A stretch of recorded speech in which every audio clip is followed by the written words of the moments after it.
from our election headquarters in New York, this is NBC Nightly News with John Chancellor. And good evening from the NBC Election Headquarters, where we are gathering for the coverage of the 1980 presidential election. For president, for vice president, senators, governors, members of Congress, the whole big quadrennial show. And based on information gathered today in our NBC News Associated Press poll in the key states all around the country, we believe Ronald Reagan will win a very substantial victory tonight. Very substantial. And we have a projected presidential winner in one state. NBC News projects Ronald Reagan the winner of Indiana's 9 electoral votes. We're going to put that on our map now, marking the map in blue for Reagan, dark gray if you're looking in black and white. That means we have projected Indiana as our first state this evening, and it goes to Ronald Reagan.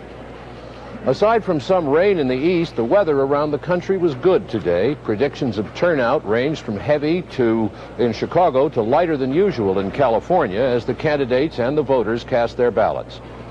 81 million voted 4 years ago. The population has grown since then, and more than 81 million ought to vote this time. Democratic leaders said a heavy turnout nationwide would benefit them because it would mean a lot of black and Hispanic votes, which are usually Democratic.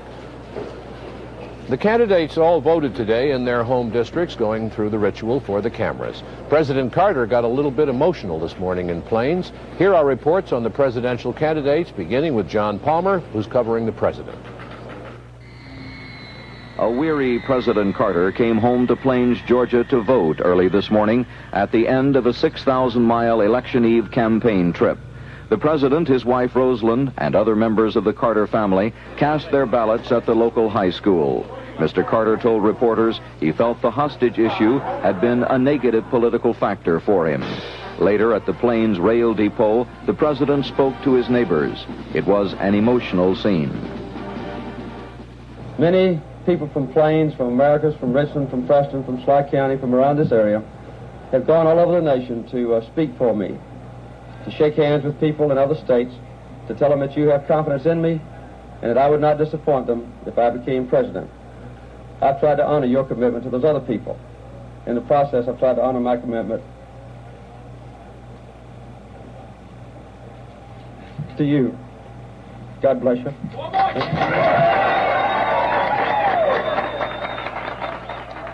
At midday in Washington, several hundred White House staffers gathered in the rain on the South Lawn to greet the president on his return. Mr. Carter said he felt confident. It may be a long night. We don't know yet what the returns will be, but I understand there's a heavy turnout so far in the areas that have been reported in. We have a long way to go. This is a very important day for me and for you both, I think for our country. Early reports of a large vote have raised the spirits of the president's campaign aides, who are clinging to the hope that the president may be able to score a surprise win, much as President Truman did 32 years ago. John Palmer, NBC News, at the White House. Reagan was clearly relieved today the long year of campaigning was over and seemed confident about the outcome of his 12-year run for president. Reagan and wife Nancy came to a private home to vote just after 10 this morning, but spent the first few moments signing autographs. Then the Reagans stood in open voting booths, filling out punch card ballots. At one point, Mrs. Reagan leaning over to ask how he was voting on an issue. Reagan posed with his ballot for photographers, but when asked whom he supported for president, he said Nancy. Outside, he was not much more committal. I feel good, but of course, have my fingers crossed, and it's going to be a long day. Are you going to win it? You know me. I'm not going to comment on that. Reagan then drove to Beverly Hills to get a haircut. While aides predicted he will get at least 300 electoral votes and could win much more decisively. But as Reagan left his barber, he would not go beyond his familiar line of being cautiously optimistic, taking note of one frontrunner who lost. Now, President Dewey told me to just play it cool. You're pretty calm. Reagan spent the afternoon here at his home with a few top aides, discussing the first steps the Reagan administration would take. Tonight he'll have dinner with close friends, then go to a hotel to await whatever this evening brings. Chris Wallace, NBC News, at the Reagan residence in Los Angeles. John Anderson was in high spirits this morning as he and his wife Kiki walked 5 blocks to their polling place in Rockford, Illinois. They were among the first voters to arrive at the neighborhood elementary school. After voting, Anderson said President Carter shouldn't blame him if Carter loses. I think people judge a president on the basis of his record. Jimmy Carter has a record extending 4 years now, back to 1976 when he was elected. And if he should lose today, I am confident that it will be because of that record or because in the campaign he has not communicated to the American people a vision of the country that they share with him. Mrs. Anderson quipped that both she and her husband will have to get jobs if he doesn't get enough votes to qualify for the federal funds he needs to pay his campaign debt. Anderson then escorted his 95-year-old father, Albin, to the polls. The elder Anderson said he was glad he could vote for his son. Later, Anderson met his running mate, Patrick Lucy, at the Rockford airport. The two of them left with their families for Washington, where they will watch the returns. Anderson still insists he has a slight chance of winning the election. His aides disagree, but they do expect him to get at least 10% of the vote. And they believe he will do especially well in Oregon, Washington, Massachusetts, and Connecticut, states that are crucial for the president. Jim Cummins, NBC News at Anderson Election Night Headquarters. The Democrats control both houses of Congress, of course. It is generally expected that the Republicans will gain seats in both the House and the Senate, but not enough to gain control of either. And the Republicans could pick up some governorships. We'll have more political news and the latest on the hostages after this.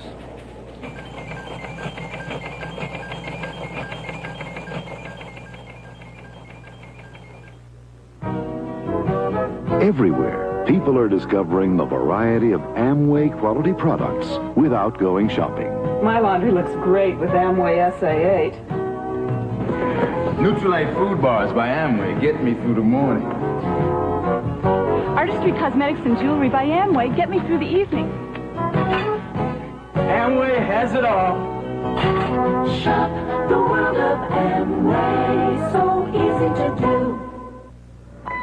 Outside, the Canon NP200 may look like any small copier, but inside there's a world of difference, a world of micronics, where 20 copies a minute are not only possible, but made reliable with a microcomputer. Fiber optics precisely defines your image, and a toner projection system gives you clear copies on virtually any paper. Up to 11 by 17. Compact in size and price, the Canon NP200 is definitely worth looking into. Iran's Prime Minister Rajaei said today that the United States must agree to Iran's conditions for releasing the hostages. Otherwise, Rajaei said, nothing will change. Also in Tehran, Khomeini's son is reported to have said that in the matter of the hostages, no clear solution is in sight. The United States got another message from Iran, and we hear about that from our State Department correspondent, Marvin Kell. The middleman, the Algerian ambassador, Rada Malek, delivered a message from Iranian Prime Minister Ali Rajai. It demanded a speedy public reaction from the U.S., and it contained an implied warning that unless the U.S. accepted Iran's 4 conditions, the hostages would not be transferred from the embassy militants to the Iranian government. The U.S. reaction was cautious, and Secretary of State Muskie seemed uncertain about the next step. Not entirely sure when we will get into the kind of exchanges that can be productive and achieve agreement. The Iranian conditions had to be translated from the original Farsi into English. That has now been done. It's acknowledged here that no meaningful American reaction is possible until the results of the election are in. If Reagan wins, more time will be needed to coordinate a bipartisan U.S. response. In the meantime, the U.S. is holding back on a response until the Iranian government actually takes control of the hostages. Marvin Kalb, NBC News, the State Department. In Tehran, huge crowds celebrated the anniversary of the takeover of the American embassy and the seizing of the hostages. The people poured into the embassy grounds and held a rally there. It's the first time that such a large number of Iranians have been allowed inside the embassy compound. We have a report from Tony McRae, an Australian reporter who is in Tehran and who watched today's rally. Death to America, death to Carter, death to Reagan, chanted almost 1 million people who gathered in the grounds and the surrounding streets of the United States Embassy in Tehran today. In the biggest demonstration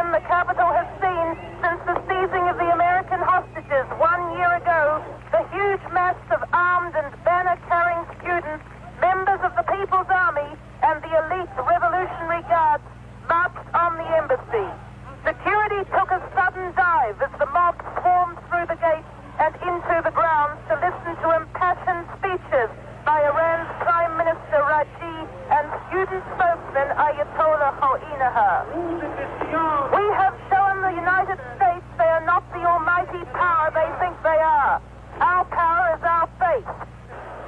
Prime Minister Raji said, we will use it to fight against America until the last drop of our blood is spilt.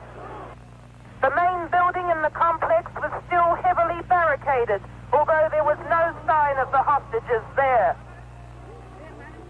A young woman in traditional black veil and carrying a high-powered rifle mounted a solitary guard on the roof of the former ambassador's house. After the speeches, the mob moved back into the streets of the capital, marching in a gigantic military column towards Freedom Square. Tony McRae, Tehran. In the war out there, the government of Iraq claimed today to have massacred an entire Iranian brigade. That would be 4,500 men, a brigade that tried to break out of the besieged city of Abadan. Iraq also said its forces had overrun the Iranian city of Awaz. Iran, in turn, said it repulsed several Iraqi attacks on Abadan, and it said some Iraqi troops had been executed by their own commanders for reluctance to fight.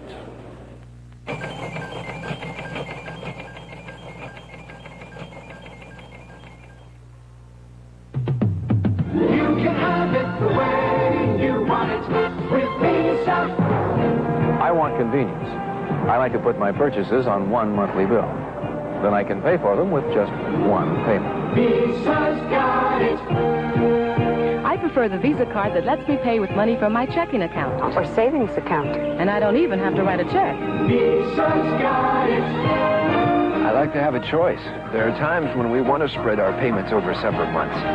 Visa's got it. Have you ever run out of cash? With Visa, I can get cash at banks around town or at 90,000 financial offices around the world. Visa's got it. We prefer Visa traveler's checks. Visa is known around the world, and if our traveler's checks are lost, Visa has a worldwide refund system. You can have it the way you want it with Visa. Now you can choose the way you want to pay with Visa.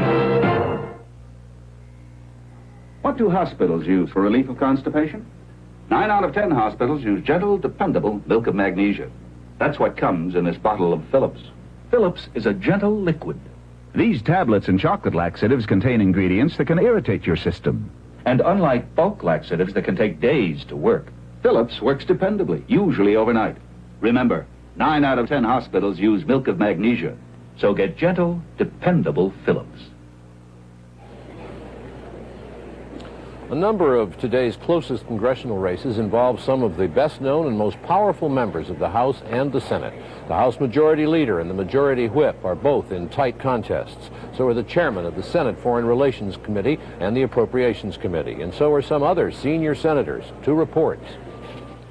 In the U.S. Senate, 1/3 of the seats are at stake today, 33 in all, including those of liberal Democrats targeted by Republican and conservative groups. George McGovern of South Dakota trailing in local opinion polls, his race too close to call. Birch Bayh of Indiana, his race too close to call. John Culver of Iowa trailing in polls, his race too close to call.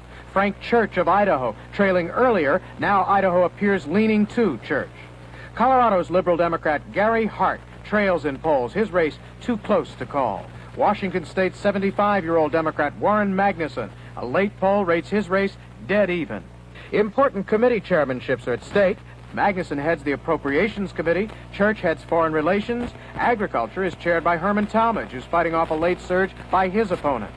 Finally, some longtime Republican senators in trouble. Barry Goldwater in a close race in Arizona, and Jacob Javits trying to come back as a candidate of New York's Liberal Party, but not expected to win.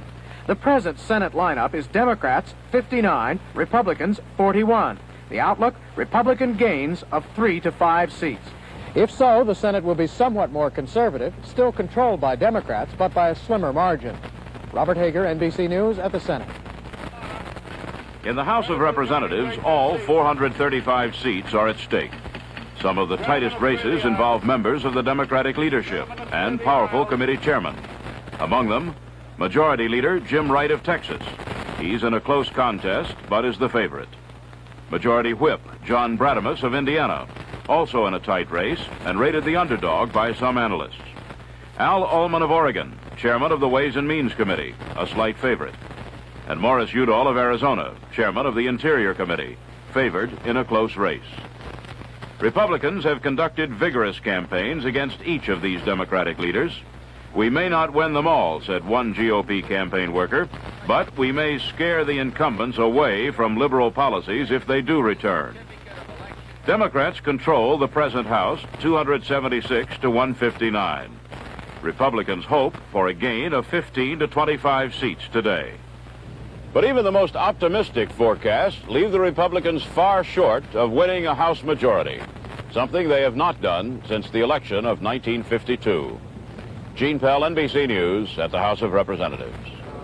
The Republicans are anxious to gain control of the Senate, and we have a projected winner along those lines now in the state of Indiana. NBC News projects Congressman Dan Quayle as the projected winner in the race for the Senate in the state of Indiana. That means we project him as a winner over Birch Bayh, and that could mean the Republicans are heading in the direction of controlling the Senate. We do not know.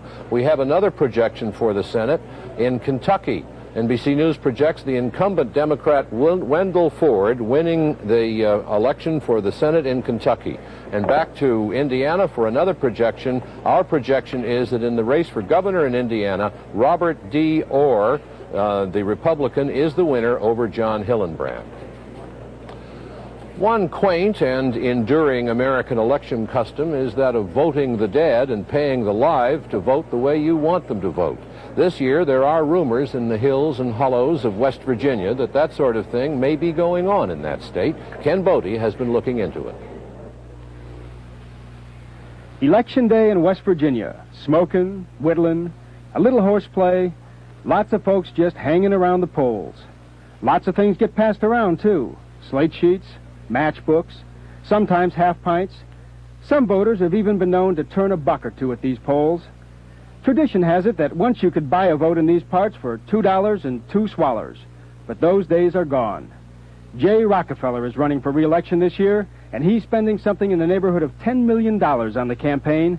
That raises expectations in these parts. These Rockefeller precinct workers told us that workers for Arch Moore, Rockefeller's opponent, are paying $25 a vote today and driving up the price. $800. $800? That's every penny was sent down here, I know, per person. They complained that some voters were holding out for $50, and that's not reasonable, even with inflation. Lots of things disappear into purses and pockets. The precinct captain is a very busy fella, and he has his assistants. It's just the way things are done in Mingo and Logan counties. Roscoe Spence, longtime editor of the Logan News, now retired. I had one woman come in to see me one time, and she says, I'm a good Christian woman. But if you think I'm going to go down and take the trouble to vote on election day unless they pay me, you're crazy. And so, as they say in these parts, they have the best politics money can buy. Cash and carry politics is a way of life in Mingo and Logan counties. Jay Rockefeller once vowed he'd clean up these politics. There's no evidence today that he's made good on that promise. Ken Bodie, NBC News, Mingo County, West Virginia.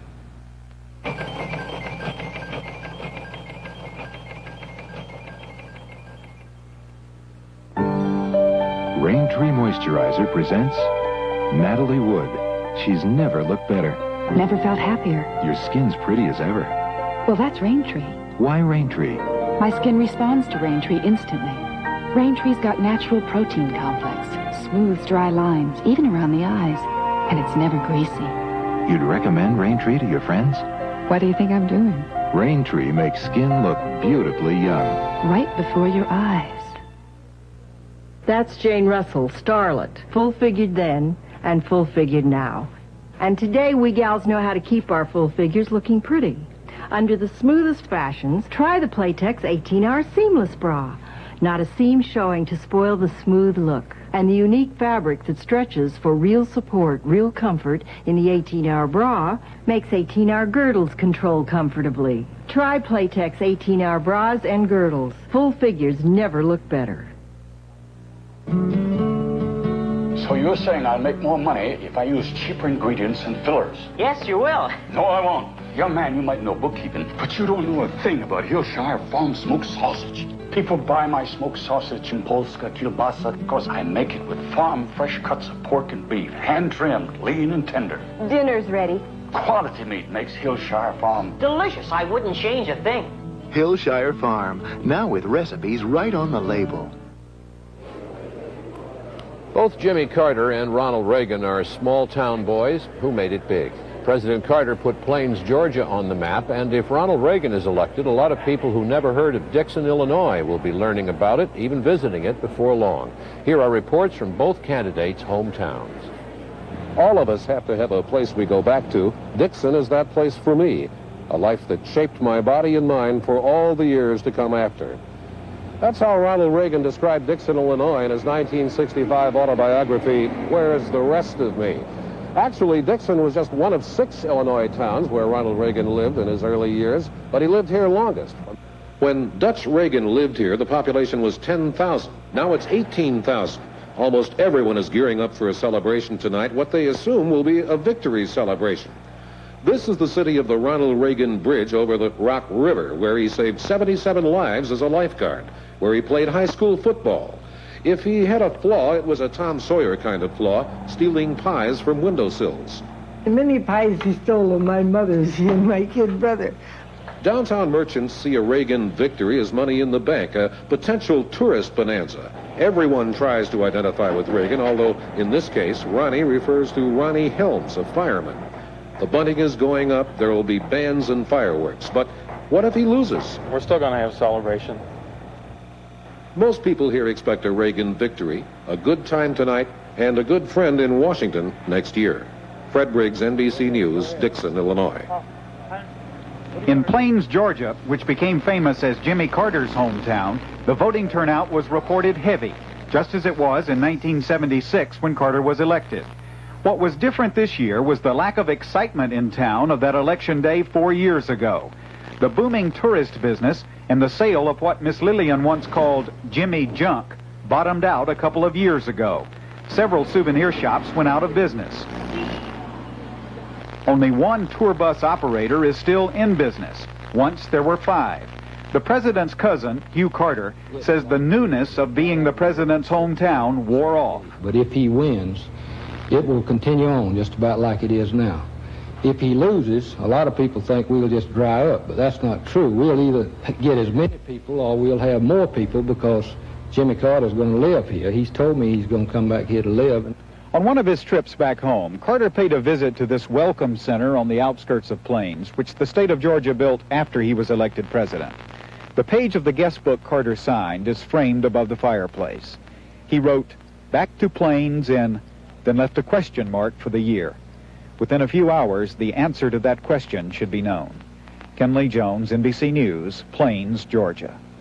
And in the last half hour or so, we've been getting some returns. The polls are closed in Alabama, Indiana, Kentucky, and New Hampshire. And let's look at the popular votes from those states.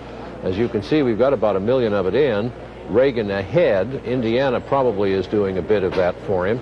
And that's where it stands with 1% of the precincts in. That'll grow and grow and grow as the evening goes on. The voters of Dixville Notch, New Hampshire, cast the first presidential ballots today, as usual.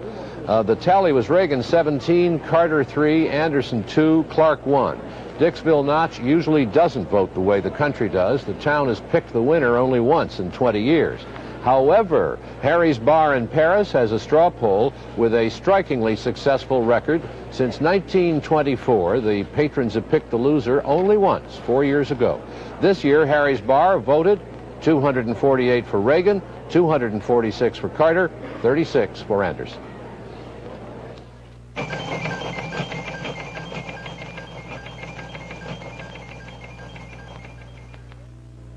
There's something about a train that's magic, traveling near or far, seeing it all and having such fun, no matter who you are. America is getting into training, more and more every day. America is getting into training, training the Amtrak trackway. Could we see the McCulloch 610 chainsaw? But you're beavers.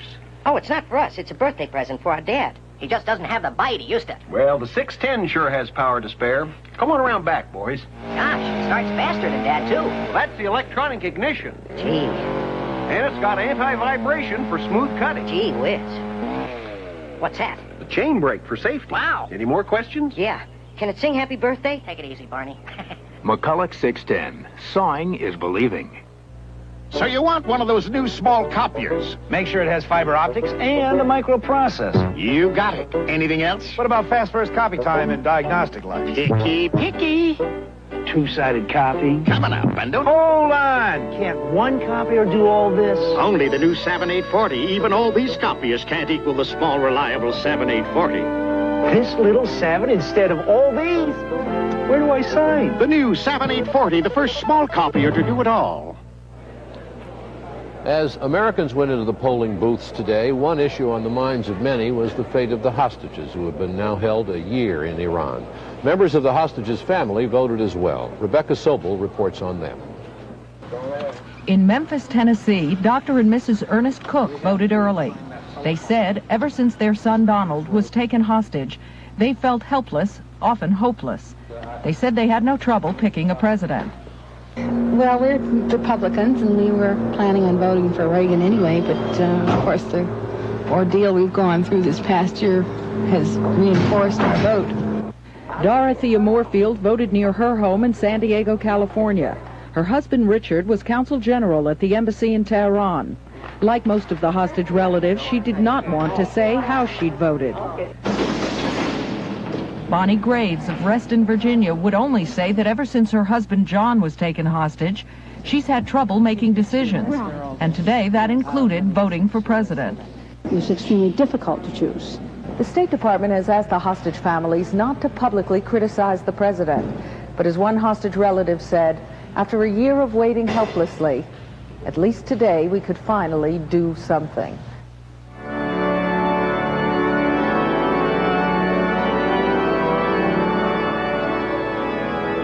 After they voted, some of the families in the Washington area attended a special service at the National Cathedral, doing what they've been doing all year, praying.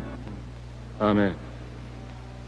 Rebecca Sobel, NBC News, Washington. And that's Nightly News. Our formal, official, complete, and comprehensive coverage of the election begins in a minute or so. Stay with us, and we'll cover it all.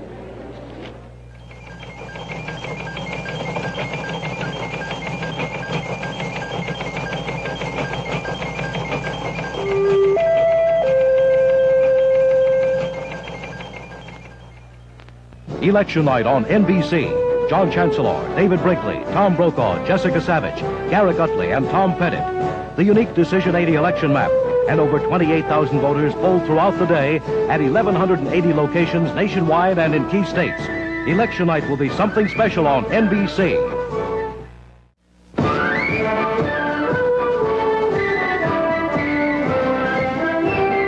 Decision 80. NBC News reports the results of our national election.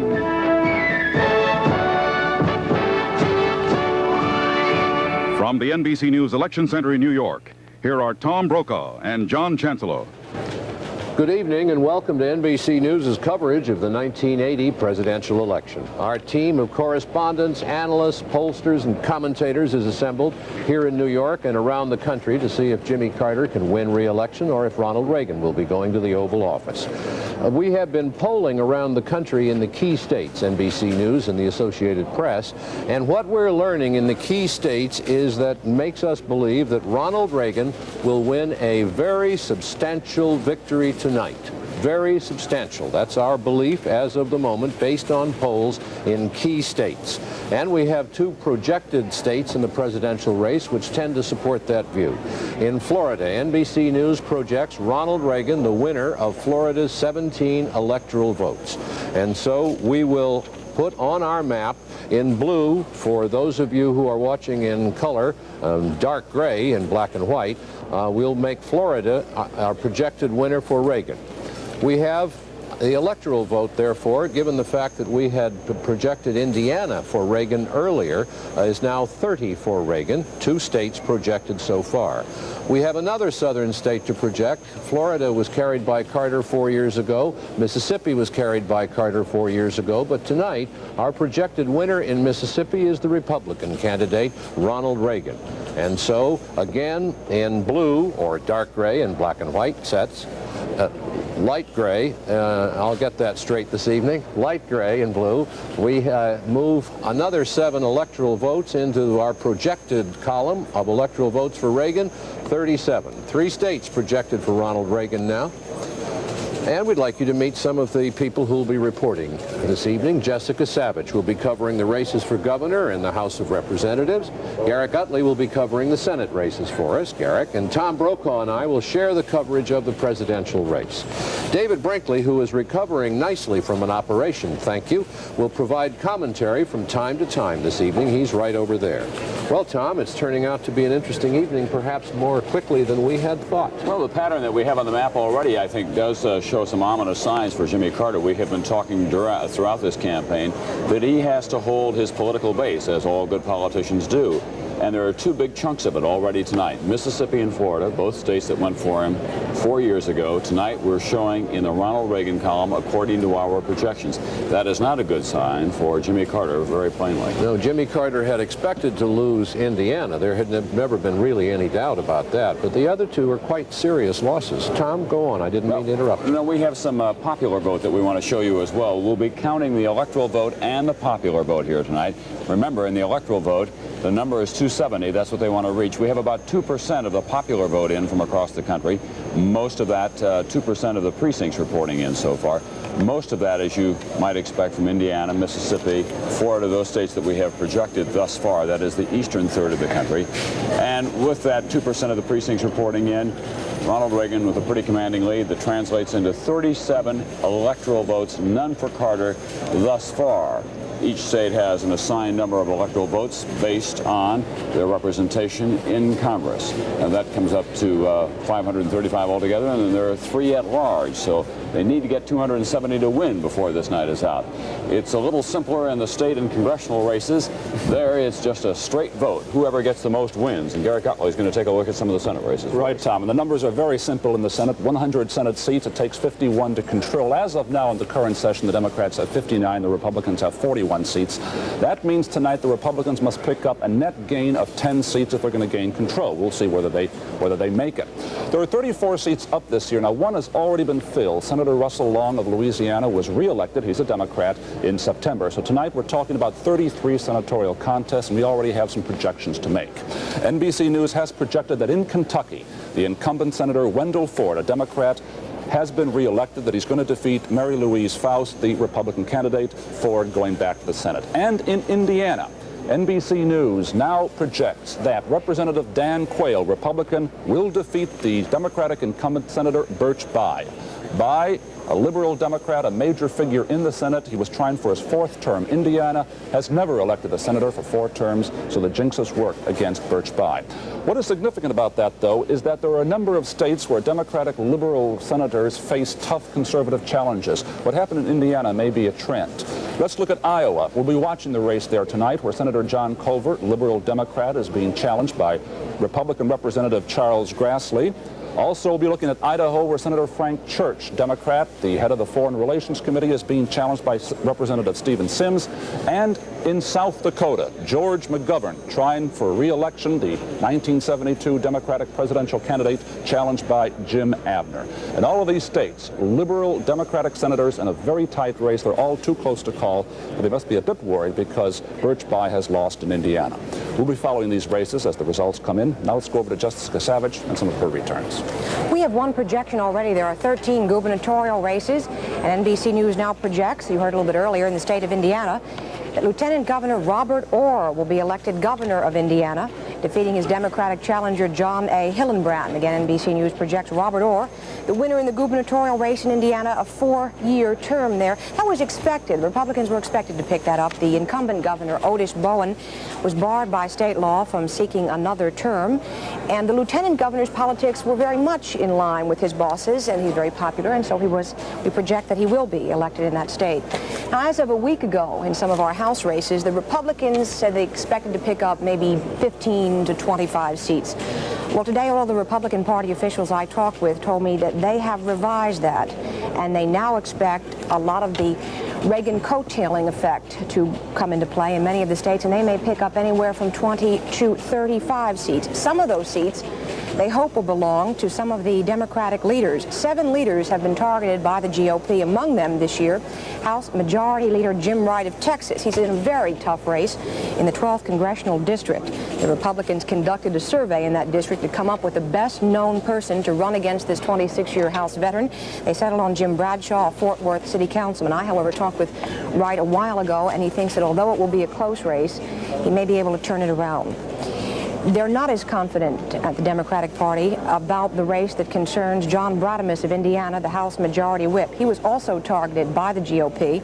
His opponent in the 3rd District there is John Hyler, who was helped by GOP money and also Political Action Committee money. Bradamus was hurt very much with high unemployment in that district. That could be a very close race, one the Republicans hope that they might be able to win. Another tough race, Al Ullman, head of the powerful House Ways and Means Committee in Oregon's 2nd Congressional District. He's having trouble recapturing the seat he's held for 24 years. His challenger, newspaperman Denny Smith, a Vietnam pilot, the son of former Oregon Governor Elmo Smith. If, as is now predicted by sources in the Republican and the Democratic Party, the Republicans do pick up maybe 25 seats, they will still be far short of the 218 needed to control the House of Representatives, but they will have a much firmer hold on the type of legislation that that House comes up with. John? Thank you, Jessica. Tom, looking at Florida, it seems to me that the president down there was damned if he did and damned if he didn't. The Cubans were mishandled in the perception of many of the people in Florida. The whole issue of the Cuban and Haitian refugees, and I do think I have read and been told that it's their perception of Floridians that he mishandled that may be hurting him badly tonight. Bob Strauss told me just last week in Cleveland, as only Strauss can put it, he said, I said, how's it going in Florida? He said, we got everything but the measles down there. Nothing has gone right for him so far. The thing to keep in mind about both Florida and Mississippi in terms of being Democratic states, they haven't gone with Democrats much in the last 20 years in presidential elections. Florida only twice, I think, since 1952. In Mississippi, they voted for Barry Goldwater in 1964. George Wallace got their vote when he was running in 1968. And Richard Nixon received their vote when he was running against George McGovern. So these are states that there are certain disappearing myths in American politics. One is that the South is a place where they're always going to go Democratic, because they're not always going to do that. No, and as we see on our map tonight, you can see 2 states down there that are going Republican. We'll have more coverage of the 1980 election after this.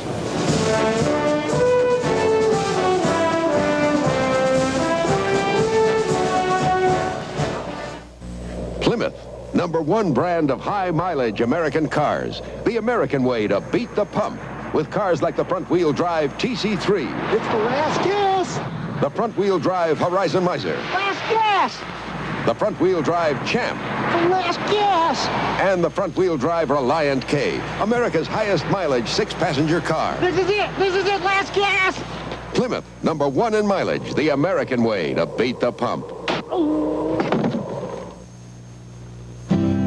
The secret of the Colombian coffee bean was passed from the grandfather of Juan Valdez to the father of Juan Valdez, and then to Juan.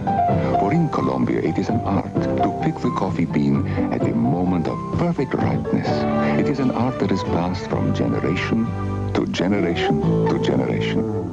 It is no accident that Colombian coffee is the richest coffee in the world. It is a national heritage. In modern elections anymore, it's not enough just to tell you who won, but why they won, and somehow how some of the issues may have cut across the lines. Well, since the polls opened early this morning, we've had people at voting places throughout the country asking voters what was on their minds on this critical election day. As the voters left their polling places, we asked them a series of questions that had to do with issues such as the holding of the hostages in Iran, the state of the economy, the character and the integrity of the candidates. In other words, the most important issues of the day, the issues on the minds of the voters. This NBC News Associated Press poll was carried out at almost 1,100 polling places across the country. By the time this night is over, we will have talked to 12,000 voters for our national poll, and then another 16,000 voters in key states around the country. One of the questions, not surprisingly, that we dealt with in the state polls was the hostage crisis, and whether the events of the past few days turned to be a plus or a minus for President Carter. He thought it was a minus, generally speaking. So far, we've asked approximately 1,400 voters in each of the three key battleground states, New York, Ohio, and Illinois, whether they approved of the president's handling of the Iranian hostage crisis.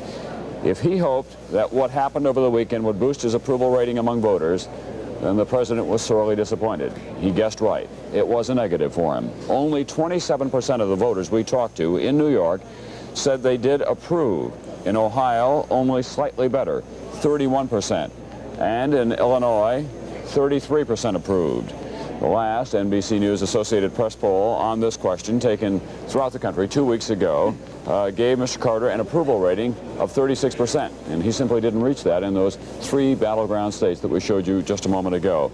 So clearly, last weekend's events, in terms of the hostages, cut against Mr. Carter with the American voting public, the people who went to the polls today. John?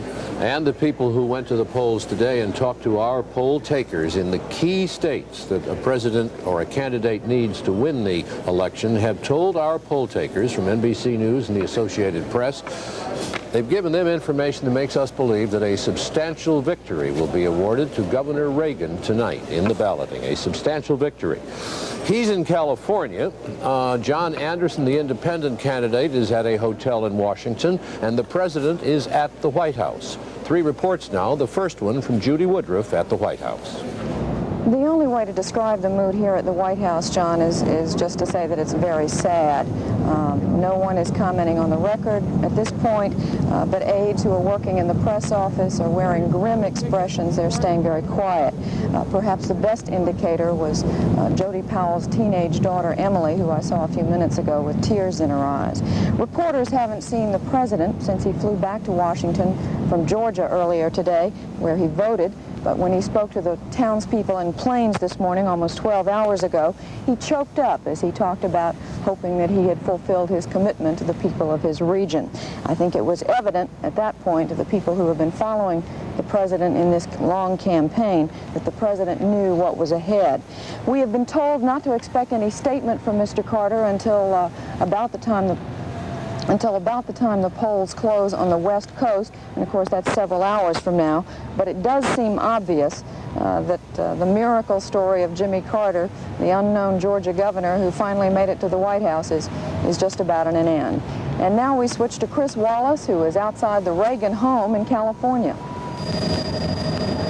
1669 San Onofre Drive, Reagan's residence in the Pacific Palisades, a spot that could be as famous tomorrow as Plains, Georgia is today. The Reagan camp fully expects that, openly predicting victory for several days now. Reagan spent this afternoon at his home with top aides discussing the start of a possible administration.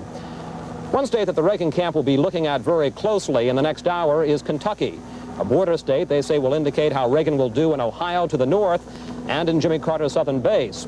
Of course, the victory already in Florida indicates that Reagan is in good shape in the South, but a victory in Kentucky in this next hour might indicate a landslide across the Midwest. In about an hour, Reagan will leave his home and drive to a dinner with close friends. Later, he'll go to a hotel to watch the final returns, something that people here are looking forward to. Now to Jim Cummins at Anderson Headquarters in Washington. Here at Anderson Headquarters, the ballroom at the Hyatt Regency in Washington is just now beginning to fill up. We expect it to be full within the hour with volunteers for Anderson. There won't be much tension here tonight. His people, Anderson's people, had considered him out of the race a long time ago. During the campaign, it was said Anderson had trouble broadening his base, that his primary supporters were white, upper class or upper middle class liberal, the so-called wine and cheese set. Well, for the record, they've already brought out the cheese here tonight, and we expect the wine to arrive later. We are told that Congressman Anderson will come to the hotel within the hour and go right to his suite to watch the returns come in, and that he will come down here after the election is decided to make a statement to his supporters. Tom? Thank you, Jim. No single night in America may have so many highs and lows as an election night, the winners and the losers. Jessica Savitch is going to be keeping track of many of them, the House and the governors. Jessica? And we have a projection here, Tom. NBC News now projects that Richard Snelling will be elected governor of Vermont. Snelling is running well ahead of his challenger, Democrat M. Jerome Diamond. He's the three-term attorney general for the state. And then NBC News again projects that Richard Snelling will be the winner in the gubernatorial race in Vermont. This is one of the states that have two-year terms, and by winning this race, rather Snelling will be the winner. And winning this race, Snelling now becomes the first Vermont governor to win a third term in this century.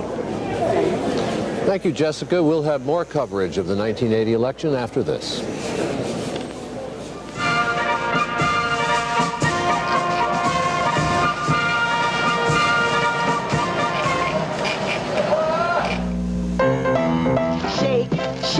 Shake your noodle. Shake, shake, shake your strudel. Shake, shake, shake your spinach. The Ziploc storage bag developed by Dow has the unique, easy-to-use seal. It's a zip to lock, and once it's locked, it stays locked. You can shake on that. Shake, shake, shake your blueberries on Blueberry Hill. The Ziploc storage bag. You can shake it, but you can't break it.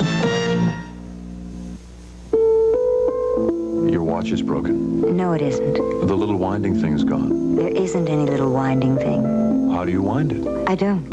You don't wind it ever? No, it's a Timex quartz. You never wind it, not ever. It keeps absolutely fanatic time all by itself. You never touch it? Practically never. But always when I fly to Paris. Different time, you know. I just push that little button. That's fascinating. That's enough talk about my Timex quartz. David Brinkley is here now with us, and Tom, I believe you've got another projection. We have two more projections, actually. In the South, Jimmy Carter's home base, which is being broken up tonight by Ronald Reagan. We are projecting the state of Alabama for Ronald Reagan. Reagan wins in Alabama, 9 electoral votes, right next door to Jimmy Carter's home state of Georgia. And the state of Virginia, a state that Ronald Reagan, well, actually the Republicans won 4 years ago. We are projecting once again that Ronald Reagan will win Virginia. So we color those blue, as you can see in our map there. Blue if you have a color television set. I am told that it will be dark gray if you're watching in black and white. Reagan with 2 more important southern states to add to his electoral total. And there it is on our NBC map, as you can see it. And we have one other projection to make. The votes are coming in from down there now. The polls are closed in several of those states. And NBC News has a projection that will not come as a surprise. We project in the state of Georgia, Jimmy Carter, the winner of its 12 electoral votes. Jimmy Carter carried Georgia the last time by 66% of the vote. It's not surprising that he would carry his home state again. And that gives him 12 electoral votes on our electoral vote projection board. Reagan 58 to Carter's 12 electoral votes. Reagan in several states, Carter so far only in his home state of Georgia. What do you think about all that? Well, I guess President Carter's got a color television set and is able to see these things without your light gray and the dark gray, but he can't be very happy about it. It's going very fast and very badly. And I think maybe before this is going to be wound up fairly soon, one way or the other. Can I just correct one thing, by the way? I just like to get everything sorted out. Don't tell me the president has a black and white television. No, the grays are wrong. I'm wrong. I'm told, we've been told 3 different ways about the grays, for those of you who have black and white sets. Now, John, blue has been converted to light gray. It still is not a good sign. It doesn't change anything in terms of the election, of course, but for those of you watching in black and white, you may want to know where it all stands. This is too early in the evening for trivia, but my advice to those of you in the audience with black and white sets is run out and get a color set. We'll never get this straight. You can get good deals on them now. Or call your friend who has one, as a matter of fact. Well, David, but this is the 3rd time we've used the map. We've never got that straight. That's right. The light gray and the dark gray. The South is really ripe Republican territory, is what that says. I mean, Richard Nixon did well down there before. Jimmy Carter was a kind of an aberration because he was a hometown boy 4 years ago. But this portends something for the Democrats for the future as well. They just, you know, it's a revived GOP south of the Mason-Dixon line. Well, I wonder if this might not mean that South Carolina would go to the Republicans. You know, it was the South that elected Carter last time. The rest of the country voted pretty much as expected. The South turned itself all the way around and voted for Carter, whereas it had been going more and more Republican in the years prior to that. This time, if it goes back to where it had been before, it's really bad news for Carter, whatever color his television set. I want to ask Jessica something. Jessica, you don't have anything yet on Jay Rockefeller in West Virginia. No, we don't have a projection on that I am yet. worried about him. In the previous election, he gave his net financial worth at $19 million. A lot of money. Rockefeller, $19 million. He is spending this time $10 million. 10 he is. Well, now what does that mean? One more election and he'll be broke and on food stamps? Well, I think what it means is one more election, he's going to hope to up the stakes by maybe looking at a vice presidential spot or maybe running for president. Maybe that's cheaper. Well, at those prices, he'll still be broke. A Rockefeller on a food stamps would really be a milestone in this country. They have bumper stickers down there. The opposition's running bumper stickers that says, make them spend it all, Jay. It's the best thing for the West Virginia economy that they've had in a couple of years now. Well, we're going to have to pause now, everybody. That's our coverage, and that's where the election stands at this time. We'll be back.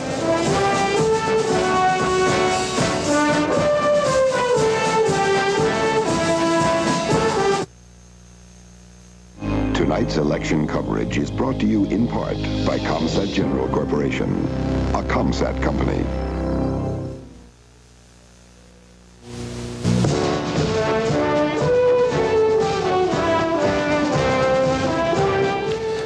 On this election night 1980, we are going to be here with you at 22 and 52 minutes after the hour throughout the evening. Going to be bringing you up to date on all that's happening with reference to the local races in this area. We've got live cameras and News Center 4 reporters all over the place covering a lot of the campaign headquarters. In Virginia, the polls were to have closed at 7 o'clock. I suppose some of them have, but many of the polls in Virginia, polling places that is, are still open. And we are told that there are 200-300 people in line at some of those polls. NBC News has projected Ronald Reagan will be the winner in the Virginia contest. Out in Vegas, they're also predicting Reagan will be the winner in the country. They're saying it's 9-5. NBC's poll's a little more scientific than that, a bit anyhow. They do it on what they call an exit poll. That is, they ask people who they voted for as they're coming out of the polling places. And on the basis of that, we are told, or they figure, that Reagan will win. They don't tell us how many people say none of your business. There are probably a few of them, too. The polls in Maryland and the district will not close until 8 o'clock. And we'll be having reports from there also. In Virginia, there are two races that we're keeping a very close eye on. That is the 8th Congressional District and the 10th Congressional District. You're looking at them right there, Marty. Jim, in the 8th Congressional District, Stan Paris and Herb Harris. Harris, the Democrat, the incumbent at this point, out to a rather substantial lead. If we can change over and have a look at the early numbers we have in from the 10th, and we'll have to remind you again, the polls are not closed in Virginia because people are still lined up to vote. Here is the way it is at this point in the 10th District. Frank Wolf and Joe Fisher. Joe Fisher, the incumbent. It is hard to assess anything from the early figures. We certainly are not going to project anything from them. Dick Smolka, our election analyst, is with us. And Dick, you have said all along that you felt that the 10th and the 8th would be close. The 10th probably the closest of all of the races in this entire area. What did those early figures tell you, if anything? Well, I did not see where those came from. If I knew where they came from, I could tell a little bit, but I'll go back there, and as soon as we find out where they come from, then we'll have a good idea. Explain what you mean by that, because that's important, where they came from. Well, we have a record of how these precincts have voted over the last 10 or 12 years and how these candidates have done in the precincts, how the party has done. And so, based upon their track record and the turnout in the precinct, we can get a pretty good idea of that precinct's contribution to the total outcome, and from that we can make a pretty good estimate of which way that district is going to go. You have one of the most populous precincts in the entire nation. Yes, the Burke precinct in the 8th district has over 6,000 voters, and that's one that's going to come in late, and it's so big that we really have to watch that, because if it goes one way or the other, mostly new voters, mostly people who have just moved out there, and we don't know how they're going to vote. All right, we're going to take a break and be right back.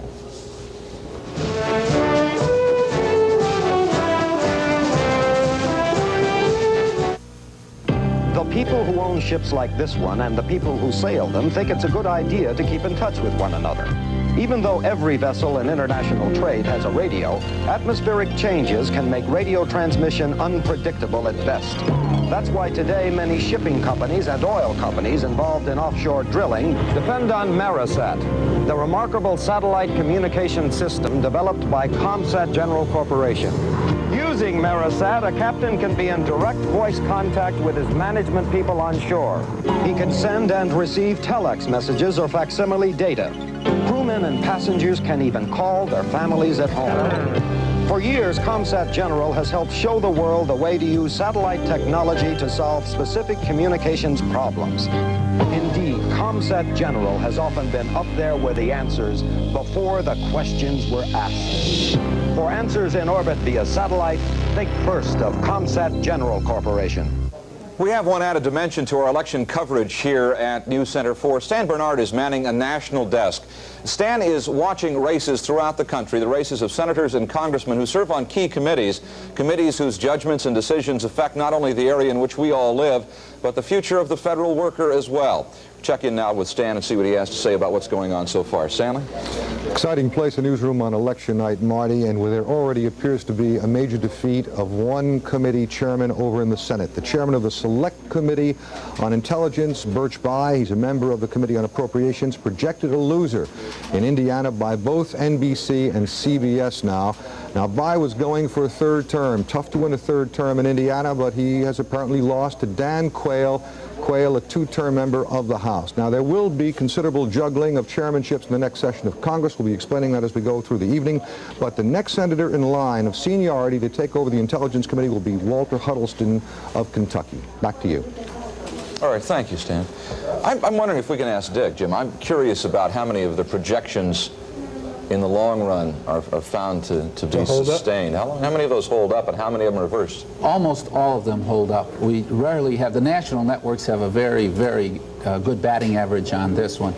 And as far as I'm concerned, we try to make sure absolutely that the projection is solid. In other words, it cannot be reversed. If you tell us something is gospel, we can depend on it. I'm very conservative on my projections. All right. One thing I would like to say, go ahead. Our projections are based upon figures that we have that are not necessarily fed into our system. We're getting them from two different sources, so that we're not basing our projections on 1% of the total. We have very good numbers when we make So our 8th and 10th district figures from Virginia that we showed, we should not be paying a great deal of attention to at this point in time. We don't have information on where they came from. Right. All right, thank you. Okay. As we noted, the polls in Maryland and the district are not going to close until 8 o'clock, a little more than a half hour from now.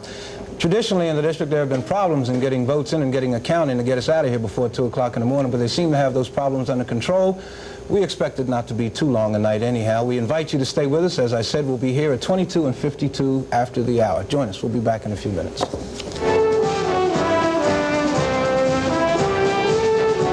X is for extra sexy. X is for extra dazzling. And now X is for extra body. Introducing brand new Flex X. Extra body shampoo with balsam and protein. Plus an extra Revlon bodybuilder no other shampoo has. Feel the extra rich lather. The extra sexy body you get. X marks the spot. X marks the winner. X marks the newest Flex. Extra body shampoo and extra body conditioner too. From Revlon. Extra beautiful.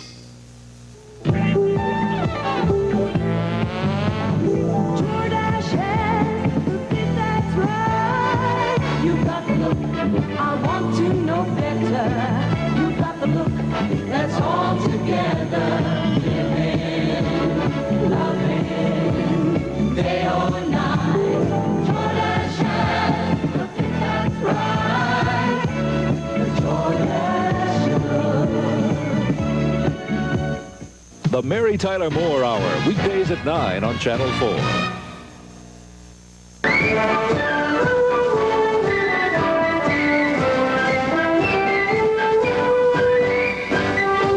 Decision 80. NBC News continues its election night report.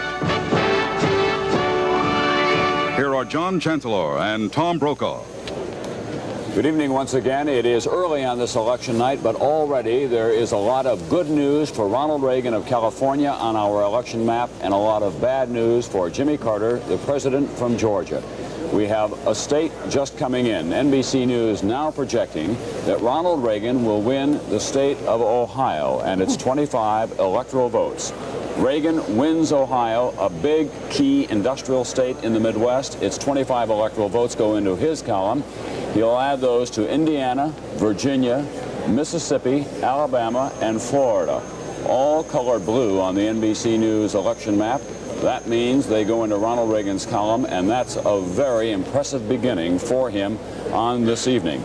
And no Republican has ever been elected president of the United States, by the way, without winning Ohio. Here's the electoral vote as it now stands. Ronald Reagan, 83, Jimmy Carter, 12. Carter's all come from his home state of Georgia, needed to win 270 altogether. So it looks like a very substantial victory for Ronald Reagan, as we have been saying all evening here. Before this evening is out, and it may be an early evening indeed for Ronald Reagan.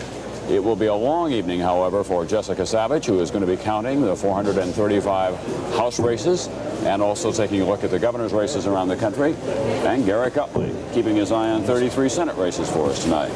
To say nothing of John Chancellor, who is here taking a look at the vote as well. To say nothing of David Brinkley. And David Brinkley, who is going to be joining us from time to time. We're so delighted. He had surgery just a week ago. The tough old bird that he is, he insisted on being here tonight. We're delighted. He'll take that tough old bird term up with you when he gets here. I know he will. Let's have a look at the national popular vote now. We have it in from a number of states, mainly those states in the South and the Southeast, but as far north as Ohio. And we see that with 2% of the precincts in around the country, that Reagan has a lead of less than 200,000 votes, but the important thing to look at is the percentage. 4% for Anderson, 42% for Carter, 53% for Reagan now, with the votes beginning to roll in from several states in the South, in the East, and one big, very important Midwestern state, Ohio. And looking at some individual state races that we're getting in here, we have projected Reagan the winner in the state of Indiana. You see a third of the precincts have reported, and he's got a very large lead, bigger than Gerald Ford did 4 years ago at the moment now, 57% for Reagan. And in Kentucky, we have results from there, 2/3 of the precincts reporting there, a 5-point solid lead for Reagan. Jimmy Carter won that state last time with 53% of the vote about. He's now got 46% of it coming in. It shouldn't go more than that. Garrick Utley. Birch Bayh is our projected loser in the state of Indiana. He fits in the projected loser. Dan Quayle is the winner there. We projected that a few minutes ago. We have some other projections coming in, results coming in predominantly from the southern part of the country.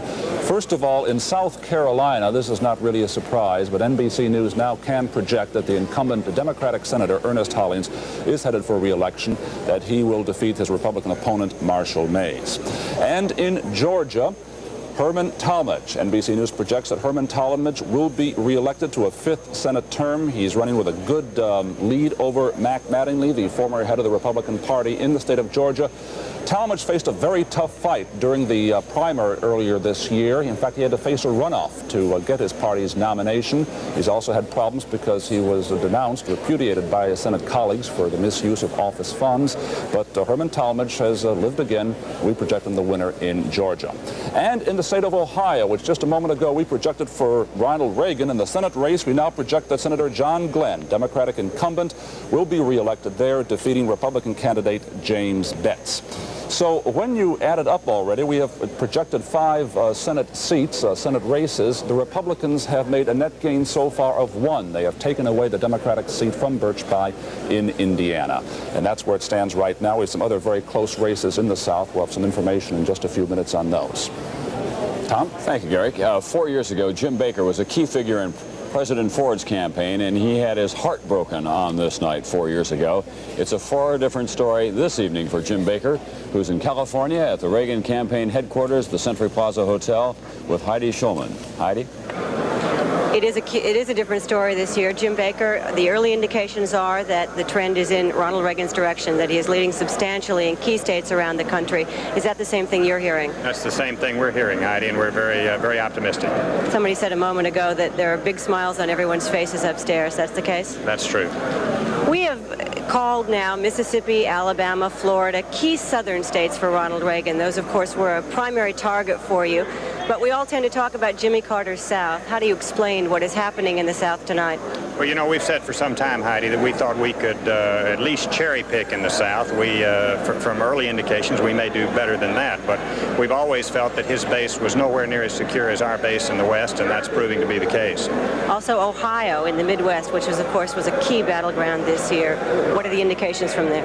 Well, judging from your exit polls, it's pretty good. And in fact, I think the exit polls of all three networks show that the swing states, Ohio, Illinois, Pennsylvania, Michigan, the states where we really expected this battle to be fought, are breaking our way.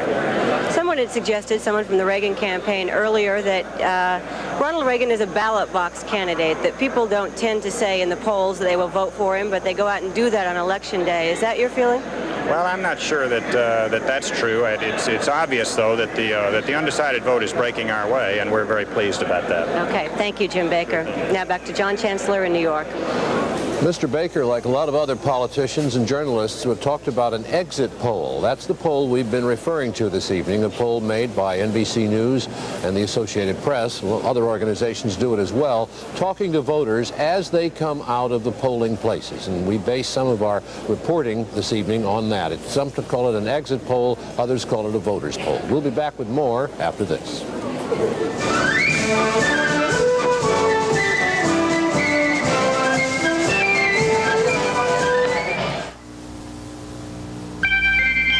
Picking and choosing the right investments requires very careful handling. One wrong move can easily damage the best laid plans. At Merrill Lynch, we know that size and strength can be very valuable. But it is our sensitivity to your investment goals and agility in helping you reach them that makes us what we are. Merrill Lynch, a breed apart. Sam, answer the television. Zenith announces space phone. It's probably my wife. Dave, answer the television. Are you kidding me? This could be my boss.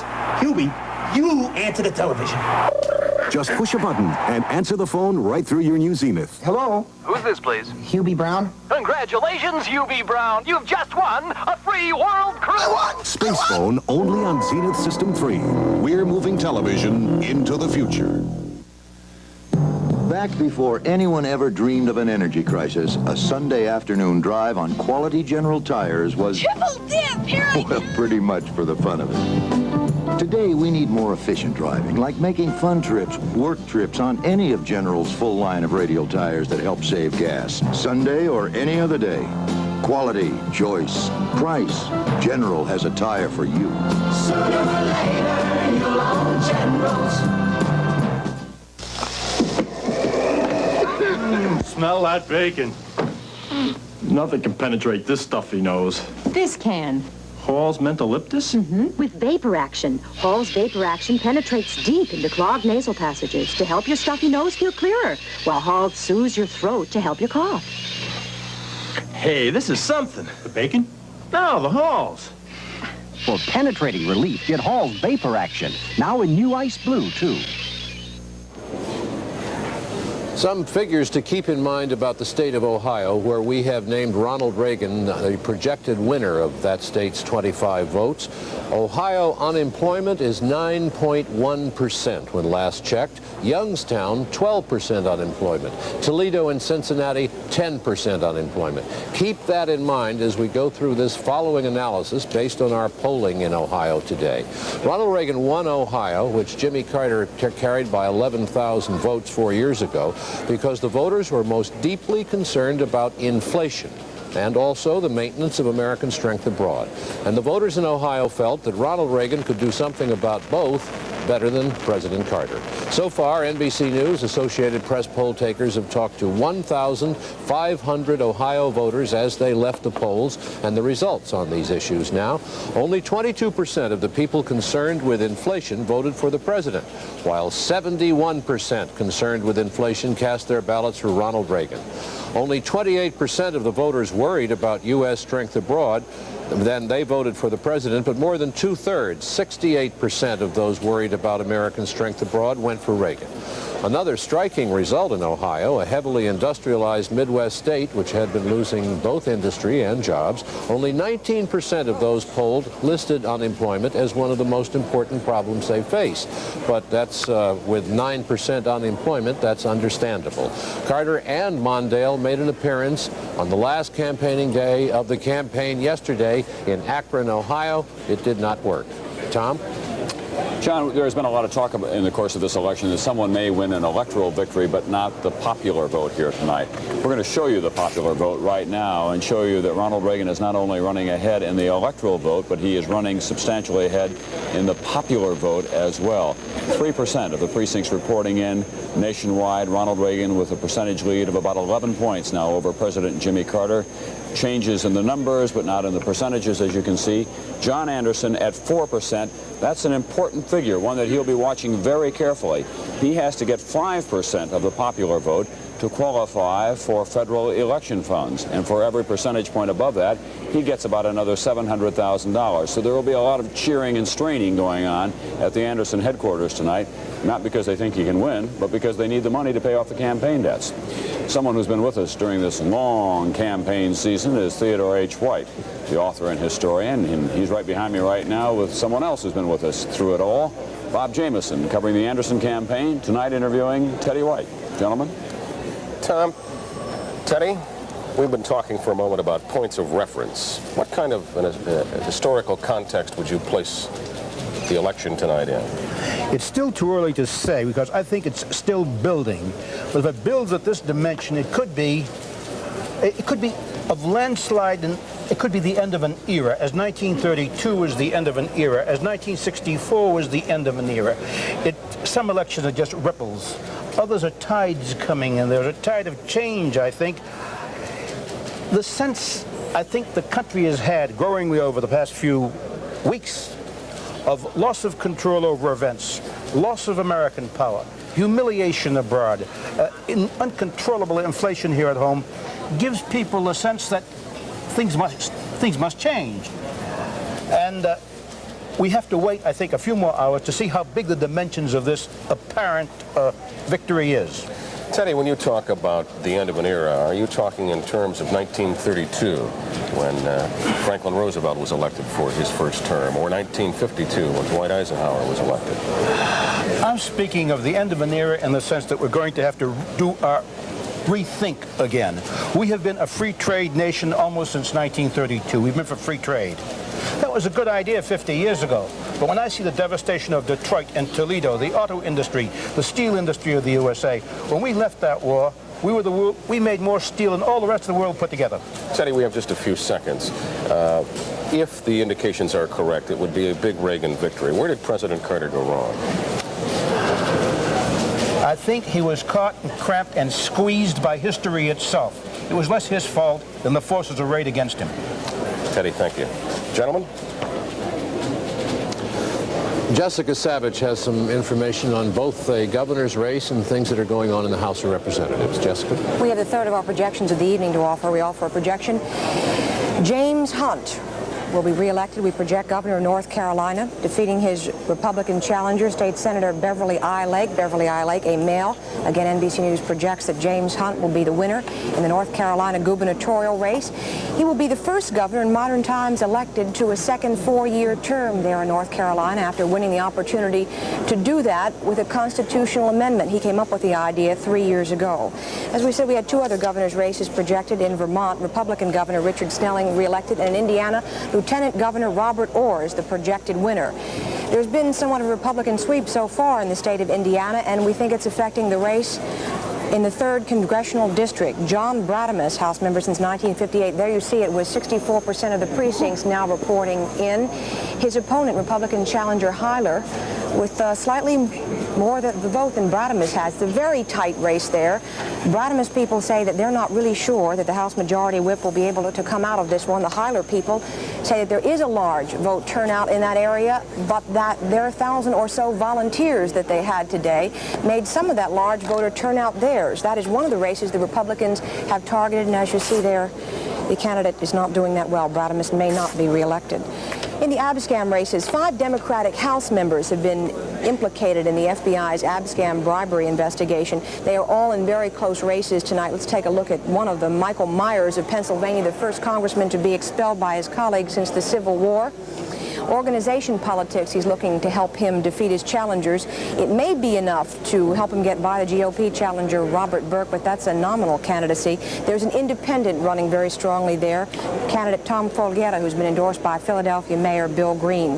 And in the John Jenrette race in South Carolina's 6th Congressional District, an area of tobacco farms, an area where John Jenrette used to run very strongly. He was recently convicted in bribery charges in the Abscam investigation. He held a press conference October 13th, and they said that he would run again. And his candidate, challenger, GOP challenger there, is a guy by the name of John Napier. He's an attorney.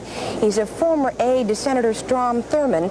He's one of the Abscam challengers who received party money prior to the Abscam case coming up, and Napier has decided not to make an issue of it. We have very little in the way of precincts reporting in less than 1% of the precincts.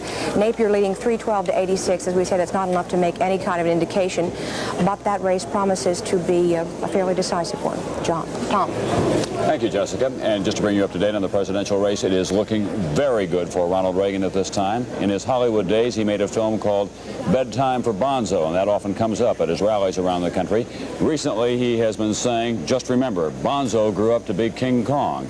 If this keeps up, Bonzo grew up to be the President of the United States. And we'll be back after this.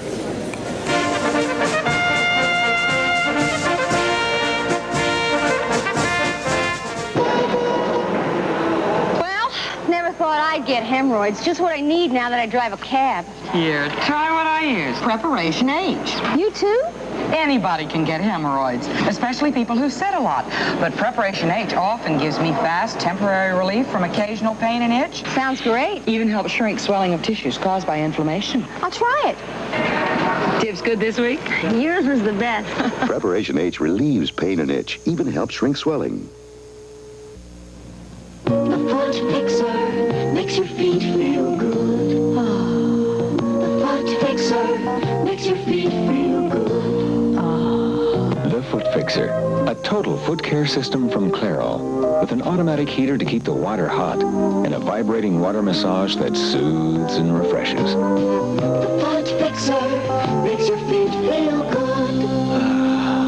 The Foot Fixer from Clairol Research. I see you're buying a long-lasting nasal spray. Why? It gives me long-lasting relief. How long? Well, it says 8 to 10 hours. Here's Duration nasal spray. How long does it give relief? It says up to 12 hours. That's some difference. That's 2 to 4 hours longer. That's because Duration has the longest-lasting nasal decongestant. Now, which one are you going to use? Why, this one. Duration. Duration with up to 2 to 4 hours more relief. The proof's on the package. We're Exxon. We're Bob Larkins, whose department is ready to invest billions to develop synthetic fuels. We're James Phillips, who's helping make oil from shale rock a reality. We're Dave Wims, on a major project to turn lignite into gas. We're Judy Wood, at work in a test plant that turns coal into liquid fuels. We're Bob Lang, developing a better way to turn coal into synthetic gas. We're more than 100,000 people working on energy. We're Exxon. We're back, and joining us now is David Brinkley, and framed behind him is the map that looks very encouraging for Ronald Reagan, looking more encouraging as the evening goes on, with Ohio added to Indiana, Virginia. As you can see, Mississippi, Alabama, and Florida behind us. All of those important states in any election, but especially against Jimmy Carter, who had hoped to use the base that he's used in the past, the South. But Ohio was a big loss for him. Well, you know, Tom and David, the electoral vote tally now is getting a little bit bigger. Carter still has only the 12 electoral votes from Georgia, and Reagan has a little more than 30% of the electoral votes that he would need to get the magic 270. That's not bad for 10 minutes of 8 Eastern time. You know, John, I was thinking, you and I spent a little time talking to Carter's mother, who said in the unlikely event that her son lost, she wanted him to come back to Plains and cut the grass and clean up the yard. she may have him there. Well, let me tell you what Helen Thomas of the UP reported tonight. She learned that the president was informed Monday night that samplings taken by pollster Pat Goodell showed it was all over, in those quotes, and the campaign manager Robert Strauss, this is according to the UPI, reportedly informed workers that the president had lost. You have the feeling that he knew that this morning, or that he was in deep trouble when he made that emotional appearance in Plains. Talked once again about being proud to be a Southerner. Those are roots of which he is proud, occasionally even defensive. And the South, on either side of him at least, Florida, Alabama, and Mississippi, not with him, and we don't know about South Carolina yet. And yet, Democrats doing well in the South. Fritz Hollings, who's got an accent that's more Southern than a bowl of grits, it seems to me, is the epitome of the Southern senator. He'll be back. And who else do we call the governor of that state as well? Hunt will be elected. Carter has never had a really proper Southern accent. No, it's kind of the Herman Talmadge, Fritz Hollings have got the corner on that in Washington right now. Carter never really had it. I think he spent too much time outside the South or something. Well, I'm amazed at the way things are going, if they are going the way we think they're going, and indicating, our polls indicating a substantial victory for Reagan. Who would have thought that Reagan could have, apparently, what he's going to do tonight, he's going to do extremely well. Well, but Reagan, the man, perhaps you'd have some doubt about that, but the Republican Party has been a revived party in the South. They've been working very hard at it down there. There's a new GOP political base that has been building there for some time now, right through Richard Nixon and along.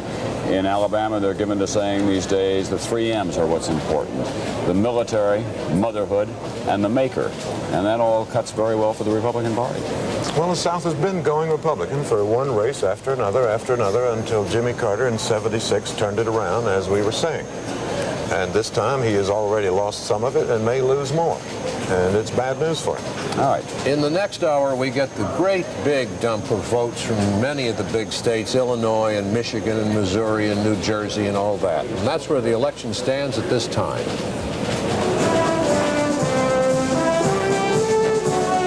This election night coverage is brought to you in part by Kicks Country and by the Moore Cadillac Company at Tyson's Corner in Virginia.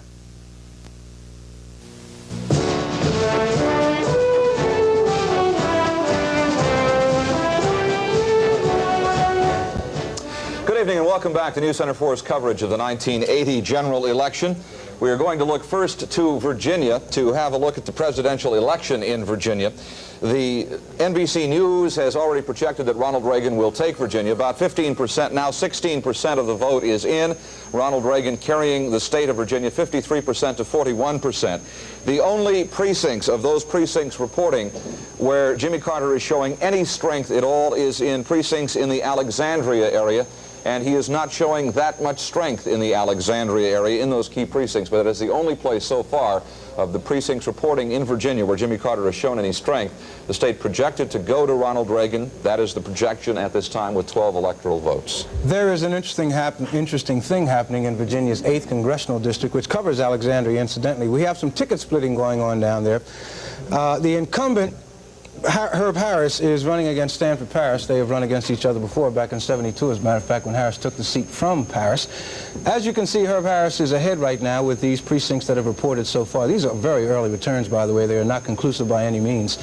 And as you can see, Herb Harris is running well ahead, but he is running well ahead in areas where Ronald Reagan is also running well ahead in the presidential contest, which indicates that those folks out there are splitting the ticket, as they have done, in fact, before.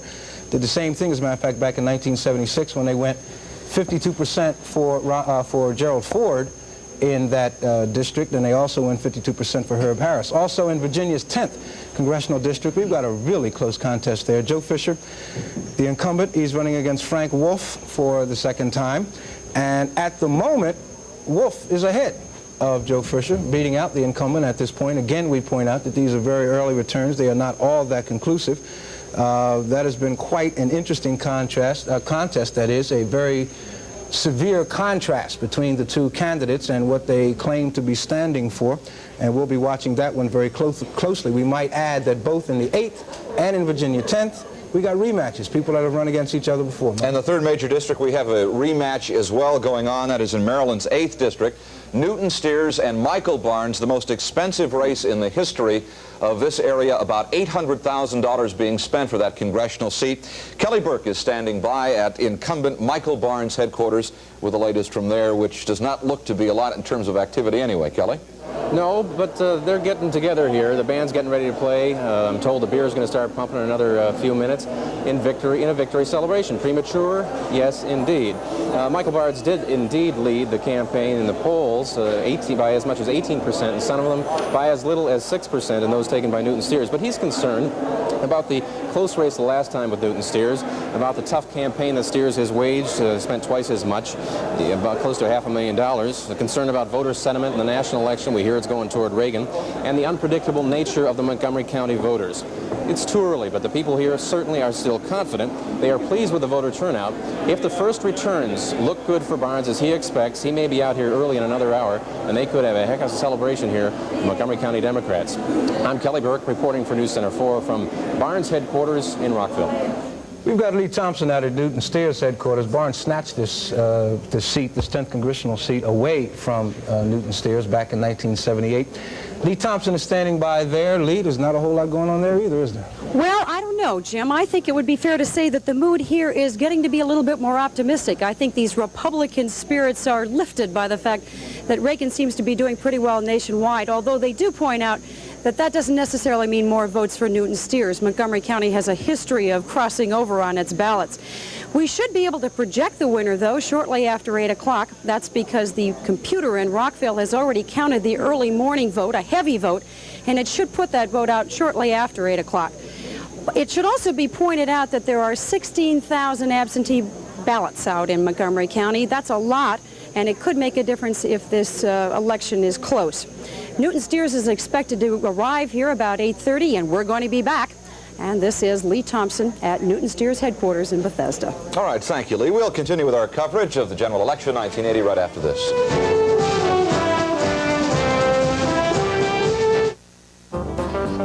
I'm really cooking to it. The new sound of Kicks Country. When I'm on the job, I knock around to it. Kicks Country, 106 FM and 73 AM. I always feed my boys to it. Get kicking, Radar. Put new kicks in your life with a new sound of double country. Get into our boots on Kicks Country, 106 FM, 73 AM. The more Cadillac.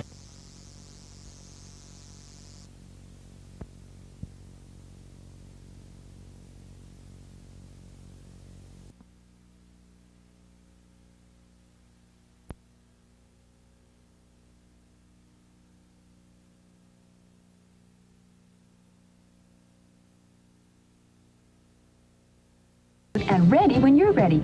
New soft Philadelphia brand cream cheese. It's always spread and ready. Spread and ready whenever you want it. New soft Philly cream cheese from Kraft. It's the cream cheese you love, only softer.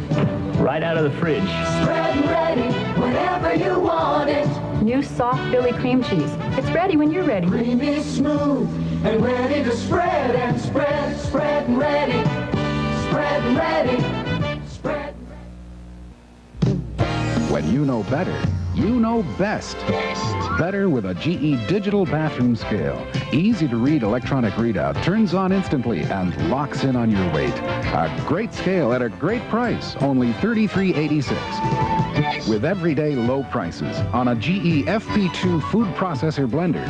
It slices, chops, shreds, blends, and more. Only $62.43 plus a $7 manufacturer's rebate. At Best Products.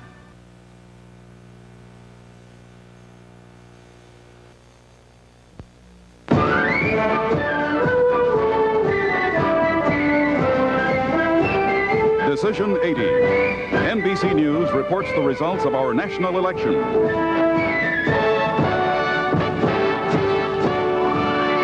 Brought to you in part by Merrill Lynch, whose ability to guide you through the intricacies of investing makes them a breed apart. And by IBM, helping put information to work for people. From the NBC News Election Center in New York, here are John Chancellor and Tom Brokaw. And welcome to those of you who have just joined our coverage of this quite remarkable election, the 49th presidential election in the United States, and we are seeing every sign of a substantial victory for Ronald Reagan.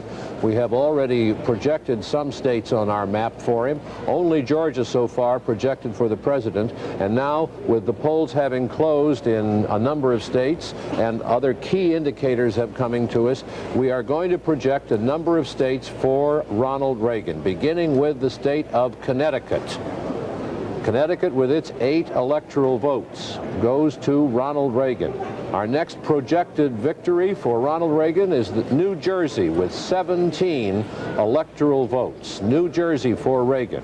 Going westward, we project Pennsylvania for Ronald Reagan. Pennsylvania, in his column, we project 27 electoral votes there. Further, Michigan, the state of Michigan, we project for Ronald Reagan 21 more electoral votes for his total. We go on. NBC News projects Illinois for Ronald Reagan. Illinois with its 26 electoral votes.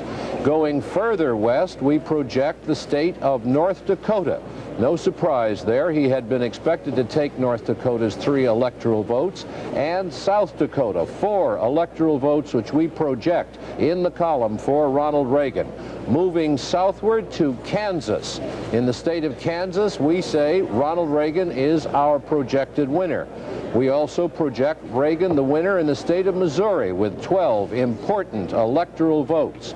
Further into the border states, it is our projection that the state of Tennessee will be taken by Ronald Reagan, 10 electoral votes there. Going further south, the state of Oklahoma with 8 electoral votes, we project for Reagan. And finally, the big one, Texas, 26 electoral votes. We color blue or light gray, if you're watching in black and white, for Ronald Reagan. The map is turning blue for Reagan. Tom, can you tell us how many electoral votes that adds up to now? I can right now. We're going to show you on your screens at home. Remember, the number that is needed, 270. Ronald Reagan already at 252. This reminder, that's what he has at this stage of the evening without his home state of California, where there are 45 electoral votes. That's still to report in. And the 12 votes, electoral votes you see there, are all from one single state for Carter, his home state of Georgia. So far, we've been unable to project Carter a winner in any of the other states. Of course, he'll win some other states this evening, but the imbalance on the map behind us is as striking as I have ever seen it working in this studio at this hour of the night. That is remarkable. One state so far called for a sitting president of the United States, and as I say, the red states will be filling in on the map, but an awful lot of the big ones have gone to Ronald Reagan. In an elementary way, what it means is that Jimmy Carter has been totally surrounded by Ronald Reagan. He has been isolated in his home state of Georgia, and that's where he stands. So, as we have been using our words carefully this evening, we have been saying it is going to be a substantial victory for Ronald Reagan. You can take it from there, taking a look at that map. The West, Ronald Reagan's very solid base still to report in this evening. We're going to be looking as well at some very close Senate races all night long, too. 33 of them altogether. Garrick Utley will be covering them. Garrick, what do you have? Yes, Tom, first of all, let's recap the Senate races which we've been able to project so far tonight. First of all, in the Democratic column, the Democratic senators are doing pretty well, all in all. In Kentucky, NBC News has projected Wendell Ford, the Democratic incumbent, going back to the Senate. In South Carolina, Democrat Ernest Hollings returning to Washington. In Georgia, Herman Talmadge going back for a 5th term. And in Ohio, Senator John Glenn going back to the Senate for a 2nd term. On the Republican column, they have picked up a seat in Indiana. We project that Dan Quayle, U.S. Congressman from Fort Wayne, Indiana, will defeat Senator Birch Bayh. Birch Bayh has been in the Senate for 18 years. In a way, those who live by the campaign slogan die by the slogan. In 1962, Bayh defeated Homer Capehart, who had served 3 terms, saying 18 years is enough for any man in Washington. Guess what Dan Quayle was saying against Birch Bayh this time? 18 years is enough.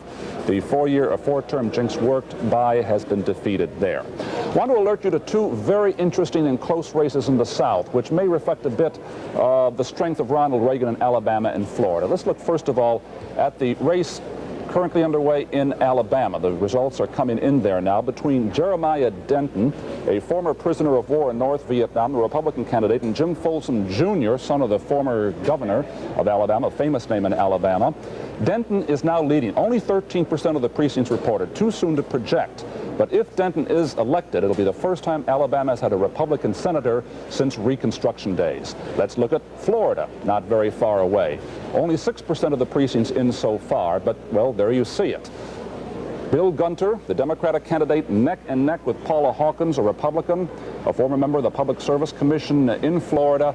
There have been only 3 Democrats elected to statewide office in Florida since the Civil War. It's much too early to make a projection in either of those 2 contests, but it is possible at least that a Republican could win both in the Florida senatorial race and the Alabama race tonight. And that would be making history in those 2 states. That's where the Senate race stands right now. John. Let's look at the popular vote, Garrick, and see how this is all tallying there, because we've got 4% of the precincts around the country reporting in dozens of states now, and we see that Reagan is holding a 5. Now he's increased the lead since we looked the last time. A 6-point lead, 7-point lead over President Carter. John Anderson is still at 4% of the vote we have tallied so far. Quite a night. And more to come. We'll be back after this.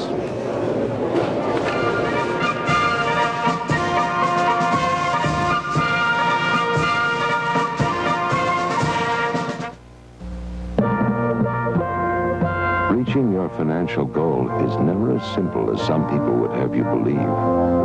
You have to know exactly where you're going and make the right decisions at the right time. At Merrill Lynch, it's our skill at guiding you through the intricacies of investing that makes us what we are. Merrill Lynch, a breed apart. Mr. Chairman! Yes? The delegate from New York Life wishes to... Did the delegate say New York Life? Yes, sir, and we... What has New York Life got to do? Mr. Chairman! Since 1845, our company has insured 11 American presidents.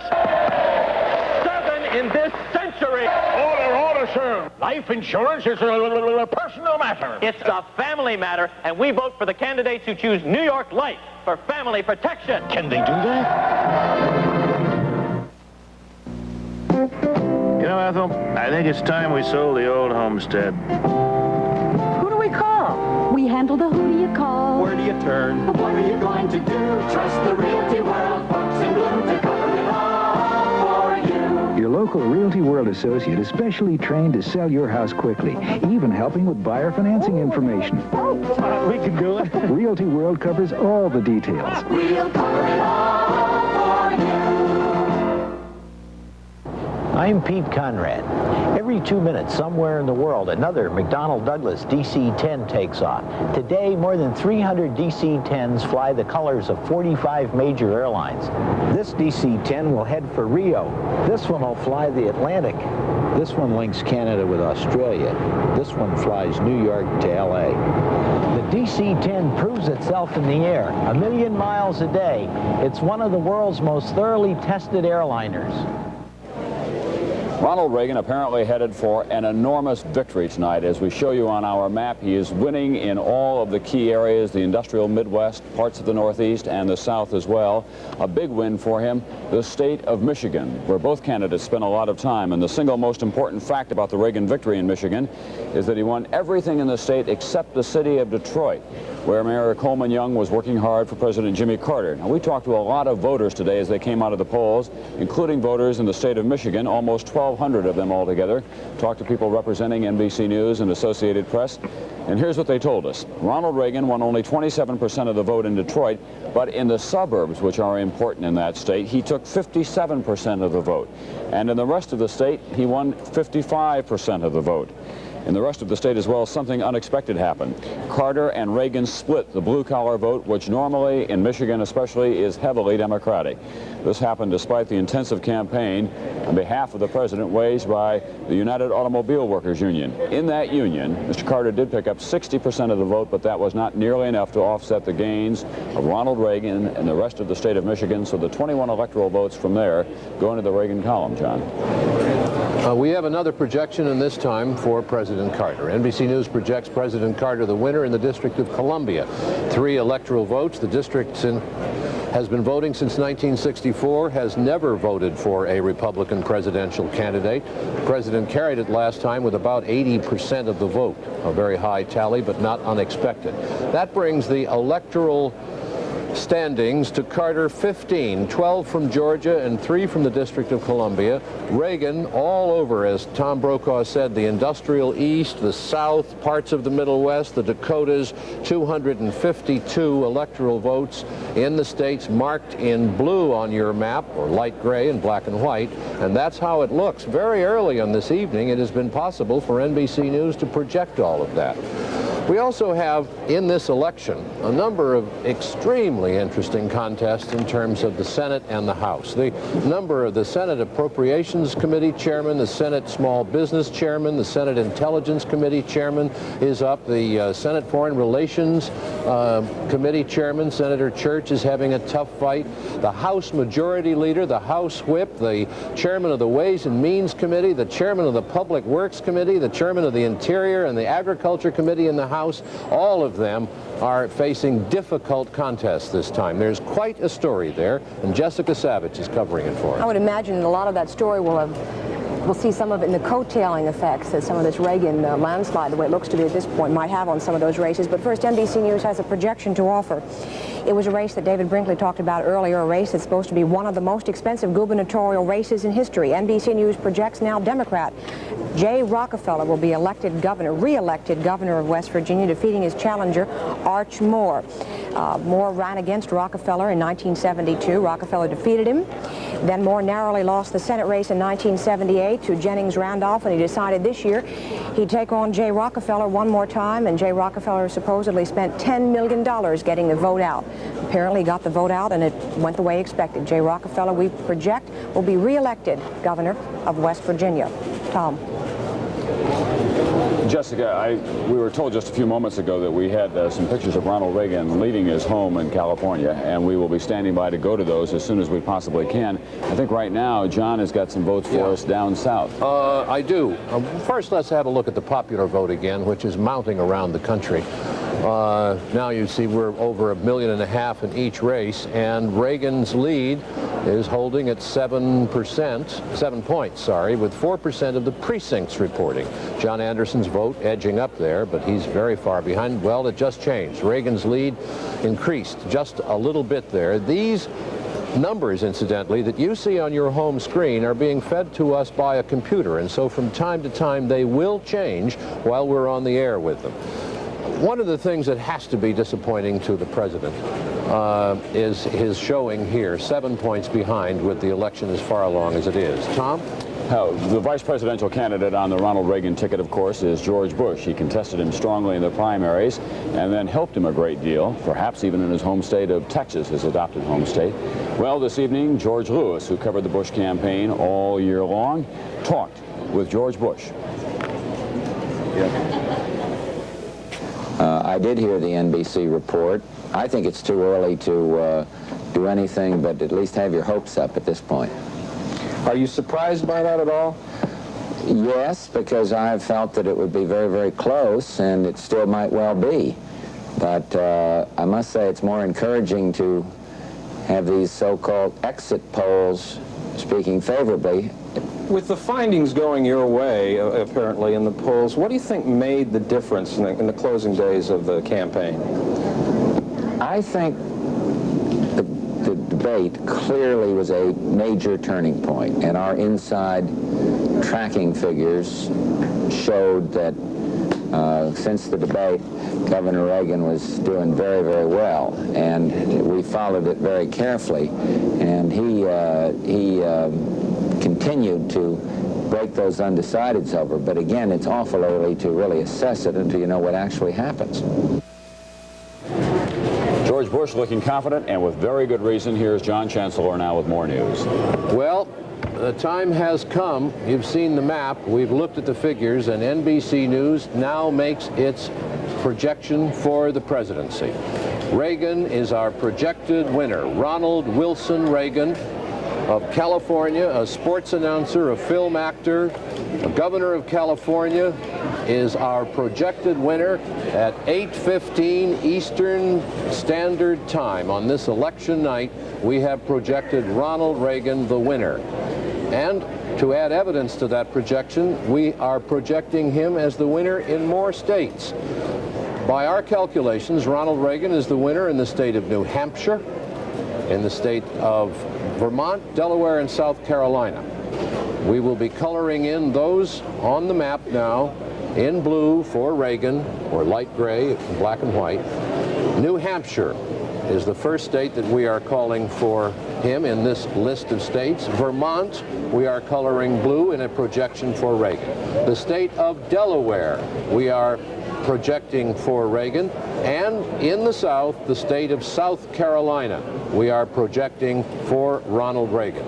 And that brings his electoral vote tally to the number required for victory. According to our projections, Ronald Reagan now has the required 270 electoral votes.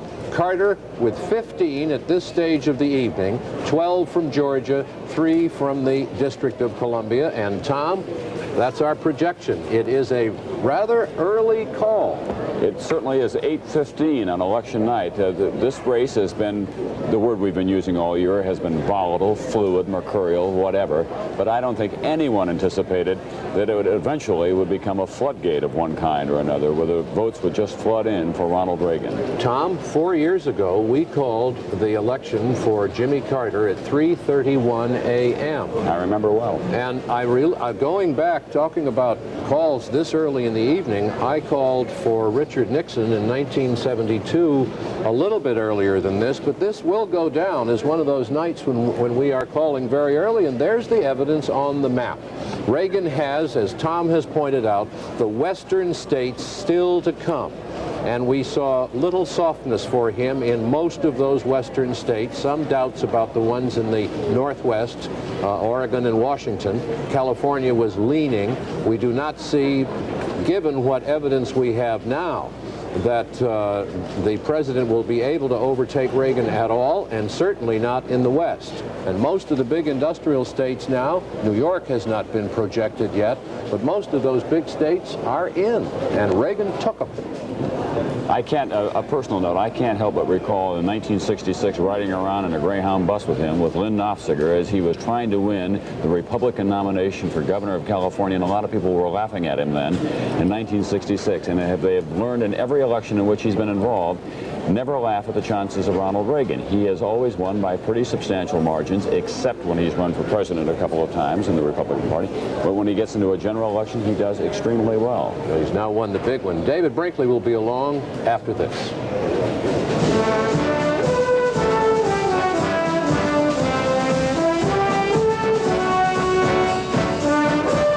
All over the world, Wang is the leader in office technology.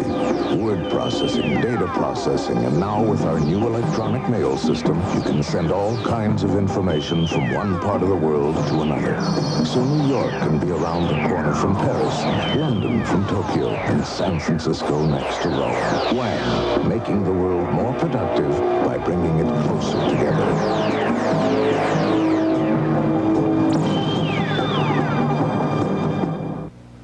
Introducing an American car designed for a changing world and with a commitment to quality. Introducing the beautifully new Ford Granada. Built with a new design, smaller in size, yet more spacious than ever before. Built with Granada's highest mileage ratings ever. And built with Ford's quality control system. 38 different inspectors examine every single car. The new Granada. Built for a changing world from Ford.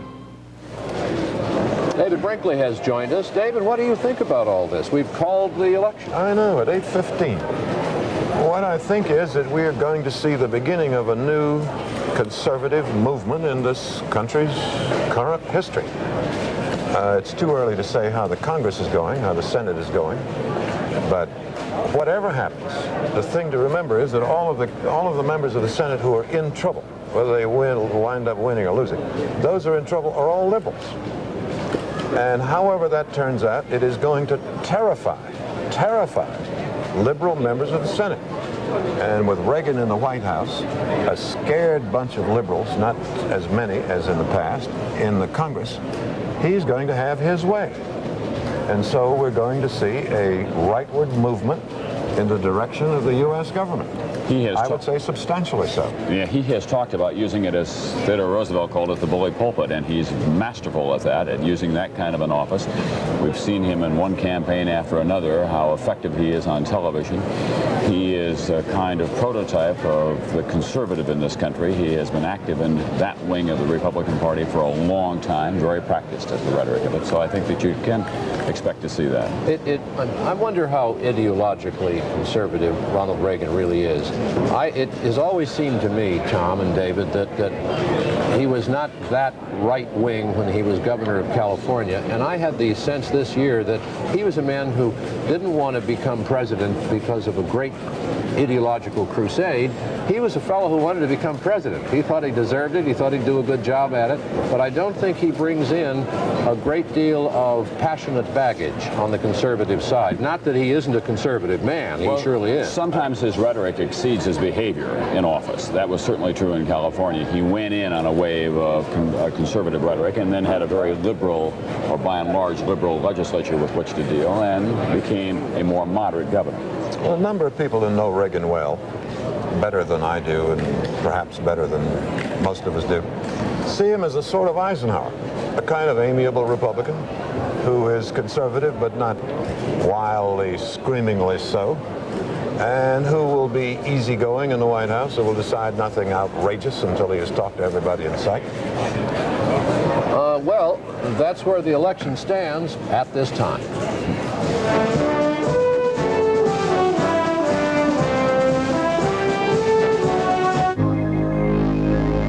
Tonight's election coverage is brought to you in part by Comsat General Corporation, a Comsat company.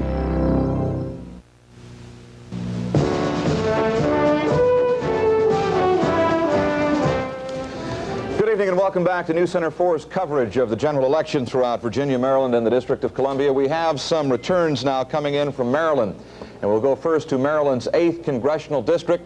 Michael Barnes, who won the seat in 1978 from Newton Steers, will retain his seat. News Center 4, based on the projection now, is that Michael Barnes has retained his seat and will be returned to Congress from Maryland's 8th Congressional District. These from the early returns now coming in from the state of Maryland. We've also got some projections with reference to some of the contests in the district. Two of the more important questions, the only two questions really on the ballot. One, the initiative on gambling, the other, a referendum on statehood. The initiative on gambling we are projecting will be approved. This is on the basis of 100% of the boxes that were turned in from the morning voting on gambling. We are showing that, we are projecting that is, that the initiative on gambling will win. That would allow numbers, the lottery, bingo in churches, and raffles for charitable purposes in the district. On the referendum that would begin the process towards statehood, we are projecting that that measure will also be approved in the district. That will not guarantee the district statehood status, but it will begin a very long process that could in fact take decades. We are also projecting that President Carter will win the district. He's got 74% of the vote based on the ballots that were turned in from the voting this morning. That is no surprise. The district always goes very heavily for the Democratic presidential candidate. We are pleased to welcome here with us now the district's mayor, a Democrat, Mayor Marion Barry, and I suppose, as I said, it comes as no real surprise to you that the president won. Not here, anyway. We always do well. And one thing that's very good, it appears, Jim, that we're going to have a large turnout. I had said we would probably get 175,000, 200,000. On yesterday, I think we're going to make that. It's amazing. People are pouring out all over, and I'm just delighted to see that. It appears, though, Mr. Mayor, that Ronald Reagan, at this point, is going to be elected President of the United States. Will that make any difference at all with reference to the district's relationship with the White House, with the administration? Well, I think it will. Naturally, I was a strong Carter supporter, and if it turns out that the projections are correct, that Ronald Reagan will be president, I'm going to do all I can to reach out to him and his staff, to acquaint him and his staff with all the unique problems of the District of Columbia. I've not heard any specific positiveness about budget autonomy, which we really want to get into, and transfer of prosecutorial authority and a fixed form of payment. But I'm going to do all I can to reach out to him and hope that he's receptive to our plight here and just work hard to make sure that the district is included in his priorities. Mr. Mayor, do you have any reason to believe at all that he won't be sympathetic and won't be helpful? Well, I don't know enough about him. You know, I've been looking and feeling so strongly about President Carter, and I haven't had a chance to. I've had overtures from people before now to sit and talk with some of his top advisors about the district, but I didn't want to do that because it would appear as though I would be conceding that the president didn't have a chance to win. But now, if that's true, I'm going to make it my business immediately to sit down with the people, and I think that we're going to do all right, relatively speaking. I think Democrats don't have a tendency to be more understanding of city problems in general, but we're going to work awfully hard. Okay, Mr. Mayor, we thank you. The mayor will be back with us again in this next cut-in in this election coverage. We've got to take a break now. We'll be back in just a minute. Stay with us, please.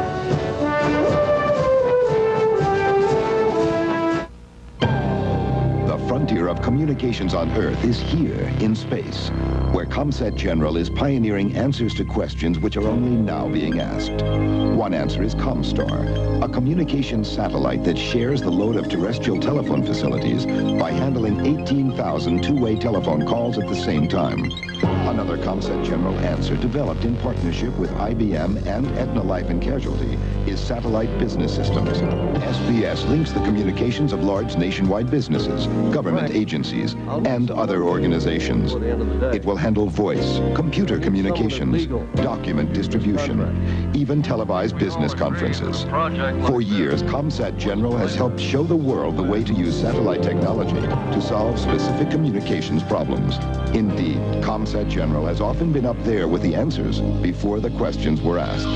For answers in orbit via satellite, think first of ComSat General Corporation. Our new Center 4 projection is that Michael Barnes will carry the 8th District in Maryland. He will retain the seat that he won from Newton Steers in 1978. Projected winner for Congress, Maryland's 8th District, Michael Barnes. We're going to go now to Barnes headquarters. Kelly Burke is standing by there. Kelly?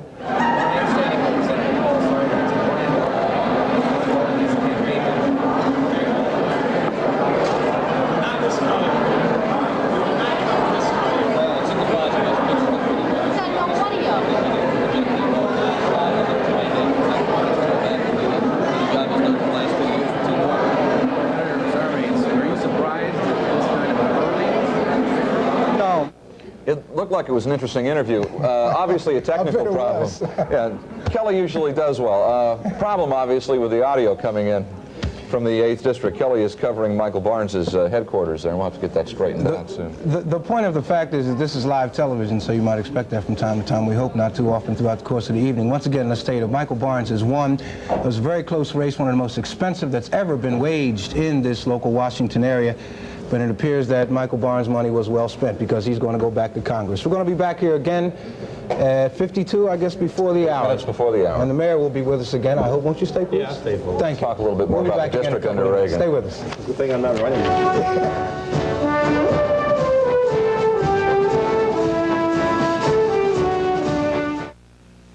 Checks. You write a batch of them every month. Checks for groceries, clothes, the mortgage, the car payment, utilities, and so on. They add up to a lot of money. But now, Bank of Virginia offers interest checking, a way to earn interest on the money you have to spend until you have to spend it. So before you write another check, ask about interest checking at Bank of Virginia and start earning interest on the money you spend, not just on the money you save.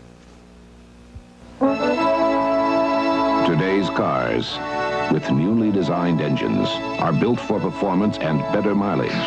And to help keep the new cars and all cars running the way they should, here's Amoco's lead-free choice. Quality Amoco lead-free in the blue pump and Amoco premium lead-free in the gold pump for engines that need high-octane performance. And they're both seasonally blended for better starting and smoother warm-ups in winter.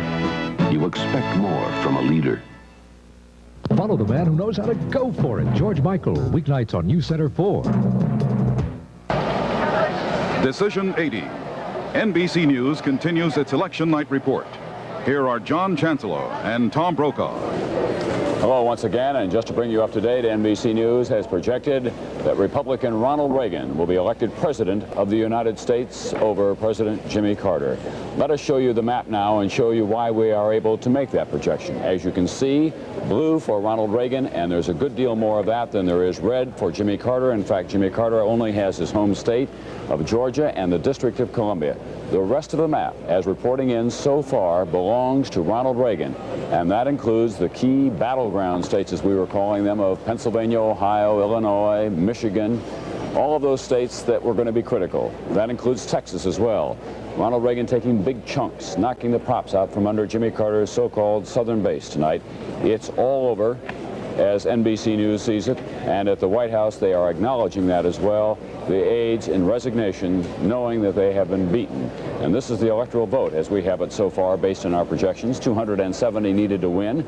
Ronald Reagan is right at that figure. Remember that the West still is to come in. That includes the 45 electoral votes out of his home state of California, where he is expected to do well. Jimmy Carter with only 15 electoral votes at this time. Ronald Reagan headed for a landslide victory tonight.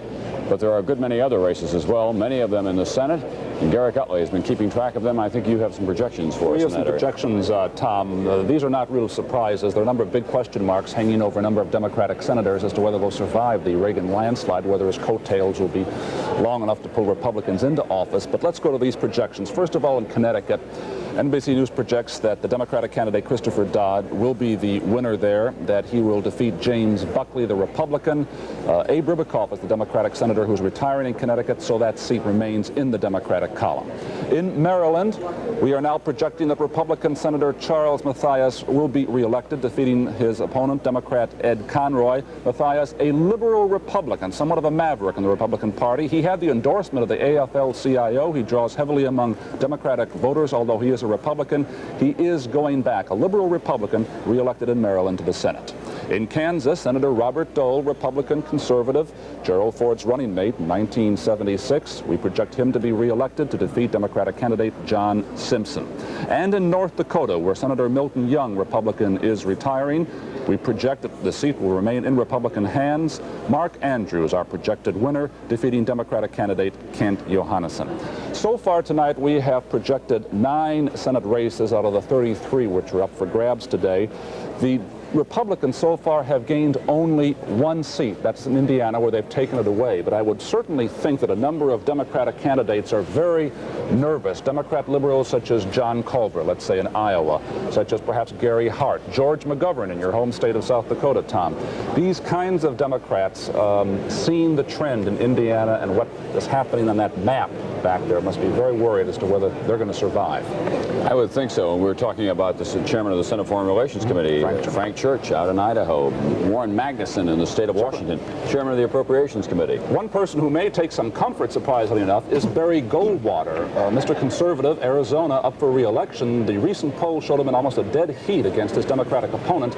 If the Reagan tide continues and Reagan gets a big vote in Arizona, Barry Goldwater should be encouraged by that. Garrick, actually, the polls were shifting a little bit to Goldwater toward the end with the error factor in the poll. The last poll had a 6% error factor in it, which made it close. But if you read that poll another way around, it didn't look so bad for Goldwater. He wasn't reluctant to say as well to the voters of Arizona, I want to go back and help my friend Ronald Reagan out. And if that carries through in Arizona, it will help Barry Goldwater out as well, because it was for Barry Goldwater that Ronald Reagan made that memorable television speech in 1964, and it began his political career. It really did. Let's go on. Let's have a look at the popular vote now. The popular vote, with 6% of the precincts reporting, shows the same lead that Reagan developed over Carter earlier this evening, holding now as the votes come in.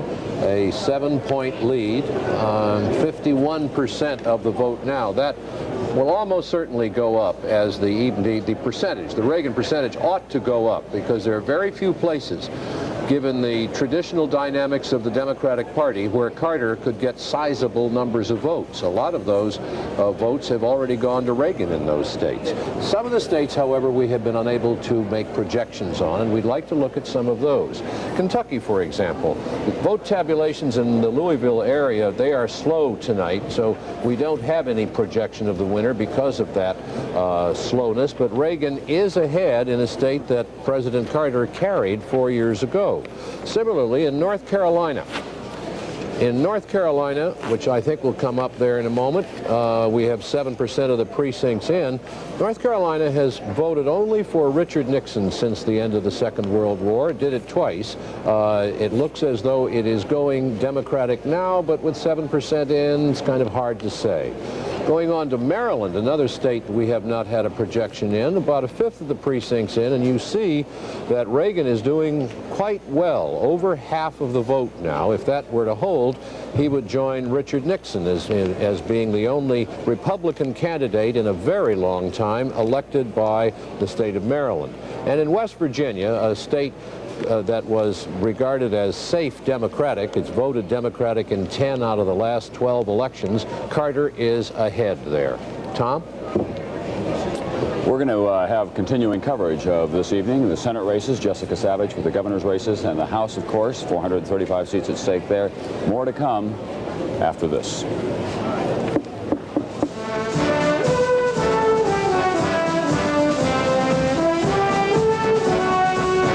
Right in your neighborhood, maybe right on your street, is a very unusual family. And if you know what's good for you, you go in and meet them. It's the Century family of companies. There's a company that insures many drivers other people won't.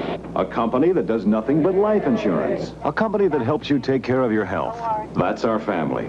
A family that includes thousands of independent agents and sales representatives. The Century family of companies for all your insurance needs. At Budget Rent-A-Car, you're number one. I'm sure glad I switched to Budget. Their low rates really saved me money, and Budget's located right inside most airports, so it's just as fast and convenient. At Budget, you're number one.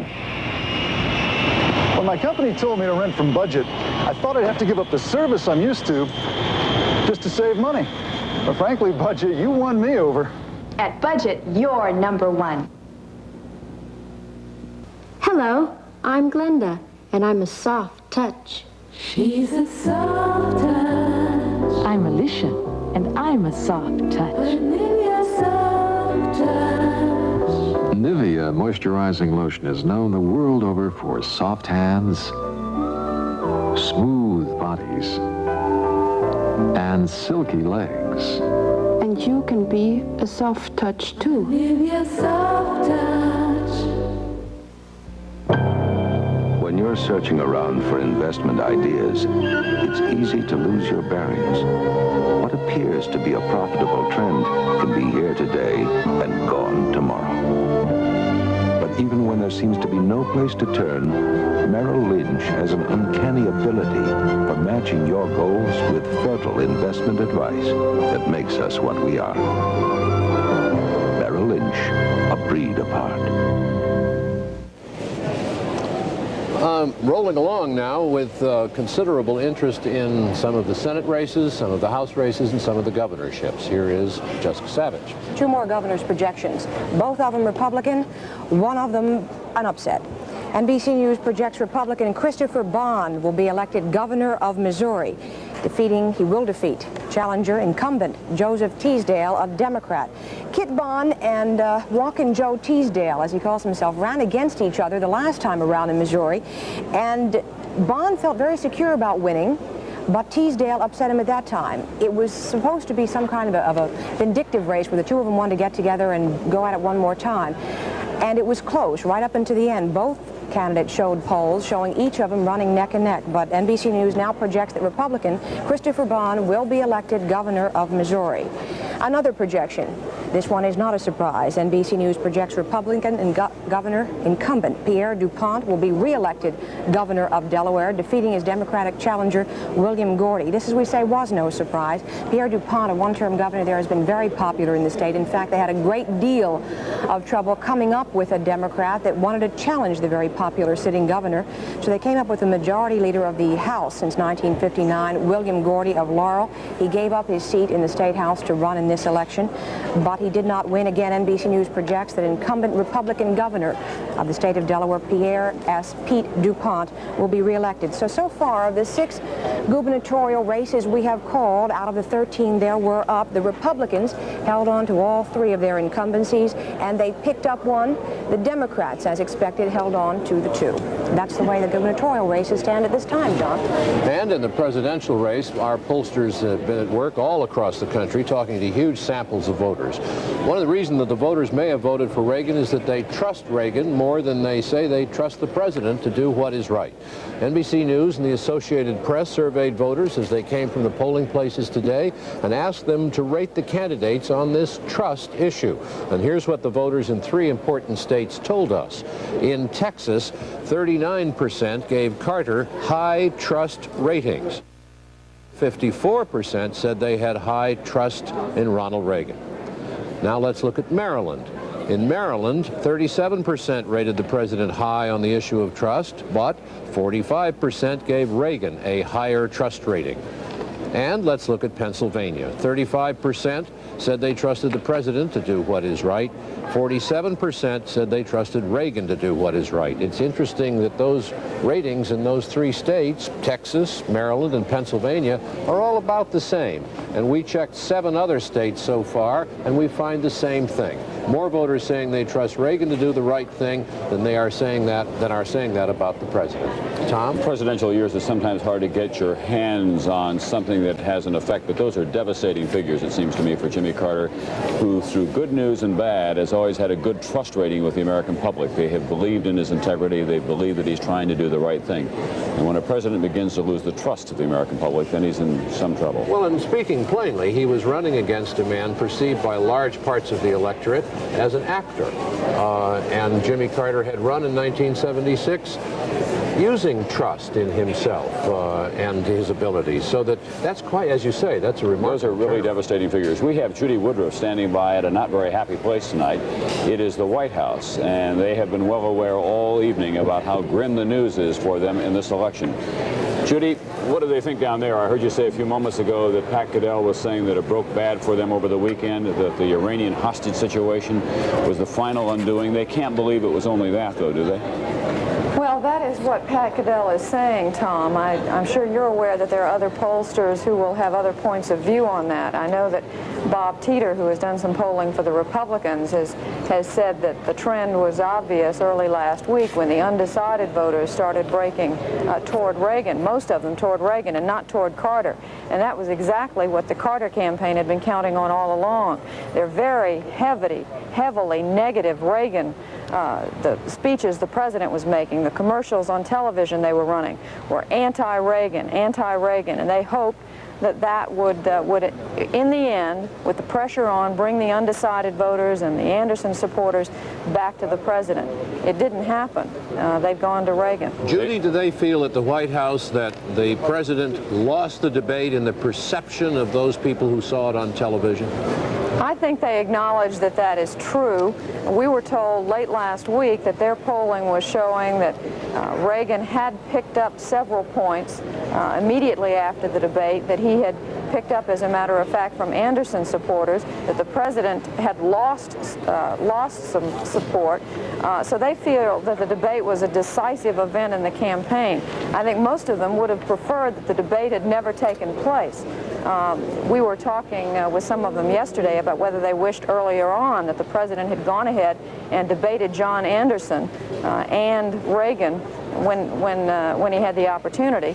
But I've been led to believe that if they had it all to do over again, they probably wouldn't have. They were so afraid of giving Anderson a boost and having that hurt them even worse than it obviously has tonight.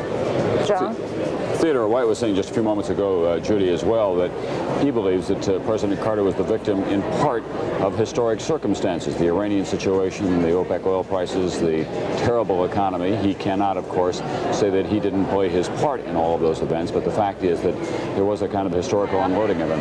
We're now seeing Ronald Reagan. NBC News projecting Ronald Reagan, the next president of the United States, the 40th president, at 69 years of age, with his wife Nancy Reagan, leaving their home in the Pacific Palisades, where they will go to the Century Plaza Hotel.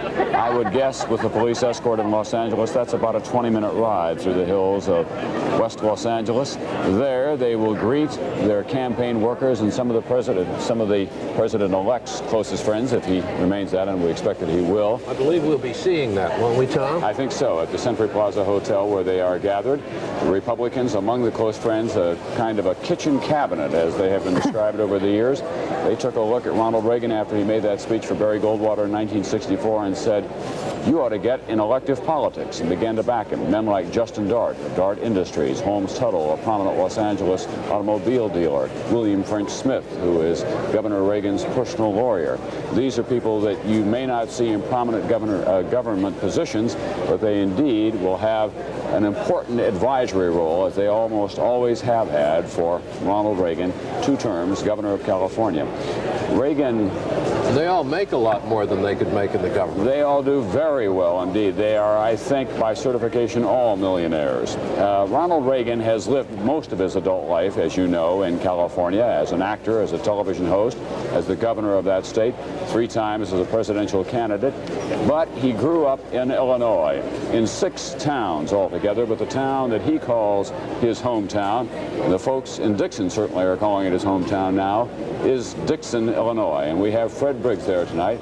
That, if you'll pardon me, folks, in Dixon is the New Plains, Georgia of America. Here's Fred Briggs. Dixon, Illinois, the boyhood home of Ronald Reagan, going somewhat wild tonight on the news of the projected winning.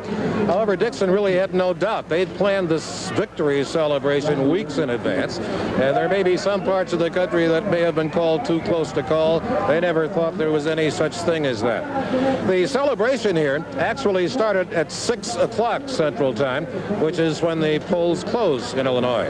There was a parade across the Ronald Reagan Bridge on the Rock River to downtown Dixon. A torchlight parade it was supposed to be, but the brisk north winds made maintaining lit torches a little impractical. There was the Dixon High School band from Reagan's old high school, where he played football for a while. And there were a number of Ronald Reagan cousins, first and second cousins in various stages of removal, most of whom really didn't know Governor Reagan except for a brief meeting during the Illinois primary last spring. When the crowd heard that Reagan was the projected winner, here's what happened. Ronald Reagan is the winner of the 1980 election. He is our next president.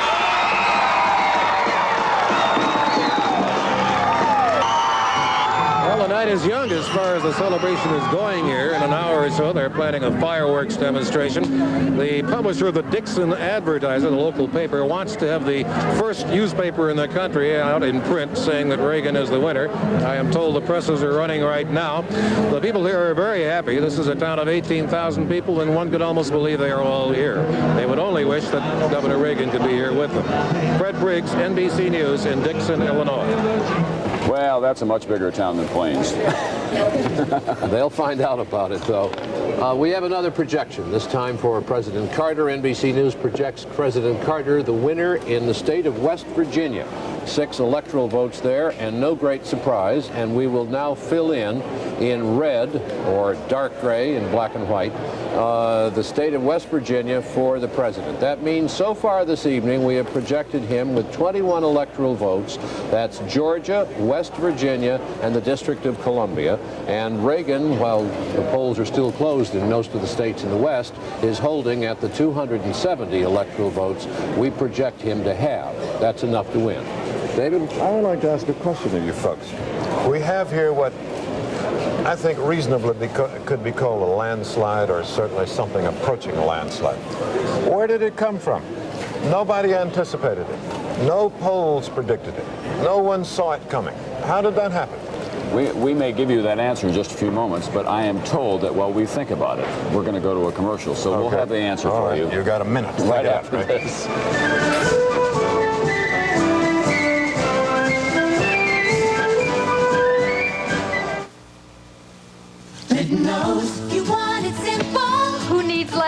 Litton's new AutoCook microwave oven. Litton knows your recipes. AutoCook knows how to cook my favorite foods automatically. Litton knows you want to cook with ease. It asks me what food, how much, and how I like it done. AutoCook does the rest. When you buy a Litton, you're buying everything we know. Nobody knows more about microwave cooking than Litton. Now, keep your eye on the ball. That's a nice-looking watch. Look at the ball. I'll look at anything I want. That really is a nice-looking watch. It's a Timex quartz.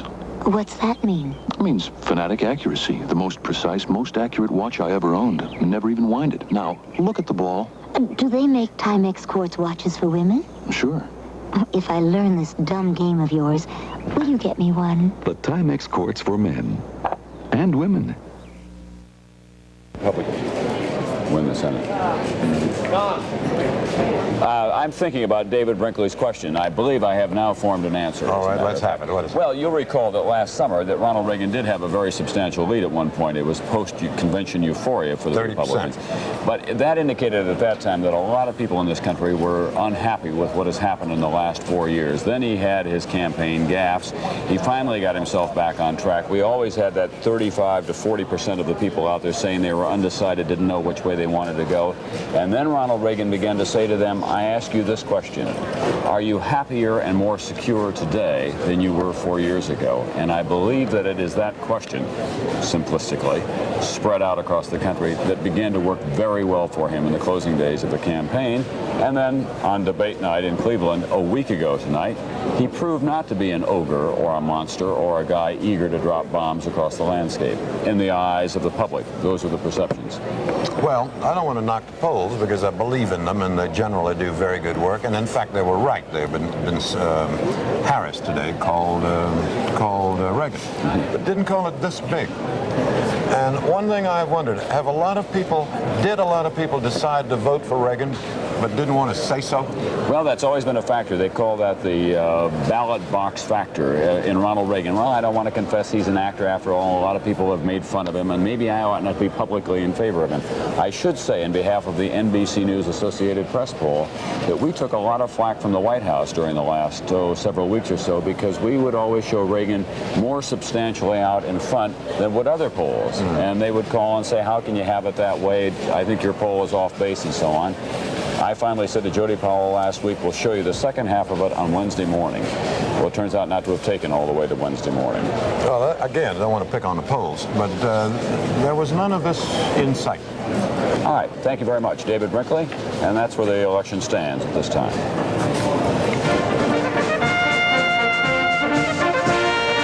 This election night coverage is brought to you in part by Kicks Country.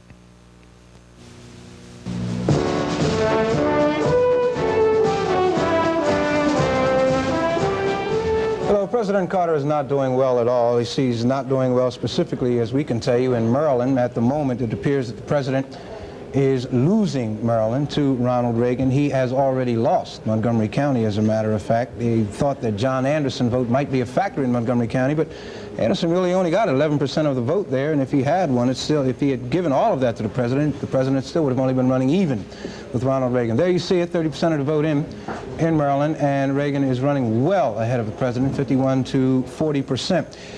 In Virginia, we have already projected that Ronald Reagan, the network has already projected that Ronald Reagan will be the winner there.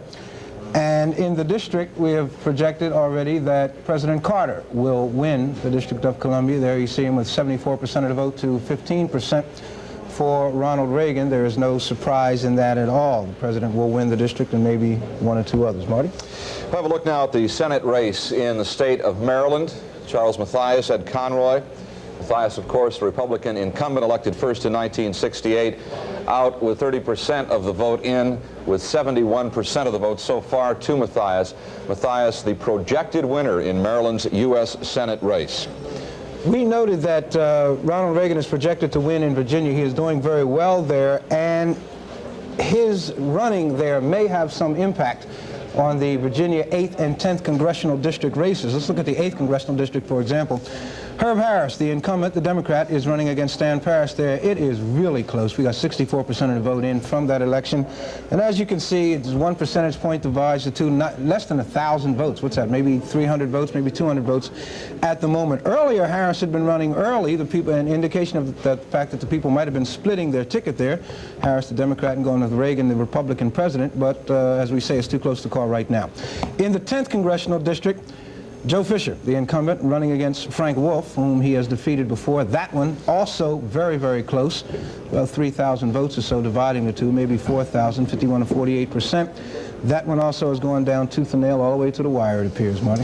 Jim, throughout the state of Maryland, it is incumbents doing very well. Notice the votes. You will see now so many of our votes in the total presidential count in Maryland coming from Montgomery County, a few more from Prince George's County. Too early to call, but many of the incumbents out. The 4th district, this is Marjorie Holt and James Riley. Holt, the incumbent Republican, out to an easy lead so far. It looks like a projected win. It is too soon for us to call it and be sure. Move on to the 5th district now in northern Prince George's County. Gladys Spellman, 78% of the vote. Kevin Igo, 21% of the vote.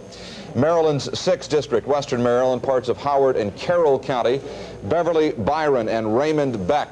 Beverly Byron, the Democrat, there, out to a substantial lead again. It seems to be an incumbent's night in the state of Maryland. And the 8th district, which is almost all of Montgomery County, the projected winner in the 8th district, holding on to the seat that he won from Newton Steers in 1978, Michael Barnes, is our projected winner in Maryland's 8th congressional district. Some of the others, it is too early to call, at least by the criteria that Dick Smolk, our analyst, would use to call a race. There is one that's not too close to call at all. Ever since there has been a congressional representative to Congress from the district, it has been Walter Fauntleroy. He has never had much in the way of opposition. He doesn't have it again this year. Walter Fauntleroy comfortably out in front, 73% of the vote. We can pretty safely say, we could have pretty safely said about 3 months ago, last year, if you want to say it, that Walter Fauntleroy would have run that contest. We got to take a break. We'll be back here in a couple of minutes with Mayor Marion Barry and some results of some other congressional races around the area. Stay tuned.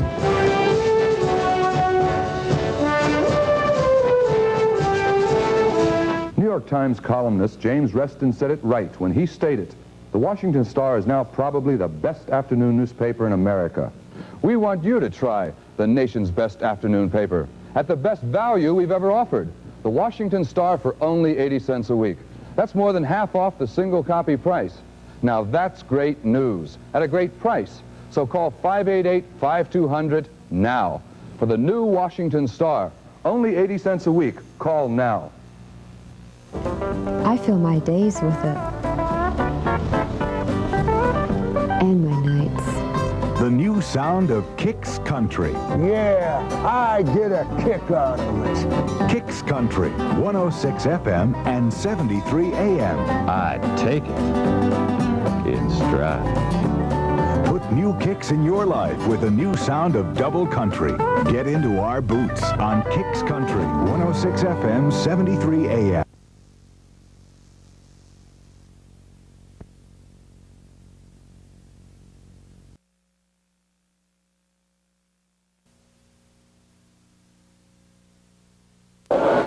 That's it, Mike Barnes, the winner. We'll be back in a few minutes with more of all the local races.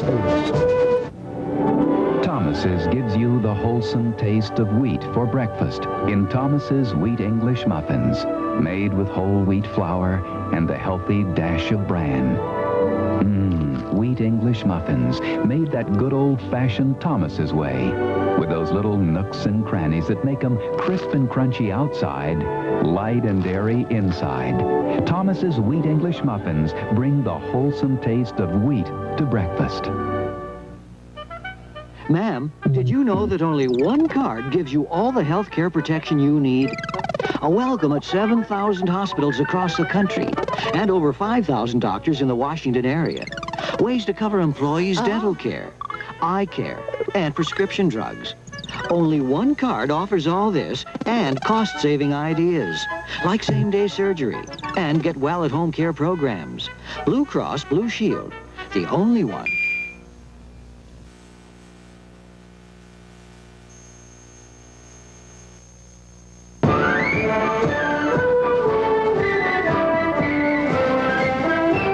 Decision 80. NBC News reports the results of our national election.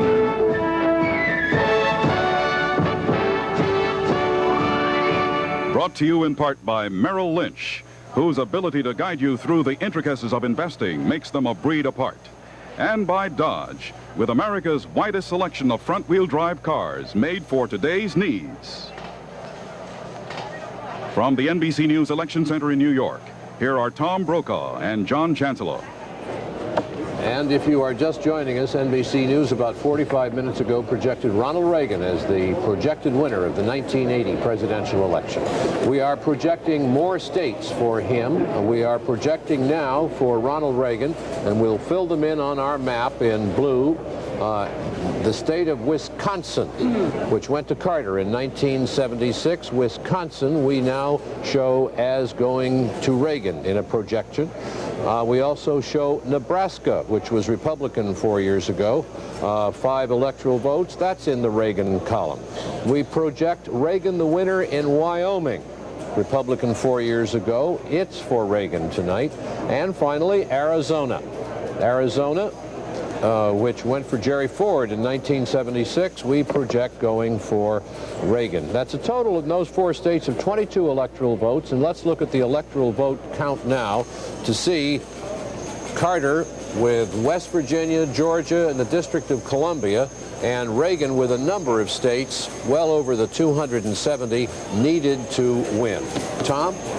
John, it occurs to me that we have talked about landslides before in presidential politics. 1964 comes to mind, 1972, Richard Nixon over George McGovern. But 64 was a kind of high water mark in terms of the landslide when LBJ blew away Barry Goldwater. This is going to be bigger than that. Well, I'm not certain, Tom, that you're going to find that it will be bigger than it may be bigger in terms of the percentage of the electoral vote. I think FDR in 36 against Landon had something like 90% of the electoral vote. Yeah, Landon got 2 states that year. That's right.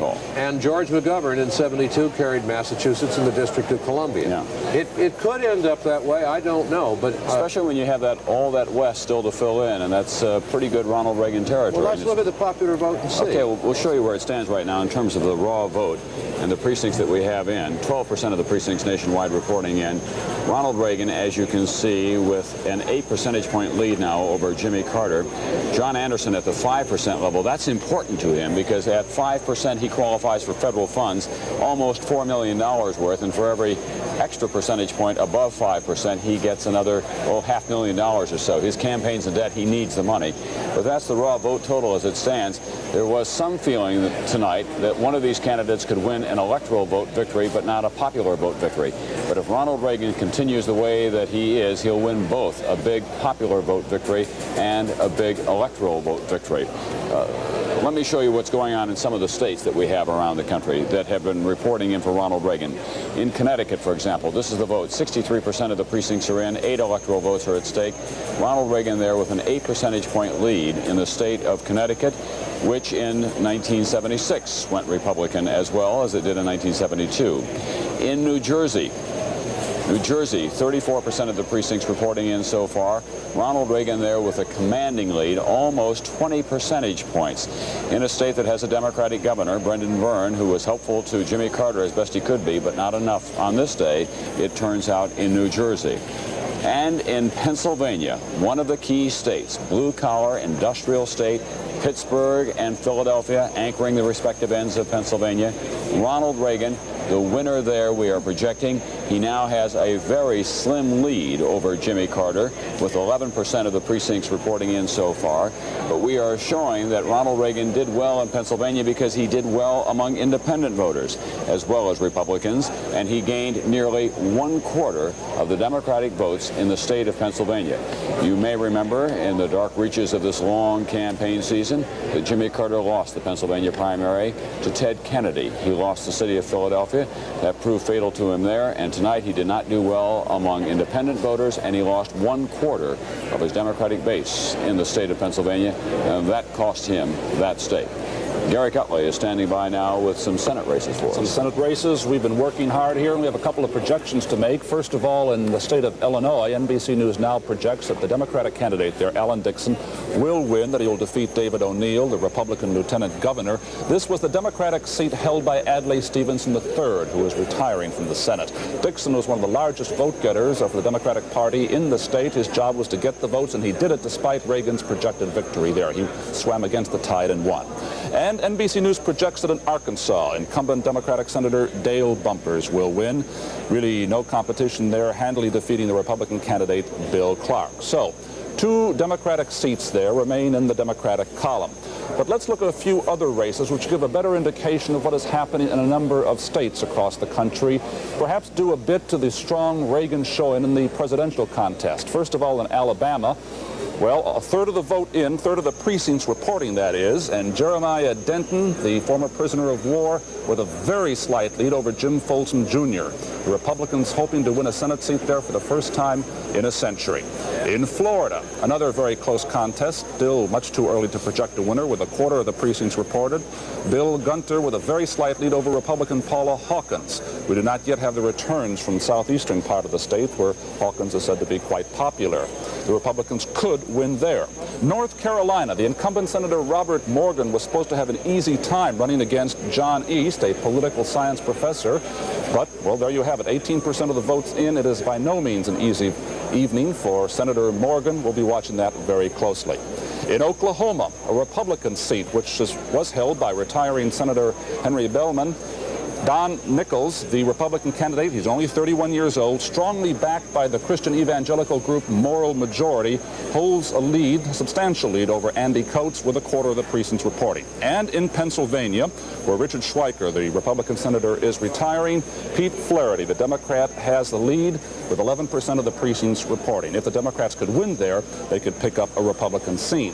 But in a number of states, the reports we're getting from across the country is that a number of Democrat senators may be in serious trouble. The Republicans would have to get a net gain of 10 seats in order to win control of the Senate. That seemed impossible. We're not saying it's going to happen, but they could get an awful lot. Actually, they only need 9 if Ronald Reagan continues to do well, because the vice president would cast a tie-breaking vote, and if they're at 50-50, that means that the Republicans would have control of that. We'll be back with more of all of this right after this.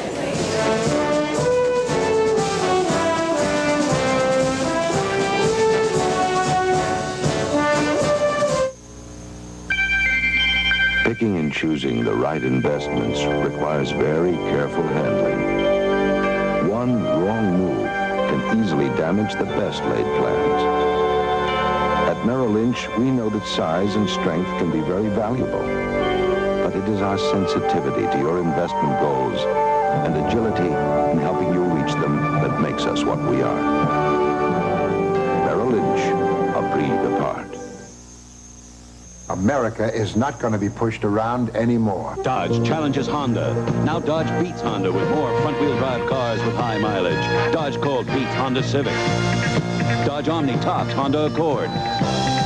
Dodge 024 is unsurpassed by Honda Prelude. And Honda has nothing like new Dodge Aries K, America's highest mileage 6-passenger car. With Dodge front-wheel drive pulling for you, America's not going to be pushed around anymore. At your Dodge Ram dealer, the American way to beat the pump. Now, Zenith System 3 is more. The PRP circuit. For more picture detail. More picture sharpness.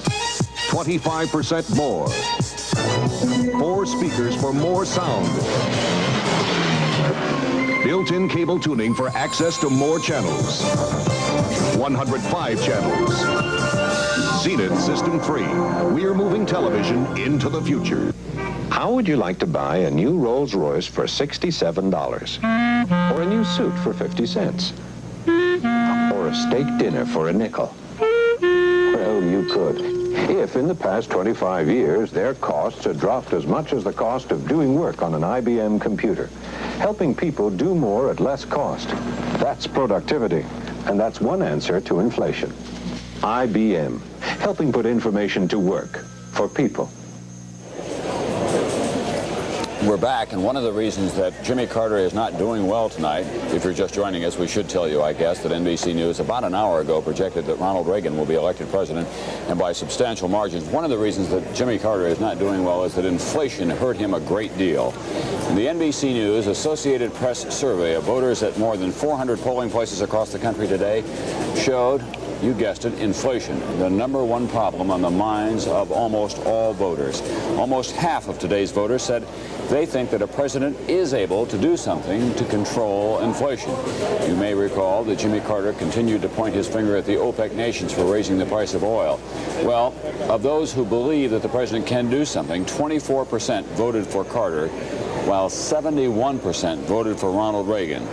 That's a remarkable difference. Inflation, the key issue in this election, it's running at just over 12%. There were some tough figures for the president in the closing days of the campaign. As we say, half the people believing the president can control it, and of that half, about 71% saying they're going to vote for Ronald Reagan, and indeed they did. It would appear that the voters, based on all of this, have given him his first assignment. But then that's the assignment that he chose, because that's the question he kept asking everyone. Are you happier or more secure today than you were 4 years ago? John Chancellor. The president is going to appear in a Washington hotel in about a half an hour, and of course we'll go there no matter what else happens to be going on here. But in about 30 minutes, stand by for the president. Tom Pettit has a way of getting out of the office here at NBC News and going out with nice people. It's been his habit to go to Serb Hall in Milwaukee on some elections. I don't know whether he goes for the company or the beer, honestly, but there he is anyway. Tom? Well, John, I must say that we get a combination of company that's good and beer that's plentiful. Conventional Democrat Tom Parker, head of the Milwaukee County Labor Organization. Tom, it would seem that here in Wisconsin and around the country, labor's role in the Democratic Party took a shellacking.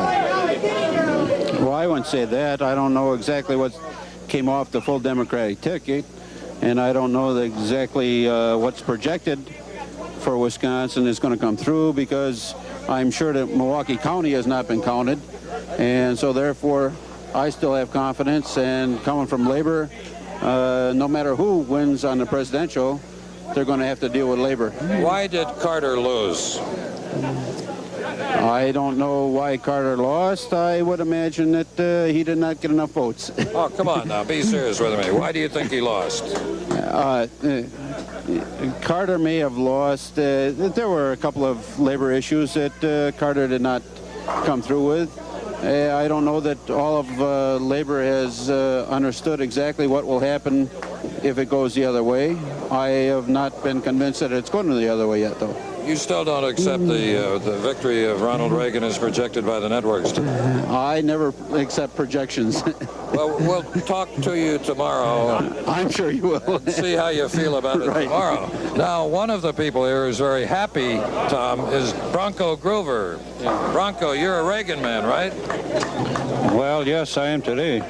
Well, Tom just told us he didn't know that the election was in fact over, and in truth he did not know that he would accept the NBC projection of a Reagan victory. I guess you will accept. I think I will, yes. Why do you think Reagan won in a country where Democrats have traditionally been able to turn out a lot more voters? Well, I think the American people today, despite the fact that some people are Democrats, Republicans, they voted for Reagan because I think they're very disappointed in regards to the world situation. We're a strong and powerful nation. We have been good and nice to all the countries in the world. We have helped them in need, and I think we deserve a better break from all the countries in the world than what we're getting. Bronco, thank you. Tom, we'll check in with you tomorrow. I hope so. John? Thank you. Well, there's some interesting things and some rather knowledgeable things being said there. The first man was classic American politics. He wants to know what's happening down at his end of the ticket, not way up there where the president is. They'll have to deal with labor, he said. And the second gentleman expressed a feeling, I think, held by a number of Americans. The polls have indicated that. The number 3 Democrat in the House of Representatives, John Bradamus of Indiana, I believe, and we're going to find out about that in a moment, is in serious trouble tonight.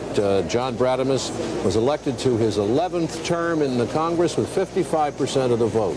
The majority whip, a very important man. And what's happened to him, Jessica? Number 3 man in the House, and it looks like the way it looks to us tonight is that Bradamus has been defeated in Indiana, that he had an onslaught of a very tough challenge.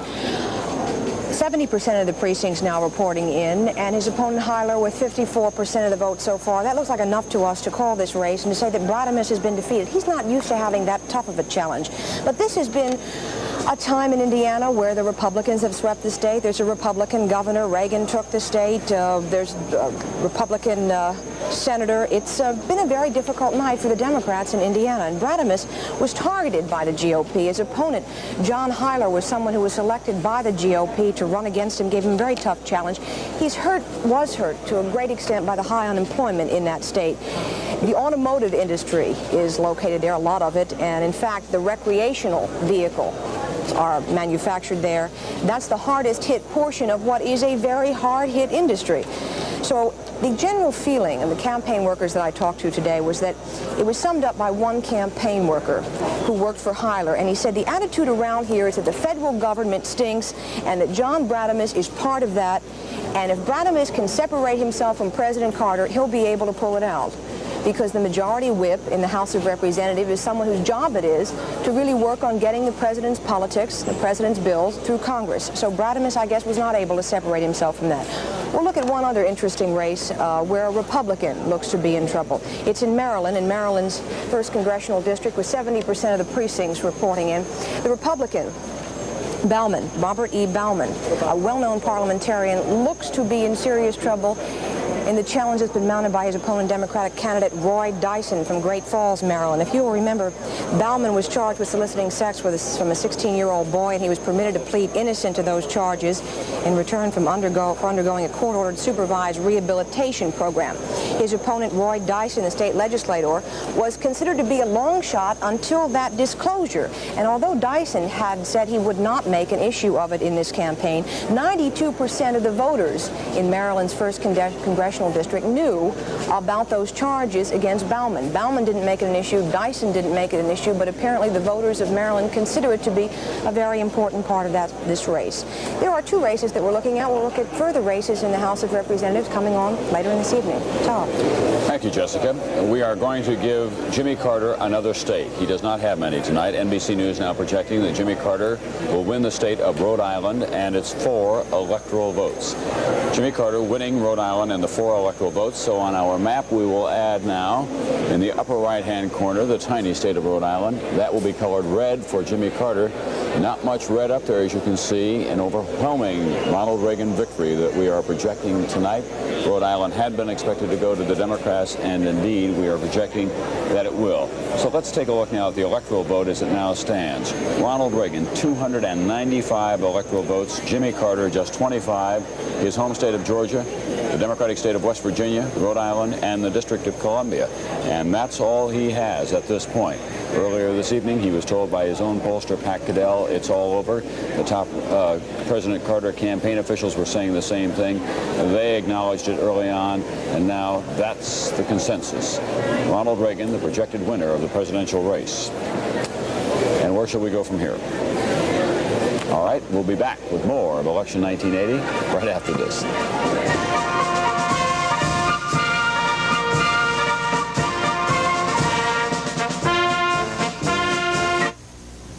We're Exxon. We're Bob Larkins, whose department is ready to invest billions to develop synthetic fuels. We're James Phillips, who's helping make oil from shale rock a reality. We're Dave Wims, on a major project to turn lignite into gas. We're Judy Wood, at work in a test plant that turns coal into liquid fuels. We're Bob Lang, developing a better way to turn coal into synthetic gas. We're more than 100,000 people working on energy. We're Exxon. You've got it, Art. I'm Pete Conrad in the cockpit of a McDonnell Douglas DC-10. I've talked to DC-10 pilots, and one thing comes through loud and clear: their confidence in this airplane. And no wonder. The DC-10 proves itself in the air. serving 90 countries, flying 1 million miles a day. The DC-10, one of the most thoroughly tested airliners ever built. I've got it, Art.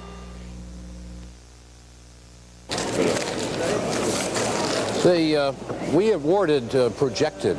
projected New Jersey for Ronald Reagan earlier this evening, and we'd like to, we're going to be getting into that in a minute. Let's first look at the popular vote around the country to see. We have about 13 million votes in the popular vote in so far, 11 million, I think. And again, the Reagan advantage over the president has now increased to 8 points. It was at about 5 points before, but now with 15% of the precincts in, the Governor Reagan has an 8-point lead over the president. I'm looking at the 51% with some interest because a landslide, according to many people who write about politics, starts at around 60%. We may not be able to see a landslide victory, even though it looks as though Reagan is going to have an overwhelming, colossal, perhaps historic victory in electoral votes. Now let's talk about New Jersey. We're going to show you a comparison now as to how well President Carter did this time and how well President Carter did the last time in New Jersey. Now, what you're seeing now is that's what happened this time. That is our projection of the vote. And in 1976, Carter lost New Jersey to Gerald Ford. Gerald Ford got 50% of the vote there, and Carter got 48%. But you can see how much better Reagan did in New Jersey than Ford did before, and how poorly Carter did this time compared to the fairly good showing he had in 1976. David? John, you know, the Carter people have been saying now for some weeks, days, they're afraid of losing, and they have been saying it, if they did, it would be Anderson's fault. Because Anderson, they were afraid, was going to take away enough votes from Carter to throw it to Reagan. They can't blame this on Anderson.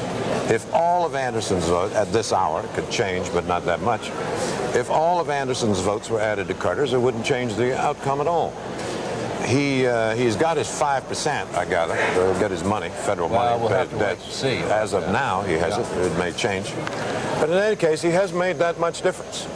And the winner is Reagan without regard for any other consideration.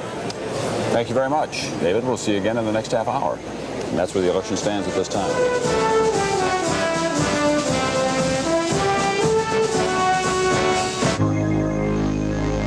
Tonight's election coverage is brought to you in part by Comsat General Corporation, a Comsat company.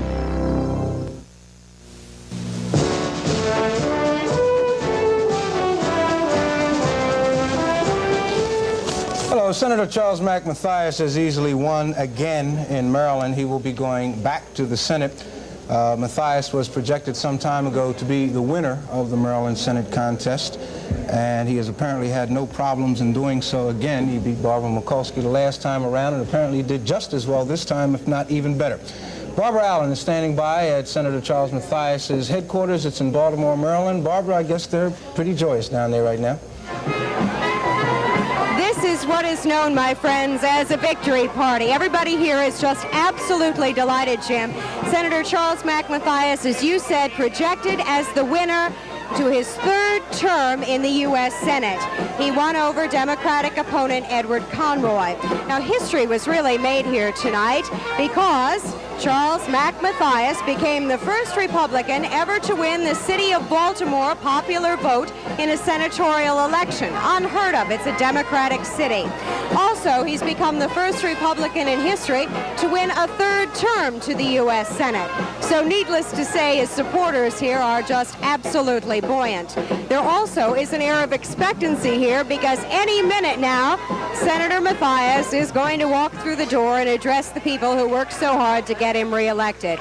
We hope to be following that, Jim, but for now, I'm Barbara Allen, News Center 4, live from downtown Baltimore at Mathias headquarters. All right, thank you, Barbara. There we have it, no sweat. Charles Mack Mathias again the winner. We are pleased, as I noted earlier, to have Mayor Marion Barry here with us. Marion Barry was not running this time around.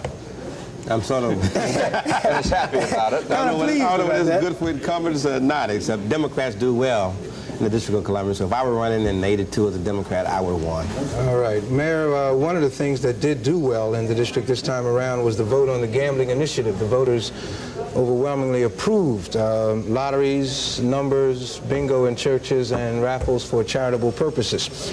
Opponents of gambling argued that whatever revenues were to accrue to the city from gambling would probably be deleted from the federal payment by Congress. Do you see that as a legitimate argument on their part? Do you see that happening? Well, that's a possibility. In the past, they've done this. For the first time in '81, working very hard with Senator Leahy and with Congressman Dixon, I've gotten to the point where they don't look at what we raise as a factor in the federal payment. If it's $300 million, we've gotten it up to $296. We're pushing for about $376 in '82.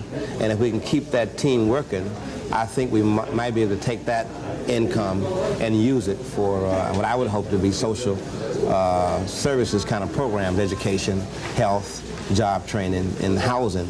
How much money we're going to get, Jim, I don't know. Someone says $10 million, 15, 35. It'll probably be next fall before we're operational. I have to send over to the council 5 names. They have to approve them. They have to set up shop. They have to find the money because it's not in the budget. So it'll be a while even before it's set up? Probably next summer if things go well. Okay. Mayor Brad, we thank you for that. We got to take a commercial break. We'll be back here in just a minute. Stay with us, please.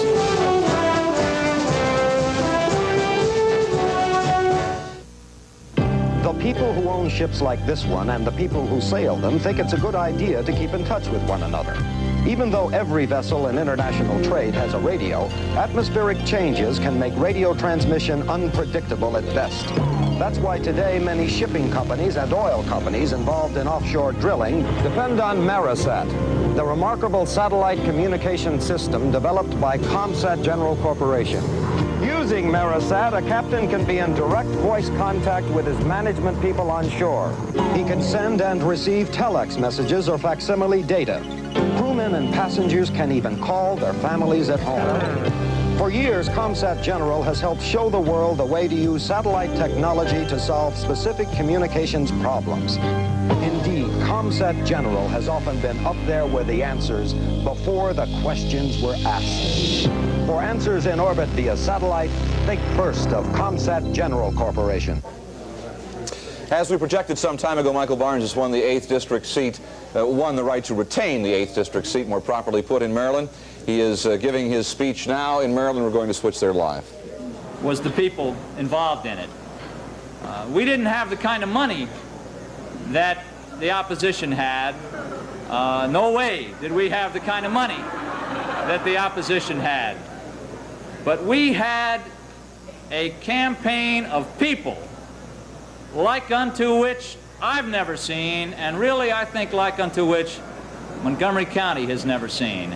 And it was epitomized by the leadership of an able and dedicated and honest young man who gave up his law practice to become the campaign manager, and somebody we have all come to respect so much, Brian Barkley.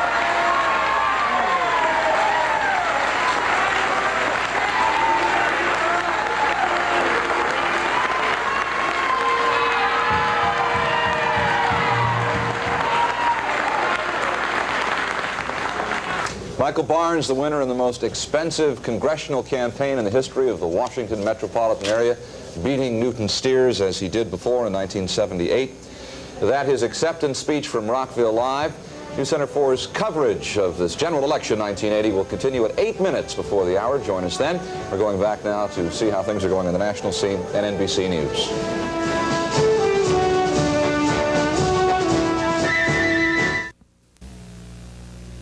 Every day of the week you're doing new things, and every day there's a new Washington Post to help.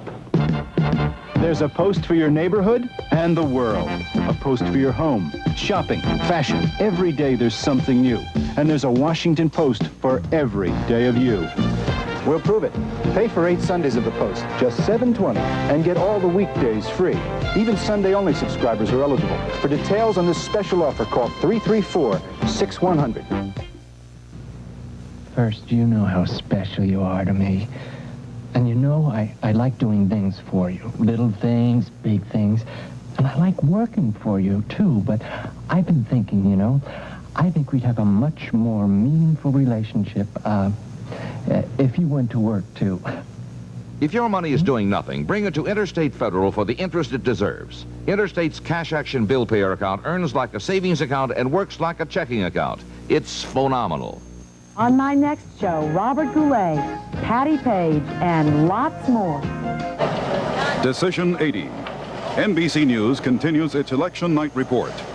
Here are Tom Brokaw and John Chancellor. According to UPI, the president knew this morning that he was probably going to lose the election. His pollster, Patrick Cadell, told him that, gave him figures this morning showing him he was trailing Reagan nationally by 8 percentage points. And interestingly, that Cadell poll is being borne out by the popular vote figures that we've seen here tonight. It may end up being more than 8 points, but that's what the president was informed of this morning by his very accurate pollster. We are going to project some more states for Ronald Reagan now. NBC News projects Ronald Reagan the winner in the border state of Kentucky with its 9 electoral votes. And that's a solid block ranging all the way from the Gulf of Mexico to the Lake Michigan. We are also in the West projecting Reagan the winner in the state of New Mexico with 4 electoral votes. New Mexico, Reagan our projected winner. You can see him filling in the West with the states in blue, which we have marked on our map for Ronald Reagan. A lot of blue on the map. The electoral tally for Reagan by our projections is now over 308. Carter still at 25. That is one of the largest imbalances we have seen here in this studio, and maybe one of the largest since we've been using this particular computer setup. Tom? John, we also want to point out that we expect that President Carter will be leaving the White House soon to go to his headquarters in Washington, D.C. It is always a bittersweet moment on a presidential election night when the president or the challenger has to go before the people who worked so hard for him and acknowledge that he has lost. And we'll be covering that, of course, as soon as we see the president leaving the White House. In addition to the electoral vote, we're keeping track of the popular vote as well, and this is how that stands now, with 18% of the precincts reporting in nationwide. As you can see, Ronald Reagan has an 8 percentage point lead. Just as Pat Cadell told the president earlier this morning, he was trailing in the country, and that is holding up. It could change, of course. John Anderson at 5% of the popular vote. We have said several times tonight that that's the figure that he has to reach to get federal election money. I guess we can't say it often enough for the people who hold the treasury, so to speak, or the debts for the Anderson campaign. Although that could drop below 5% later in the evening. I'm not predicting that, but if it does, he doesn't get the federal money, and then he's got a big debt to pay off. Let us show you some of the as you can see the map behind us now, it's pretty well filled in for Ronald Reagan, but let us show you what's happening in some of the key states. In Ohio, with 25 electoral votes, 1/5 of the precincts reporting so far. Ronald Reagan with a popular vote lead now of about 80,000, 8 percentage points, very healthy. We discovered in our polling of voters in Ohio that Ronald Reagan came up with substantial support from independent and Democratic voters. And listen to this, 1/3 of those calling themselves liberal voted for Ronald Reagan in Ohio, a state with a lot of economic difficulties. Those economic difficulties laid at the doorstep of President Jimmy Carter by a very formidable figure in American politics, Governor James Rhodes, who is one of Ronald Reagan's closest advisors and confidants. And it's paid off in Ohio. Rhodes told me a week ago, we're going to win this state for Ronald Reagan. And indeed he did. Here's the popular vote now in the state of Pennsylvania, another big key industrial state. This one in the east. 27 electoral votes, 29% of the precincts are in so far. The numbers tell the story. Ronald Reagan with a 3 percentage point lead over Jimmy Carter. And apparently he was able to do well there among Democratic and independent voters, and that paid off for him. That was one of the states that the Reagan Computer Bank identified as ECBC, ethnic Catholic blue collar, and they apparently had some success in Pennsylvania, as they did in the industrial state of Michigan. Here now, the popular vote for that state, 9% of the precincts in so far. Ronald Reagan with a commanding lead over Jimmy Carter. We are told that Jimmy Carter did well in the city of Detroit, and that's the only place that he did well in Michigan. He had substantial help from Mayor Coleman Young in Detroit, but Ronald Reagan was able to pick off a lot of voters, independent and Democrat, from Jimmy Carter in the suburbs and in the outlying areas. Michigan is one of those states that divides fairly cleanly. The North generally more Republican than the South. The Anderson vote there at 8% in Michigan probably hurt Carter around the state as well in some of the university communities, for example. I meant just to add that. That's well, no, I think that's absolutely right. Now we'll go to Garrick Utley, who has some Senate races for us, and I guess the balance is still on the floor here. It is still. We've been able to call so far, project 11 of the 33 races. We're one-third the way through the Senate contest tonight. Let's review them quickly. The Democratic victories so far this evening, which we have projected at NBC News. First of all, in Kentucky, the incumbent Wendell Ford, going back to Washington. In South Carolina, Senator Ernest Hollings, the projected winner. In Georgia, Herman Talmadge, going back for a 5th term. In Ohio, John Glenn, an easy victory despite Ronald Reagan winning Ohio. In Connecticut, Christopher Dodd. In Illinois, Alan Dixon, he'll be a freshman senator there. In Arkansas, Dale Bumpers. And in the Republican side, in Indiana, Representative Dan Quayle has defeated Birch Bayh, the incumbent. That's a gain for the Republicans. In Kansas, there is Robert Dole, Republican going back. In Maryland, Charles Mathias. And in North Dakota, freshman Senator Mark Andrews holding the Republican seat there. And a new projection we can make now in the state of Oklahoma. NBC News now projects that Don Nichols, Republican, 31 years old only, will be the winner in Oklahoma, holding that Senate seat for the Republicans, defeating the Democratic candidate Andy Coates. What's interesting about this race is that Nichols has been closely aligned with the moral majority, the politically active evangelical movement there. He has based his campaign on their support, and he has won in Oklahoma. So if we look at the races we have called so far tonight, this is where we stand. It shows that so far this evening we have 7 Democrats and 4 Republicans. Now when we add that to those which are already held in the Senate, we have 43 Democrats and 35 Republicans so far in the upcoming Senate, 51 seats needed for control. So we'll be looking forward to the remaining Senate races, some very close ones we are anticipating. As a preview of what may be coming our way, let's look at the race in South Dakota.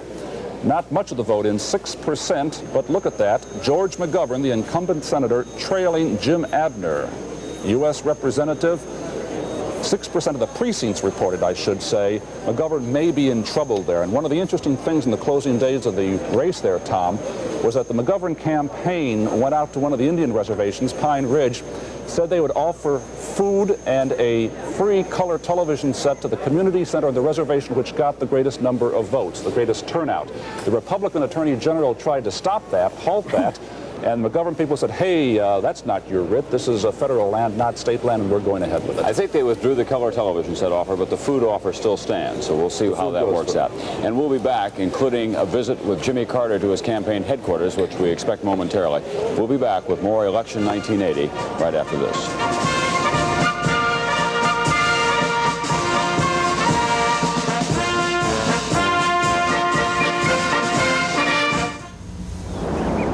Keep your eye on the ball. That's a nice-looking watch. Look at the ball. I'll look at anything I want.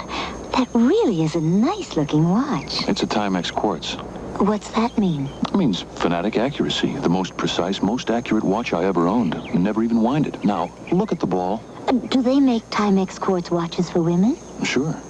If I learn this dumb game of yours, will you get me one? The Timex quartz for men. And women. Mr. Chairman! Yes? The delegate from New York Life wishes to... Yes, the delegate say New York Life? Yes, sir, and we... What has New York Life got to do? Mr. Chairman! Since 1845, our company has insured 11 American presidents. 7 in this century. Order, sir. Life insurance is a personal matter. It's a family matter, and we vote for the candidates who choose New York Life for family protection. Can they do that? What we need is a bigger house. What we need is financing. Where do we get it? We handle the where do you get it? How much down? But what are you going to do? Trust the realty world, folks in blue, to cover it all for you. associate is specially trained to cover all the bases in finding you a new home, including financing information. Realty World will cover all the details.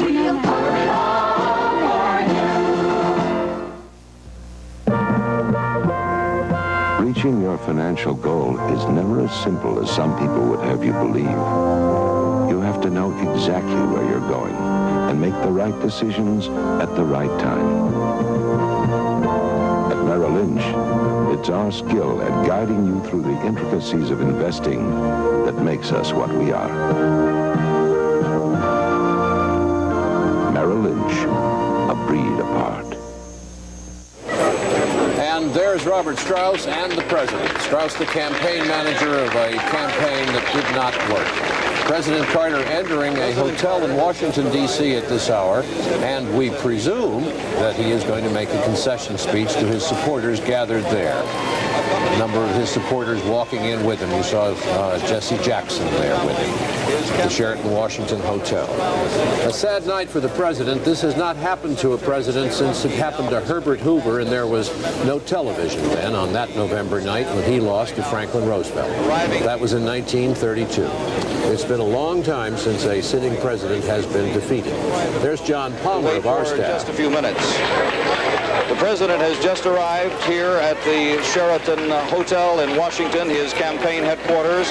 He came in, he was waving in somewhat a subdued manner, but the familiar smile broke out every once in a while. He was accompanied by Secretary of State Muskie and a number of other White House aides. He has gone very briefly now into a holding room for 3 or 4 minutes, and his aides tell us that very shortly he is going into the main ballroom here, where about 2,000 or 3,000 of his supporters have been waiting for an hour or so, waiting for what they had hoped would be some kind of a victory celebration. But as we all know now, the president has come here to make his concession. White House aides said earlier this evening that this was not really a surprise, this victory by Ronald Reagan, that they had known at least for the past 24 hours that they were not going to win this election, but it has been quite a surprise, the margin of victory for Ronald Reagan. So that's the situation here in the outer lobby. Let's move just inside the ballroom to my comrade, Judy Woodruff. Judy? Thank you, John. We are inside the ballroom here at the Sheraton Washington Hotel in Washington, waiting for the president to come in. There was a lot of loud music in here a few minutes ago, and I think it probably disguised the long faces and the very sad mood that certainly so many of the people here are feeling right now. I've seen several people go up and quietly hug their colleagues in the White House, colleagues in the campaign. The president, we are told, is going to wait just a few minutes before he comes in here. When he does finally get here, he's going to see some supporters who've been with him throughout this campaign, cheering, holding up Carter Mondale signs, waving, because they had, after all, called this a victory celebration, even though that's far from what it actually is. I was talking with someone who worked in the campaign just a few minutes ago, who said that we were talking about what Carter's problems were, why he wasn't able to put it together. Judy, can you hear me? And it was his view. Yes, I can, John. Judy, we've got a big news break here. Just stand by for 1 second. Garrick Utley is going to tell us about it. Garrick, you've got a story here. Yes, John. NBC News now projects that in the state of South Dakota, George McGovern has been defeated. George McGovern, the 1972 Democratic presidential candidate, defeated by Representative Jim Abner of South Dakota. McGovern, after 3 terms in the U.S. Senate, defeated. And in Alabama, a second projection, a second surprise. Jeremiah Denton, Republican candidate, former prisoner of war, projected by us as the winner in Alabama against Jim Folsom Jr., the first time Alabama will have a Republican senator in 101 years. Now, Judy, back to you. That's true. Thank you, Garrick. That is big news. It sounds like so many of the familiar Democrats are losing this year. What I was going to say a minute ago is that I was talking to one of the campaign officials who told me that one of Jimmy Carter's problems was that in the last 3.5 years, he was not able to forge together a strong group, a strong coalition of supporters that he could count on in this campaign. He had to go back out into the field this year, this past summer, and try to piece together a campaign organization from one that just had not existed from 1976. And I thought that was a rather interesting observation from someone who was involved in putting that field organization together. Judy, of course, we have been traveling with the president president for some weeks now, but I think as we had talked for the last week, we could certainly sense this mood. We have known for the last 3 or 4 days, a pretty good indication that the president was going to lose that, and then we got confirmation tonight that the president also knew the situation. You were down in Plains early this morning at that rather emotional point.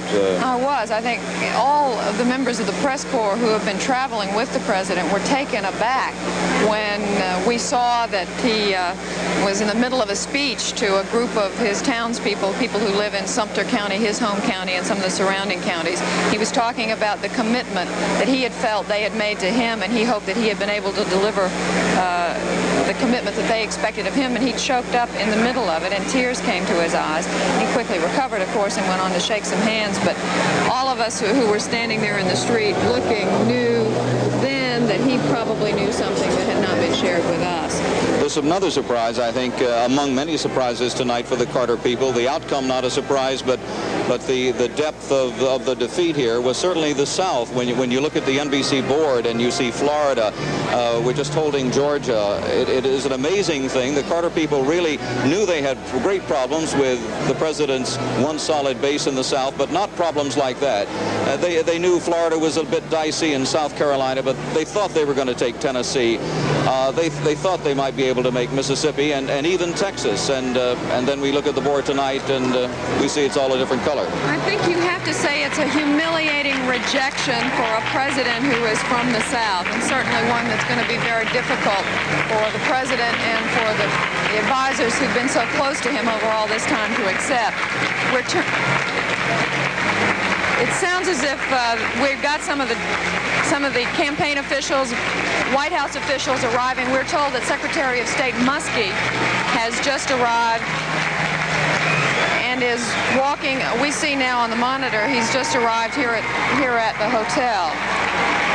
But the big applause is here. President Carter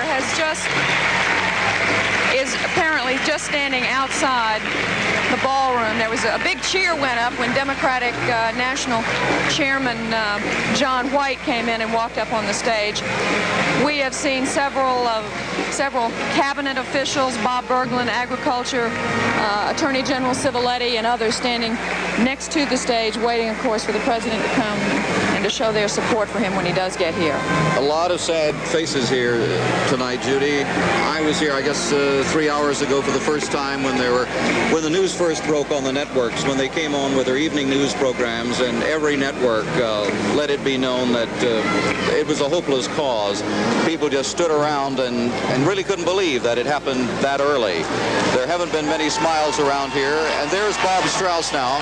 Bob Strauss just coming on, a man, an accomplished politician, a man who had worked very hard for the president 4 years ago, has served in a number of capacities for Mr. Carter, and was given, as Mr. Carter said almost jokingly, but really seriously, he gave him probably his most important job, that being the job of trying to re-elect President Carter. I'm sure it's a very sad moment for him, an accomplished politician who felt that the outcome tonight would be quite different. At least he did early on. I think you're absolutely right, too, John, about the surprise that they feel over the size of the defeat, the size of the vote that Ronald Reagan pulled up. When we first got to the White House earlier tonight, Press Secretary Jody Powell was telling us that they would wait until after the West Coast polls had closed because they didn't want to influence any of the congressional races on the West Coast.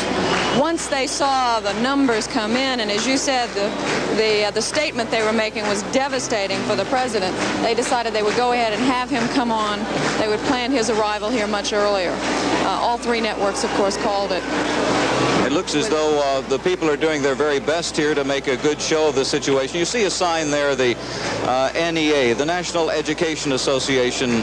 As Judy and I travel around, there's Jesse Jackson just coming in, more of the Carter supporters. But as Judy and I have traveled around the country with the president, in California, in New York, many places, you saw the National Education Association banners. They were great supporters of the president, and they really went out and worked very hard. Their Secretary of State, Muskie, and a number of the Carter lieutenants and aides and members of the cabinet. Attorney General Civiletti, among others, and Bob Strauss, as you mentioned ago. I think you have to say that for the the sadness that this group feels. They're certainly putting on a big welcome for the president. Of course, nobody wants to stand around and show off their long faces, but they're doing a good job of putting their best face forward. Judy, you came here from the White House about just 45 minutes ago or so. There's Jody Powell. Did you talk with Jody?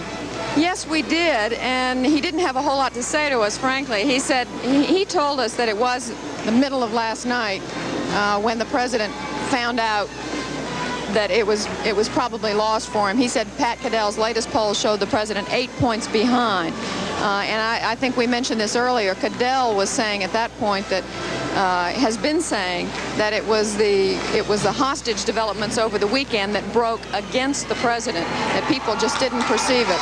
The president is apparently about to enter the ballroom. A cheer just went up. It's hard for us to tell. We're on the far side of the room. Zbigniew Brzezinski, one of the other people up on the platform there.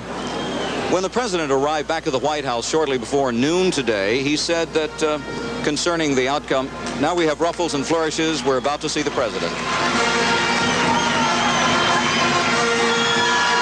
Ladies and gentlemen, the President of the United States and Mrs. Carter.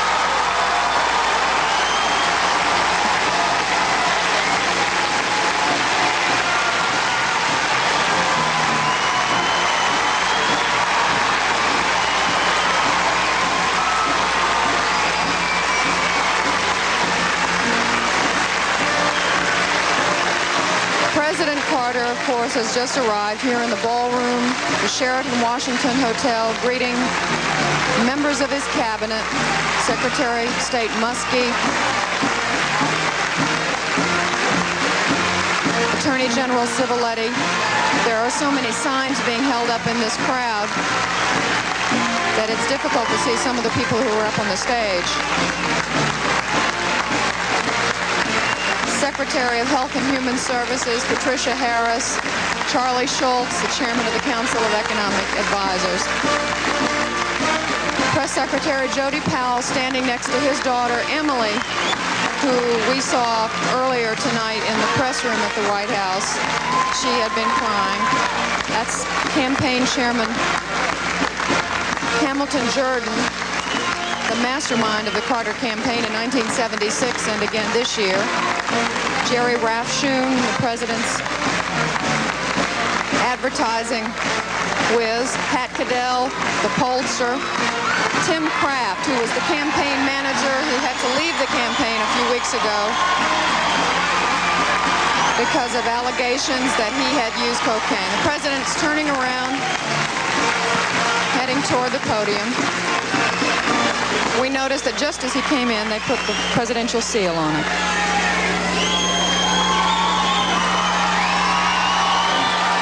Ladies and gentlemen, not only the president, but the splendid president of these United States.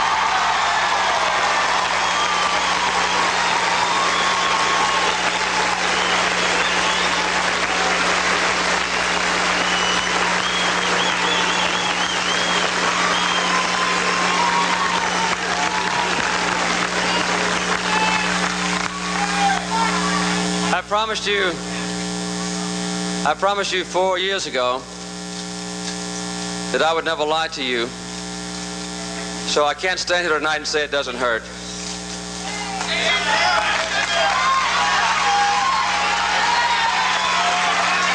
The people of the United States have made their choice, and of course I accept that decision. But I have to admit, not with the same enthusiasm that I accepted the decision 4 years ago.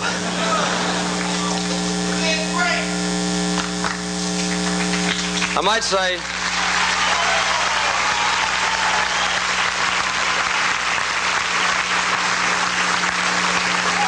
I have a deep appreciation of the system, however, that lets people make the free choice about who will lead them for the next 4 years.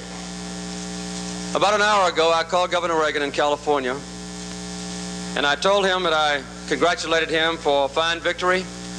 I look forward to working closely with him during the next few weeks. We'll have a very fine transition period, I told him I wanted the best one in history. And I then sent him this telegram, and I'll read it to you. It's now apparent that the American people have chosen you as the next president. I congratulate you and pledge to you our fullest support and cooperation in bringing about an orderly transition of government in the weeks ahead. My best wishes are with you and your family as you undertake the responsibilities that lie before you. And I signed it, Jimmy Carter.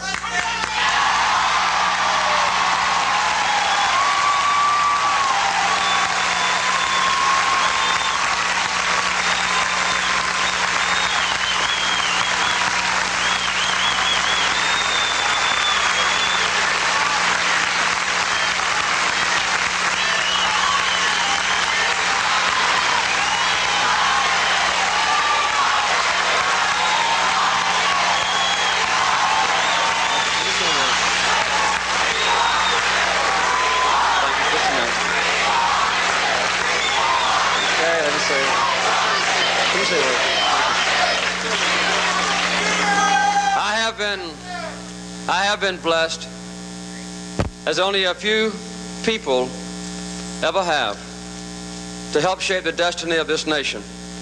In that effort, I've had your faithful support. In some ways, I've been the most fortunate of all presidents, because I've had the daily aid of a wise man and a good man at my side. In my judgment, the best vice president anybody ever had, this man.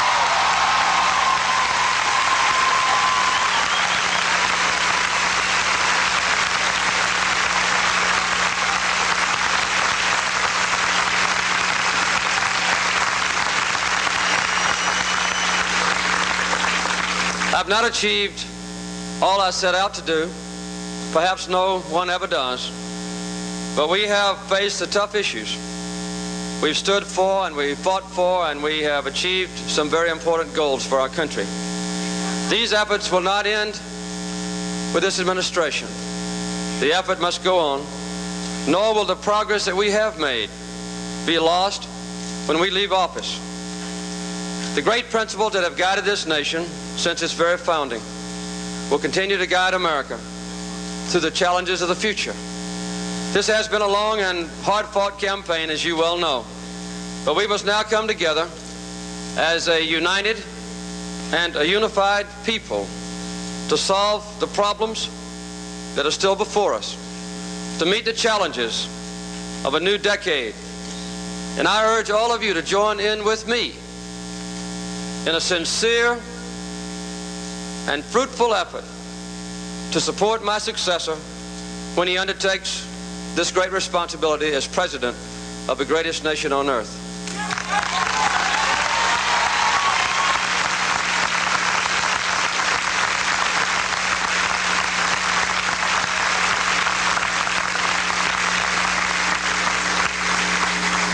Ours is a special country because our vast economic and military strength give us a special responsibility for seeking solutions to the problems that confront the world.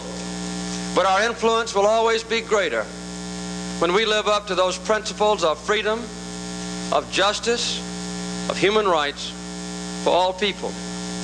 God has been good to me, and God has been good to this country, and I'm truly thankful. I'm thankful for having been able to serve you in this capacity, thankful for the successes that we have had, thankful that to the end you were with me in every good thing that I tried to do. There's an old Yiddish proverb that I've often thought of in the days and months that I've held this office. It says simply, God gives burdens, also shoulders. In all the days and months when I have served you and served this country, you've readily given me your shoulders, your faith, and your prayers. No man could ask any more of his friends. I've wanted to serve as president because I love this country and because I love the people of this nation. And we love you.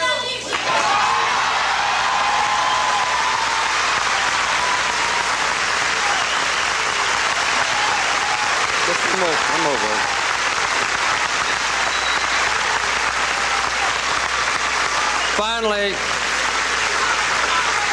Finally, let me say that I am disappointed tonight, but I have not lost either love. Thank you very much.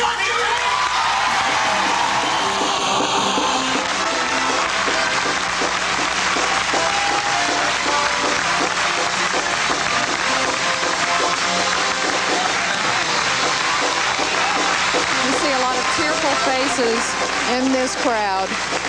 As the president has concluded a statement, he started out by being very frank. He said it hurts. He did indeed, saying that, as he had said 4 years ago, he'd never lie to us, and he said he can't say now it doesn't hurt. But I thought it was really a most eloquent concession address. He talked about coming together to meet the challenges of the new decade. An eloquent call for unity, and an emotional one, too, as we saw with Mrs. Carter at his side. As he said, he has called Governor Reagan about an hour ago and congratulated him, and said that he wanted to offer Governor Reagan the finest transition that this country had ever had. And of course, he paid tribute to Vice President Mondale, saying once again, as he has said so many times during this campaign and before, that Mondale is the best vice president any president ever had. I think that's something we'll want to keep in mind as we think about the presidential election 4 years from now. I don't know where Jimmy Carter will be. I know there are some who wondered if perhaps he lost this election, he might be running again. What so many of the White House aides I'm talking to are saying now is they don't believe so. They do believe, as Mr. Carter has been saying recently, that this is his last political campaign and that he is most likely going to support Walter Mondale in 1984. We have no way of knowing. You're right, it's a long way away. There's the president now, just passing again Jesse Jackson. There's Jody.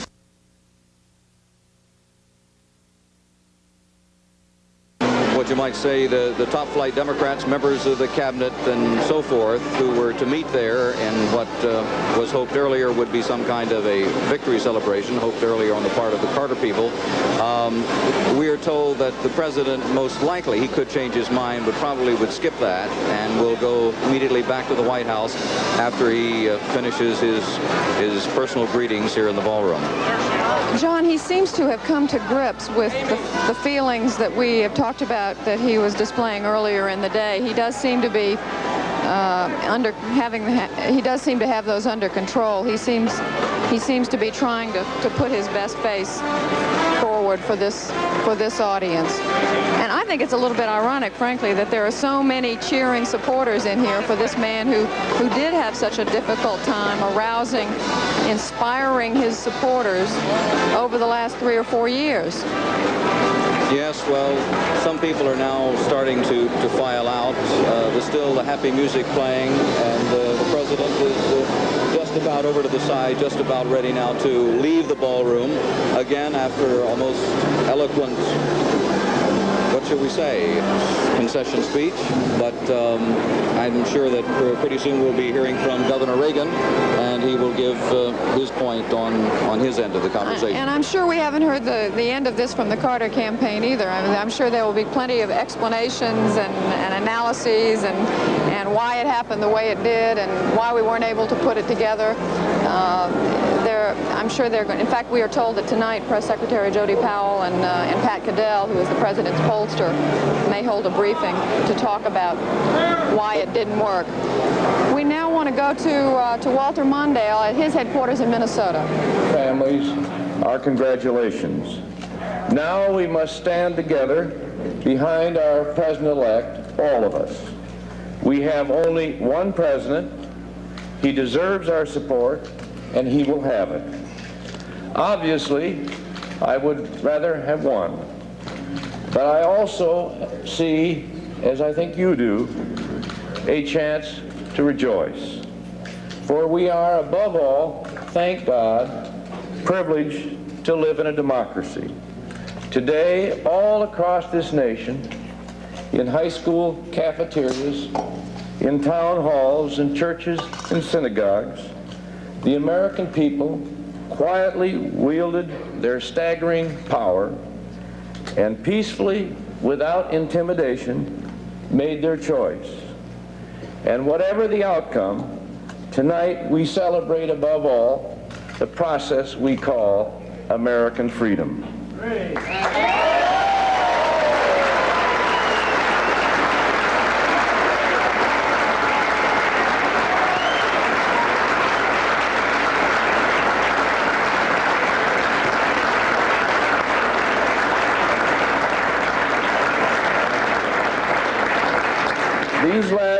4 years, and with your help, the American people have conferred on me the highest privilege I've ever held, a higher office than I ever expected to hold, and I am deeply honored to have served as Vice President of the United States.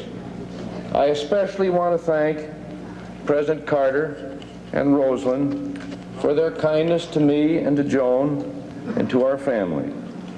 This kind and good man, this president, has permitted me to work more closely with him than any vice president in American history, and I thank him profoundly for that experience.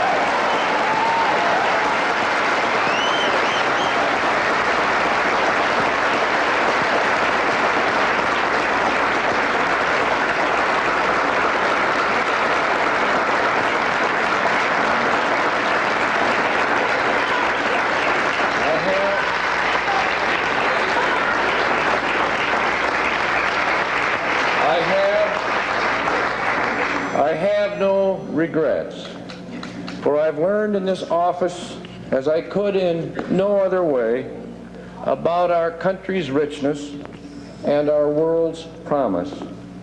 I've been moved by the majesty of our continent, lifted by the strength of our people, buoyed by the gift of their wit, touched by the decency of their spirit, and stretched by the reach of their hope. And tonight I want to thank everyone here and people all across the nation for the support that you've given us. And above all, I want to thank the people of Minnesota for their magnificent and continuing trust and friendship. It is here that I've learned my values from their joy, their compassion, their optimism, and their faith. But especially, I want to thank my family. If anybody is blessed, I am.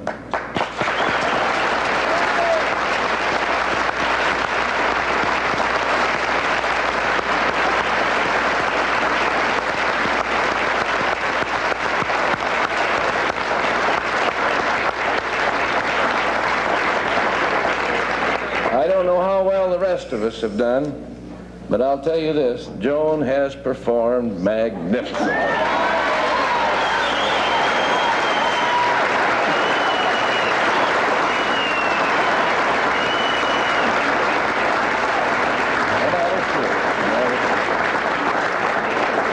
And I don't know what's in their genes, but Ted and Eleanor and William have been real troopers.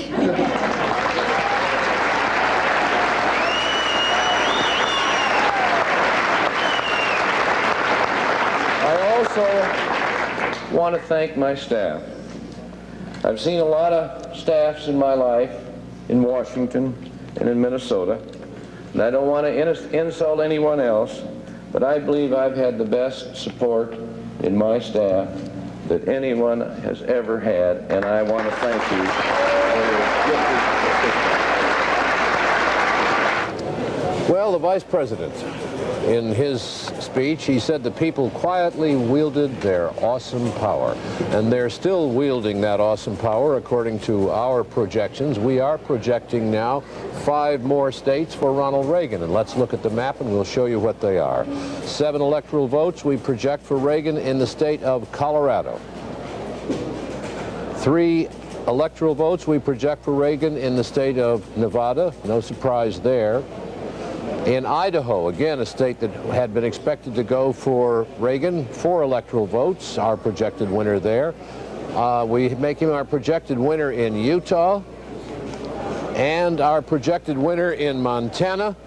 And that leaves only the Pacific Coast states there. It leaves Minnesota undecided and Iowa undecided, as you see, Arkansas and Louisiana, North Carolina, New York, and Maine. We're getting down, I believe, Maryland is still undecided, and that brings our projected electoral vote total to Reagan 330, Carter 25. Excuse me, that's That's one of the biggest differences we have ever seen. David, I guess we'd have to look in the record books for that. I think you would have to go back to the Nixon-McGovern, when McGovern carried Massachusetts, period. That was all. And the District of Columbia. And the D.C. Yep. But of the states, he carried one. So I thought it was a fitting farewell, well-spoken, very gracious. Didn't you? I have one little, I made the clangor tonight. What was it? Well, the clangor was when I said that no sitting president had been defeated since Herbert Hoover, and Garrick immediately jumped in and said, what about Gerald R. Ford? You left out the word elected. I know, but I'm not going to take refuge in that. Ford was the last president who was defeated while in office. But I agree with you, David. I thought that was a graceful concession speech, and I think that Mr. Carter will bring to the transition many of the same energies he brought to the campaign and to the administration. All of those names we saw, heard in the ballroom, Brzezinski, Jody Powell, Ham, Jordan, a whole bunch, they'll all be gone. They'll all be gone in what? 6 weeks. It happens in a hurry when it happens. And speaking of things happening in a hurry, we're about to project another state. Jimmy Carter will take some comfort, as will Vice President Walter Mondale, and knowing that his home state, the state of Minnesota, is, we are projecting, if you look at our map right now, we will color that red, one of the few states colored red. That was thought to be safe for Jimmy Carter, but almost all pre-election polls have gone by the boards here tonight, and it remains safe for Jimmy Carter, projecting the state of Minnesota. So the electoral vote goes up for Jimmy Carter, 10 electoral votes. He's not even within reach, as you can see, of Ronald Reagan, nor will he be before this evening is over. He has 35 electoral votes. Certainly no one expected it to be quite this awesome this early in the evening. It broke pretty fast, apparently, over the last Certainly never expected to see all those people filing out of that ballroom. Visions of Plains, Georgia dancing in their heads. No, that's true. What do you think, David? Why do you think that it went so bad so fast? You asked me that earlier, now it's your turn. Well, you didn't answer when I asked. Well, no, I did. I said I got to go to a commercial and think about it, and then I gave you, I thought, a rather astute answer. Now we're going to measure yours against mine. Well, I think it is dissatisfaction with the economy, the inflation in particular, which is destroying people. It is the perception that this country has lost some of its status around the world, has lost control of its destiny. And I also think there was some personal dislike involved here among people who simply didn't like Jimmy Carter, didn't like the way he talked, didn't like what he did, didn't like the way he behaved, didn't like his family, didn't like anything about it. So we do not know and will never know which of those was the more important. But it seems to me those were the factors. Well, the combination, it seems to me, of worries about America's place in the world, an economy which is in bad shape here at home, and we all know that. Real income for Americans went down 7.5% during the Carter years, and I suppose, some sort of belief that Mr. Carter just wasn't doing the job efficiently. It wasn't that he didn't work hard, but I think people had the feeling, certainly many who've talked to me, that he was just not, things didn't turn out the way they ought to. I thought in his concession speech he may have pinpointed one of his own problems. He said, I have not achieved all that I set out to achieve, and he did set out to achieve a great deal, and the promises were rather grandiose 4 years ago, and he kept promising and kept shifting that change all along, and the expectations from the voters' point of view kept dropping and dropping and dropping. Well, we'll be back right after this.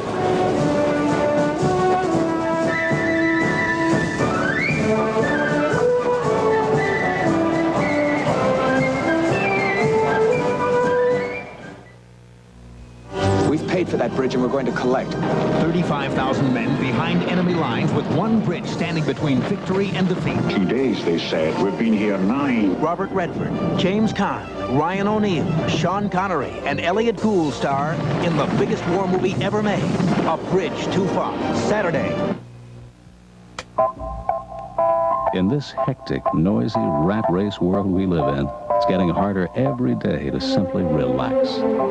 But no matter what you have to do and no matter where you have to go, there's still one way to make your life more relaxing. Just turn your radio dial to 99.5 FM and turn on beautiful music. That's relaxing. That's WGAY.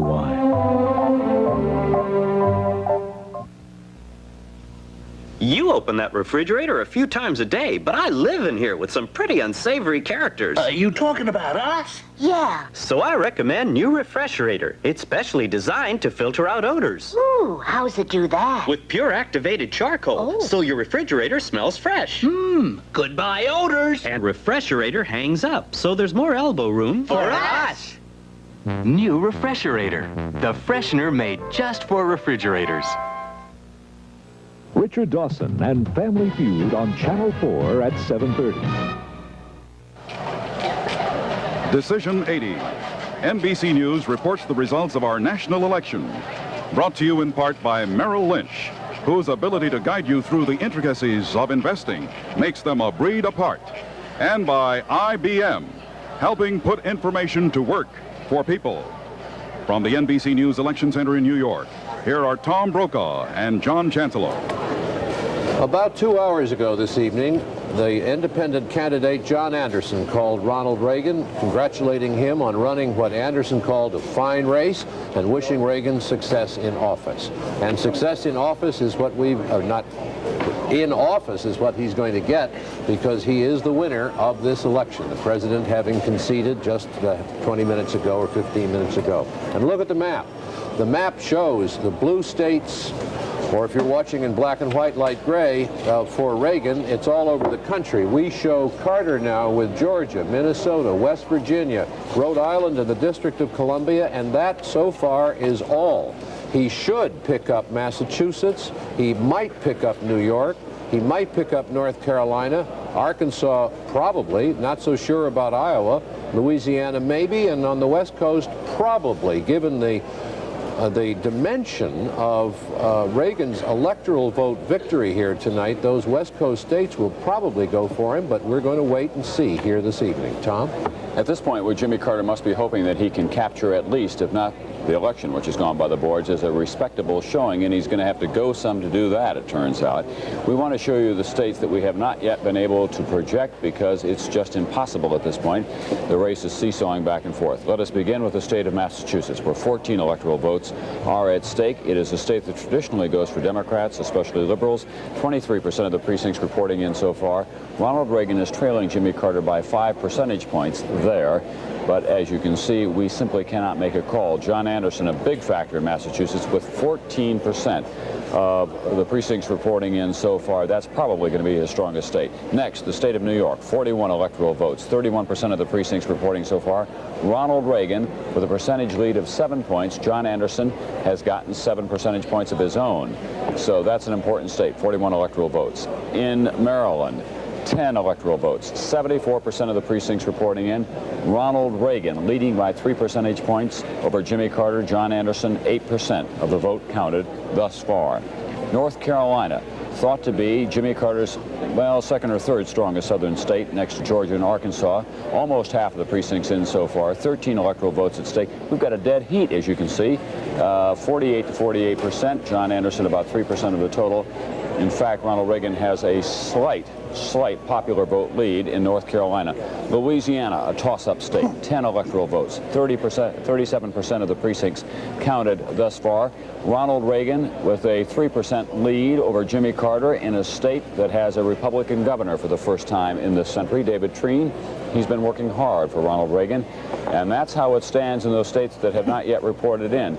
Of those, if I can recall in my own mind, Jimmy Carter is in his best shape in Massachusetts, but he's in trouble in the other states, including North Carolina, where it was thought that he would do quite well in the South.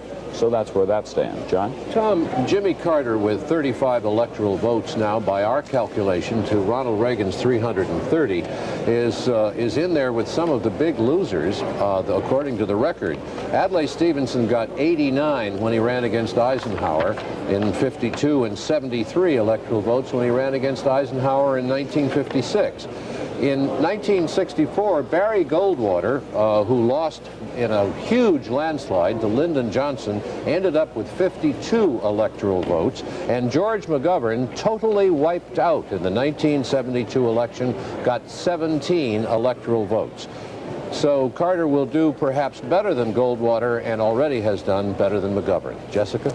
Yes, John, we have a couple of gubernatorial races to project, and we've got a couple of House-related ab-scam races to look at. First of all, this was just in New Hampshire. NBC News has a projection to make. We project that incumbent Hugh Gallen has been re-elected as the governor, defeating Meldrum Thompson, his Republican opponent. That's the second rematch there. It is a rematch, the second time they ran against each other. Again, NBC News projecting Hugh Gallen the winner.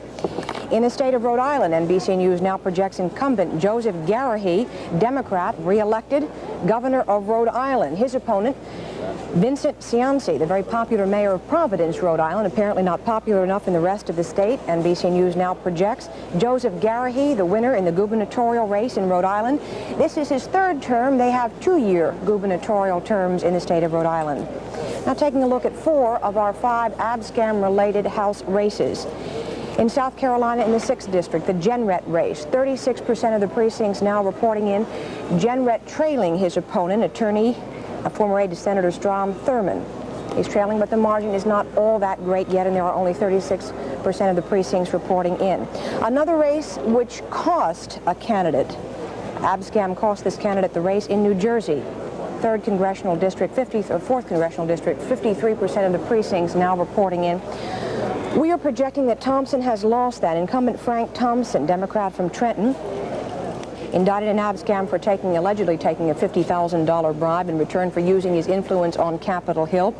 His GOP opponent, Christopher Smith, we project will be the winner there. New Jersey 4th Congressional District. Thompson the winner, loser Smith the victor. In that particular race, ab-scam came up quite a bit. Another race, Michael Myers in Pennsylvania, in the 1st Congressional District, 65% of the precincts reporting in. This is a very tough race to make a call on. There's an independent running in the race that's getting the support of the Democratic mayor from Philadelphia, independent candidate Tom Brokaw.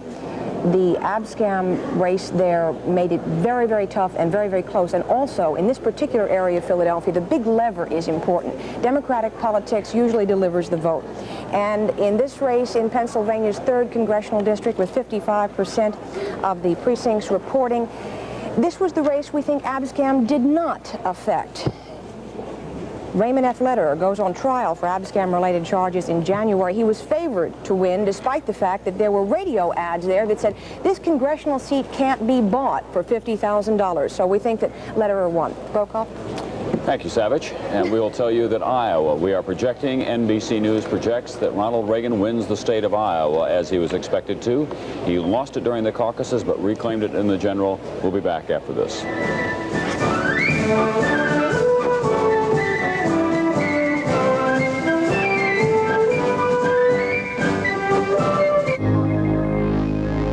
Tonight's election coverage is brought to you in part by Comsat General Corporation, a Comsat company.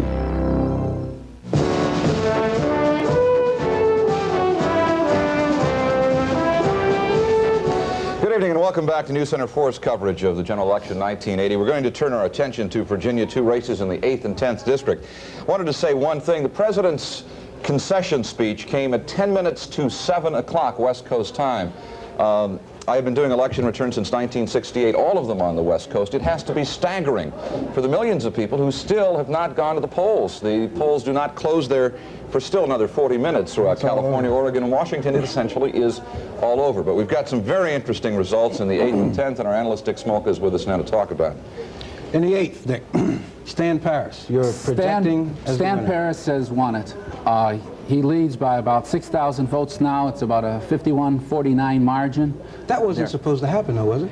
It was expected to be close, yes. I think Harris had to be considered the favorite, but Paris did wage a very vigorous campaign. There was about $400,000 spent on that particular race. There was a good organization, and it was a very, very hotly contested race. And in the 10th Congressional District, we've got Frank Wolf, you're projecting. Frank Wolf has won it. Yes, that was, again, a very, very close one. But Wolf made up for the Fisher lead in Arlington by winning in Loudoun County and also did very well in Fairfax County. That was the difference. 2 Democrats that came into office, the Watergate years of '74, the Watergate year more properly of 1974. Is it a coattail effect? There was a lot of splitting of the vote when we looked at the early returns when we first went on the air, right. Yes. Especially in the 8th District. Right. But now both Republican candidates, unseating the Democratic incumbents, Ronald Reagan carrying the state of Virginia as predicted, also carrying the state of Maryland. Are they going in on Reagan's coattails, in other words? No, I would say this. I would say that there was a lot of ticket splitting, and I do think that the Reagan vote did help the Republican candidates for Congress. The coattail effect means that they brought people to the polls, and that might have been true, because it seemed to me that at least in Northern Virginia, the Reagan voters were more intense than the voters who were for Carter. So there might have been a disproportionate number of Republican voters going to the polls today. Well, excuse me. We've got Bill Aylward, who is standing by, I believe, at Herb Harris's campaign headquarters. It's at the Knights of Columbus Hall out in Springfield, Virginia. Bill, I would imagine that folks are not too pleased around there right now. Yeah, well, you're absolutely right, Jim. The fact is that this evening, the liveliest thing around was the band. And it's been playing almost without a break ever since 7 o'clock. But the people around here never really did smile, and that's kind of unusual for a campaign headquarters. And as the figures started to appear, they started to leave. This hall was packed about an hour ago, and then as the figures went up, they gradually left in 2s and 3s, and now there's only about 300 out of original, maybe as much as 600 people who were in here. That band is happy, but the people aren't at all happy, Jim. And it appears the candidate was supposed to be here at 9 o'clock, and he hasn't shown yet. That might be indicative of something. This is Bill Aylward live from the Harris headquarters in Mount Vernon. Marty had a comment about the alignment there that Frank Wolf made. Yeah, I watched the debate, as I'm sure Dick did and a lot of other people did on News Center Forum. Frank Wolf going to such great lengths to suggest that Joseph Fisher and President Carter are the same person, essentially. And if not the coattail effect, certainly this clear alignment of position in that case. Oh, yes, there were two things the Wolf campaign did, I think, that proved to be successful. One is they attempted to tie Fisher as close to Carter as possible, and given the results for Carter, that appeared to be sound strategy. We'll talk about some more races, Dick. I'm sorry I got to cut you off there. Forgive me. We have to take a commercial break. We'll be right back. We have to pay for this.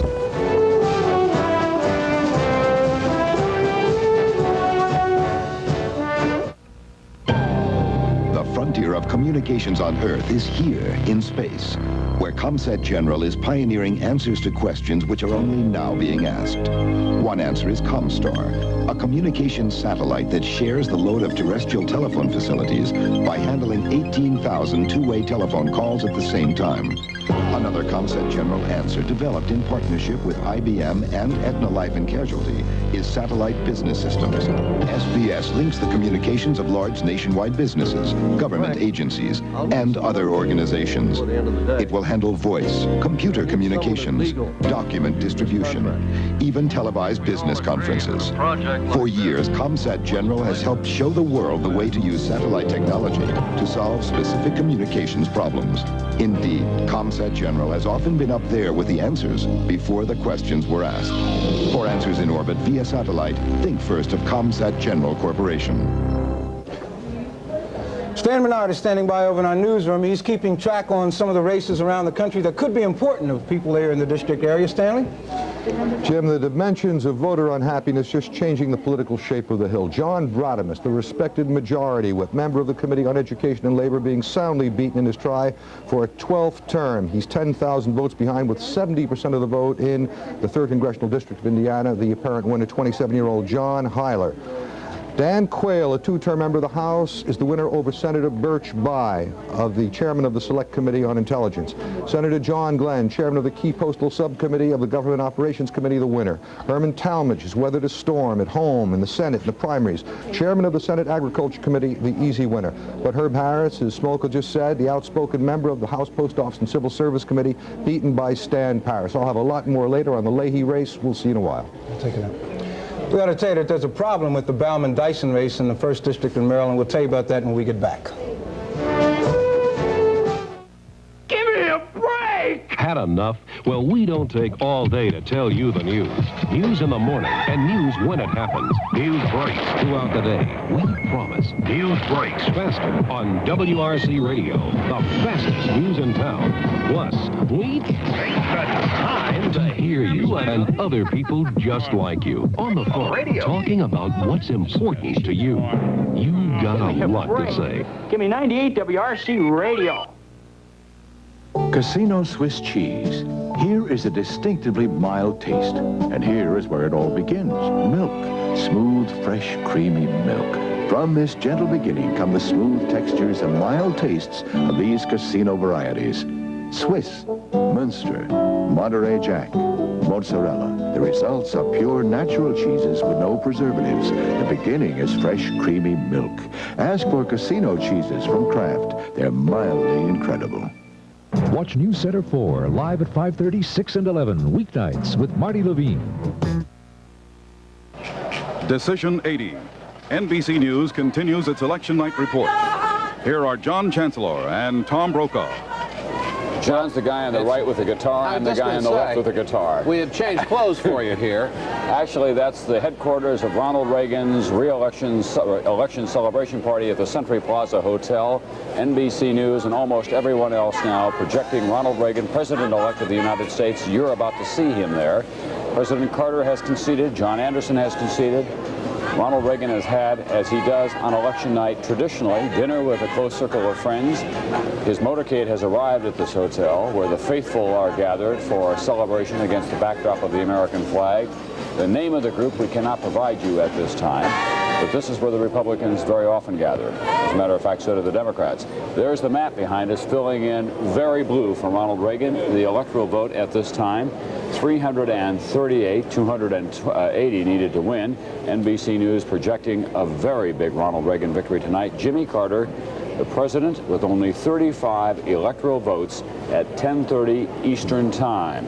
He has already appeared before his campaign workers to concede that he has lost. He said that he's been on the telephone with Ronald Reagan, promising him full cooperation and support during the transition period, a transition period that Jimmy Carter says he hopes will be the finest in history. The president also said that he did not accomplish all that he set out to achieve. John? One of the effects that we think we're not certain, but one of the effects we think all that blue on the map is going to affect some Senate races.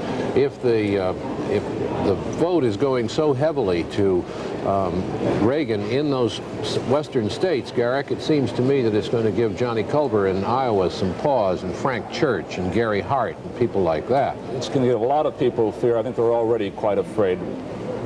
It looks now, John, as if we're getting to a situation where the Republicans are going to come very close to the 50-seat mark in the Senate. We're not saying that they're going to win control. We can't go that far yet. But there are a number of states where Democrats could well be in serious trouble. First of all, though, we have two new projections we should make right now. In Nevada, Senator Paul Laxalt, Republican, has been reelected, defeating Mary Gojak. Laxalt is a very close friend of Ronald Reagan. He's going back to Washington for a second term in the Senate. Obviously, the front door of the White House will always be open to Laxalt as he goes down to visit Ronald and Nancy Reagan at the White House. He could therefore become a much more influential senator in the United States Senate. Another projection, NBC News projects that in the state of Utah, Republican Senator Jake Garn has been reelected for a second term, easily defeating the Democratic candidate Dan Berman. Up to this point so far this evening in the Senate races in which there are incumbents running, the incumbents have won rather easily, but now we're starting to see different kinds of results come up. Look in New York State, Jacob Javits, who was defeated in the Republican primary in September. He's now running on the liberal ticket. Well, Jacob Javits, 24 years in the United States Senate, and his career appears to be ended. We're not making any projections yet, but the seat will remain in Republican hands. It appears now. Alphonse D'Amato from Long Island leading Elizabeth Holtzman, the Democratic candidate. In Missouri, Thomas Eagleton, once George McGovern's running mate in 1972, facing a serious challenge from the Republican candidate Gene McNary. Eagleton may face some trouble there with 39% of the precincts reported. In New Hampshire, where John Durkin, the Democratic incumbent, won one of the closest Senate races in history 6 years ago, well, he is in trouble with almost a third of the precincts reported. Warren Rudman, his Republican opponent, is slightly in the lead there. And in Colorado, look at this, almost a quarter of the precincts in. The Democratic Senator Gary Hart is trailing Mary Buchanan. Hart was George McGovern's campaign manager in 1972, one of the vulnerable liberal Democratic senators. And in Vermont, Patrick Leahy, Democrat, the incumbent, the first Democratic senator in Vermont's history. Well, there you have it, an even race with almost 1/3 of the precincts reported. That's the way the tide seems to be running now in a number of these races. A number of Democratic incumbents very vulnerable. We're going to watch very closely to see how close the Republicans can come to that magic 50-seat mark. You know, we were talking earlier that they only have to pick up 9 seats because they're going to have a vice president who's a Republican, and he'll cast the tiebreaker. And that's it's a very big piece of leverage in any race of this kind. John? Ronald Reagan is at the Century Plaza Hotel in Los Angeles. We expect he'll be speaking soon to a happy crowd, and we'll have that after this.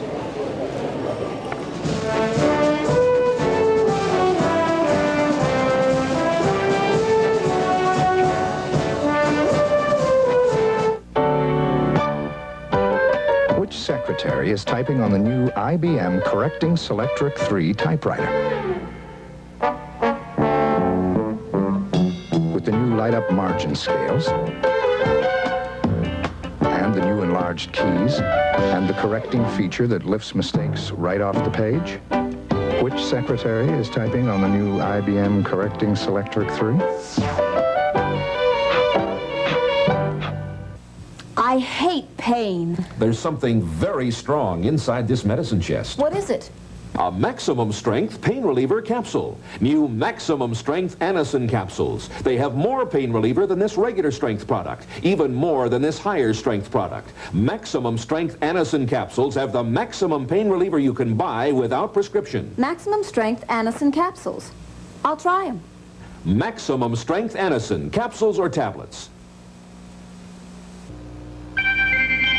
Picking and choosing the right investments requires very careful handling. One wrong move can easily damage the best laid plans.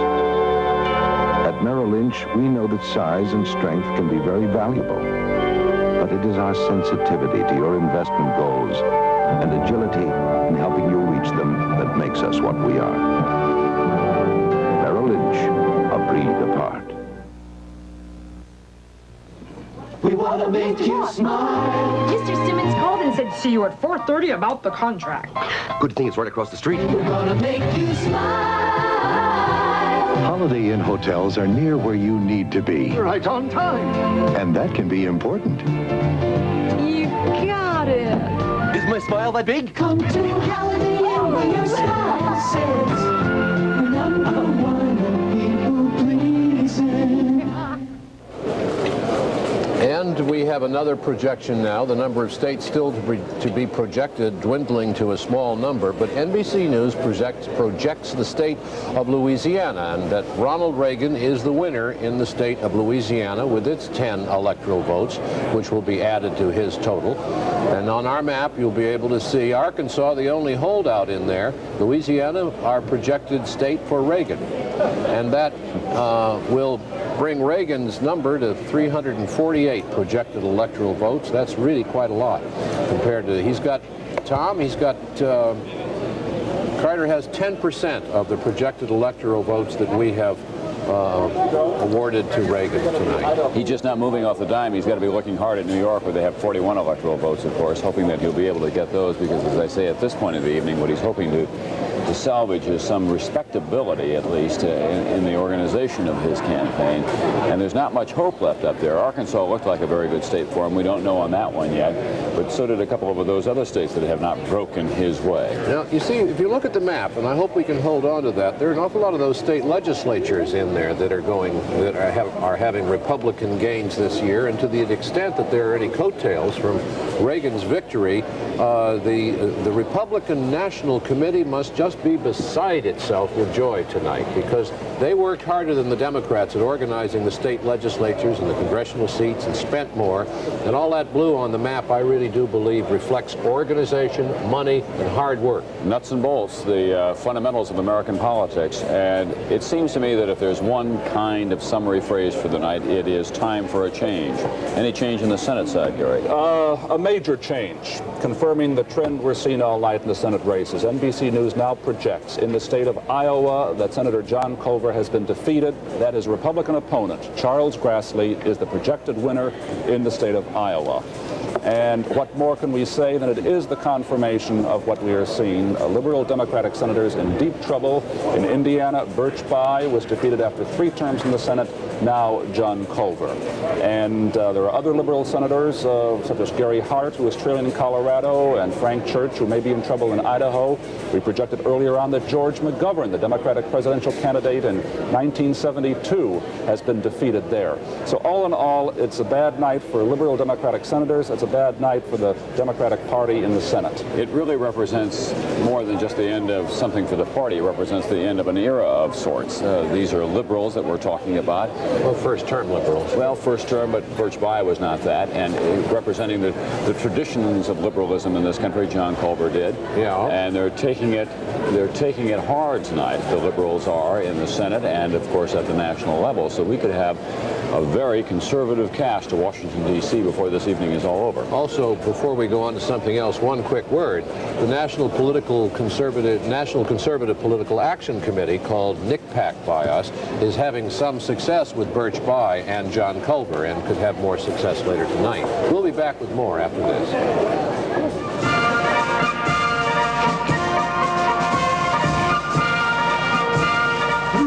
Winter colds and flu can trigger bronchial asthma attacks. Be prepared with Primatene Mist. Primatene, the fastest type relief known for occasional attacks, restores free breathing in as fast as 15 seconds. Or to keep breathing freely for hours, Primatene tablets. In the lungs, Primatene opens clogged breathing tubes, relaxes bronchial spasms, restores free breathing. Primatene Mist, regular or convenient pocket size. Primatene tablets contains the asthma relievers doctors prescribe most. Louise, 3 boxes of Arm & Hammer baking soda? Makes the house smell fresher. Saves money. Box 1 is our carpet deodorizer. No cover-up perfume and costs less. I like it. Box 2 keeps the litter box fresher. First baking soda, then litter. I like it. Box 3 deodorizes our refrigerator better than new gadgets and costs less. 3 boxes make the house fresher and save money. I like it, I like it, I like it. Arm & Hammer baking soda. I'm Pete Conrad, and this is the McDonnell Douglas F-15. To earn its wings, it had to pass a series of U.S. Air Force stress and structure tests. In a tight turn, the Eagle can withstand 9 times its weight against gravity. I think it's significant that the McDonnell Douglas DC-10 has passed tests just as demanding in their own way as those required by the U.S. Air Force. The DC-10, one of the world's most thoroughly tested jetliners.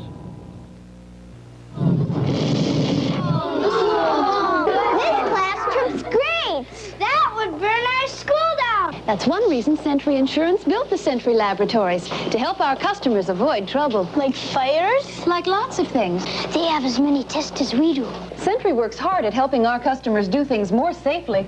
Your customers must like that. And it helps attract new customers. Sentry likes that. The Sentry family of companies for all your insurance needs.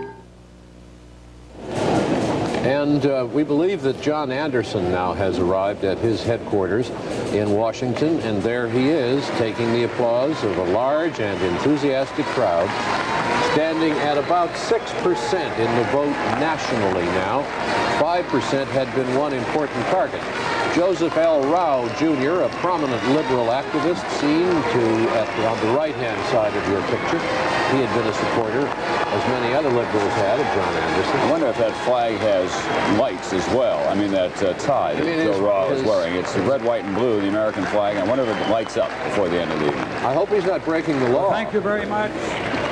Thank you very much, Governor Lucy.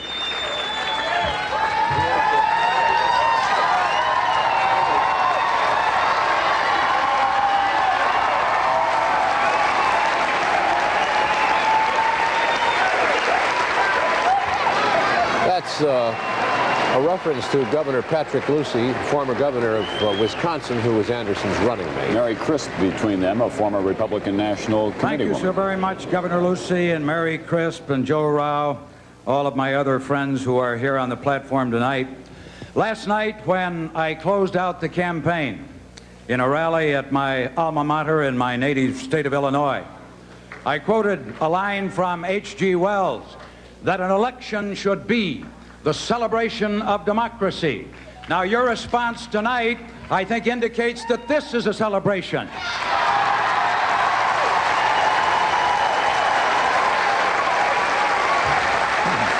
Okay.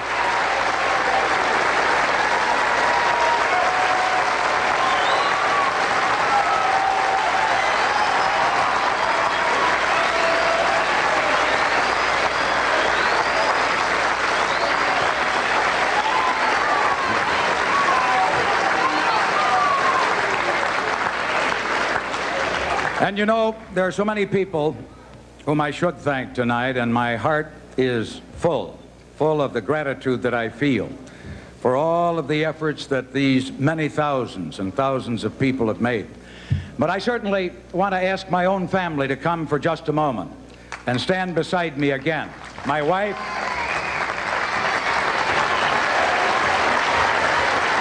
Kiki,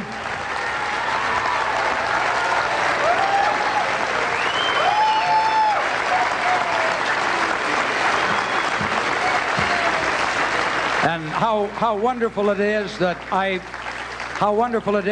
was gifted with such a marvelous nature and sweet personality that I am never afflicted with feelings of envy, because there were times when I traveled around the country when I thought that many people would have preferred Kiki to me as the candidate. But a couple of days ago, emulating that grand lady of American politics of a generation or more ago, Eleanor Roosevelt, Kiki was down some 600 feet underground in a coal mine in Illinois campaigning for her husband. She's been in the senior citizen centers. She's been in the public housing projects. She's been wherever across the face of our great land. People needed to feel some encouragement. And when they have seen her and heard her voice and what she has had to say about the campaign, it's made a great contribution, and I will be forever grateful.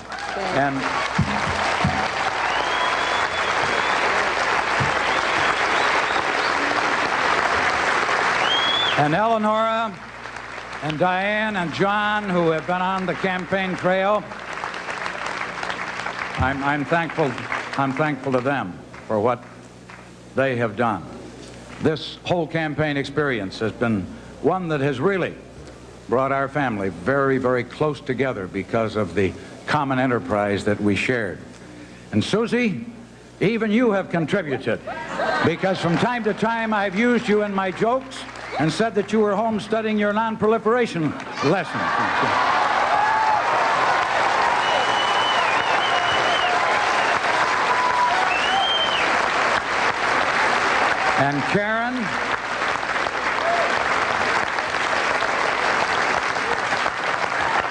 And Karen, now, did you ever see more of a teenage heartthrob than Karen? She's been out there getting the teenage vote for us.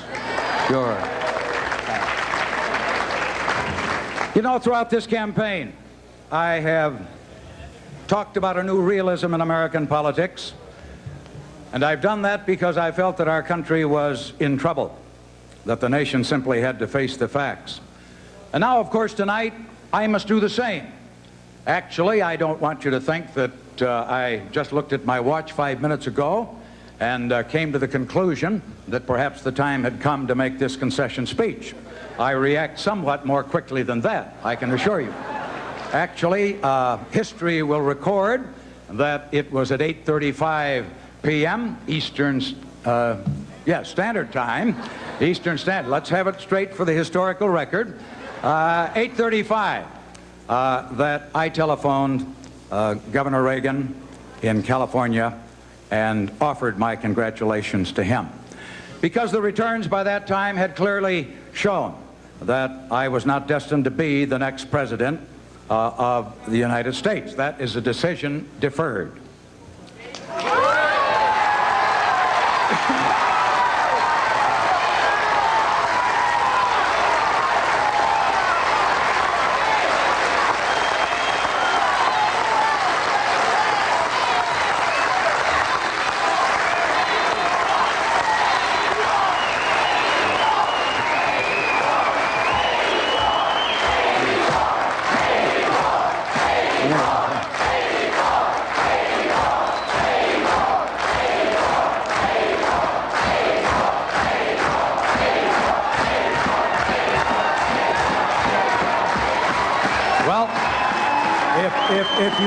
if you don't let me finish this speech, it will be 1984 and I'll still be up here.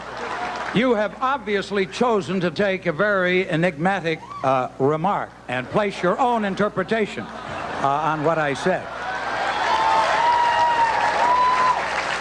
You know, right after Abraham Lincoln had suffered one of his electoral defeats, and he suffered many during the course of his career, he was asked how he felt. And he replied, disappointed, yes. Bruised, no. Well, of course I'm disappointed. I'm only human. But I hope that you can tell from my remarks and from my spirit and from my demeanor tonight that I am not bruised in spirit or in mind.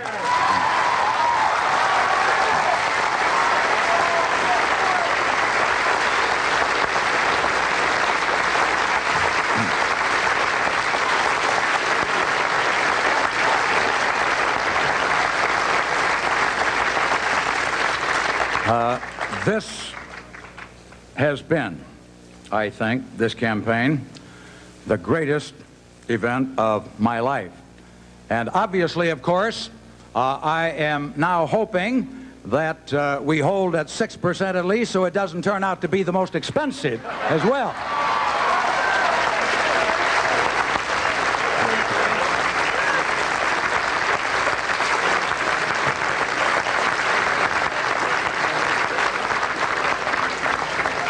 But you know, there are many reasons that prompt the feelings of real joy that I feel tonight. It's been my good fortune to run with somebody like Pat Lucey. You heard him. You know what kind of a man he is.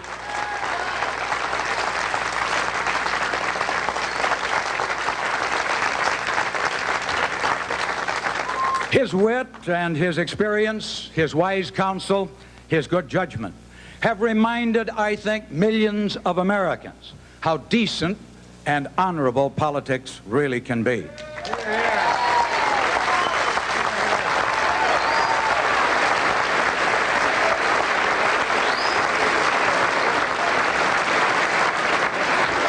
And Mary Crisp, this lovely lady that epitomizes all that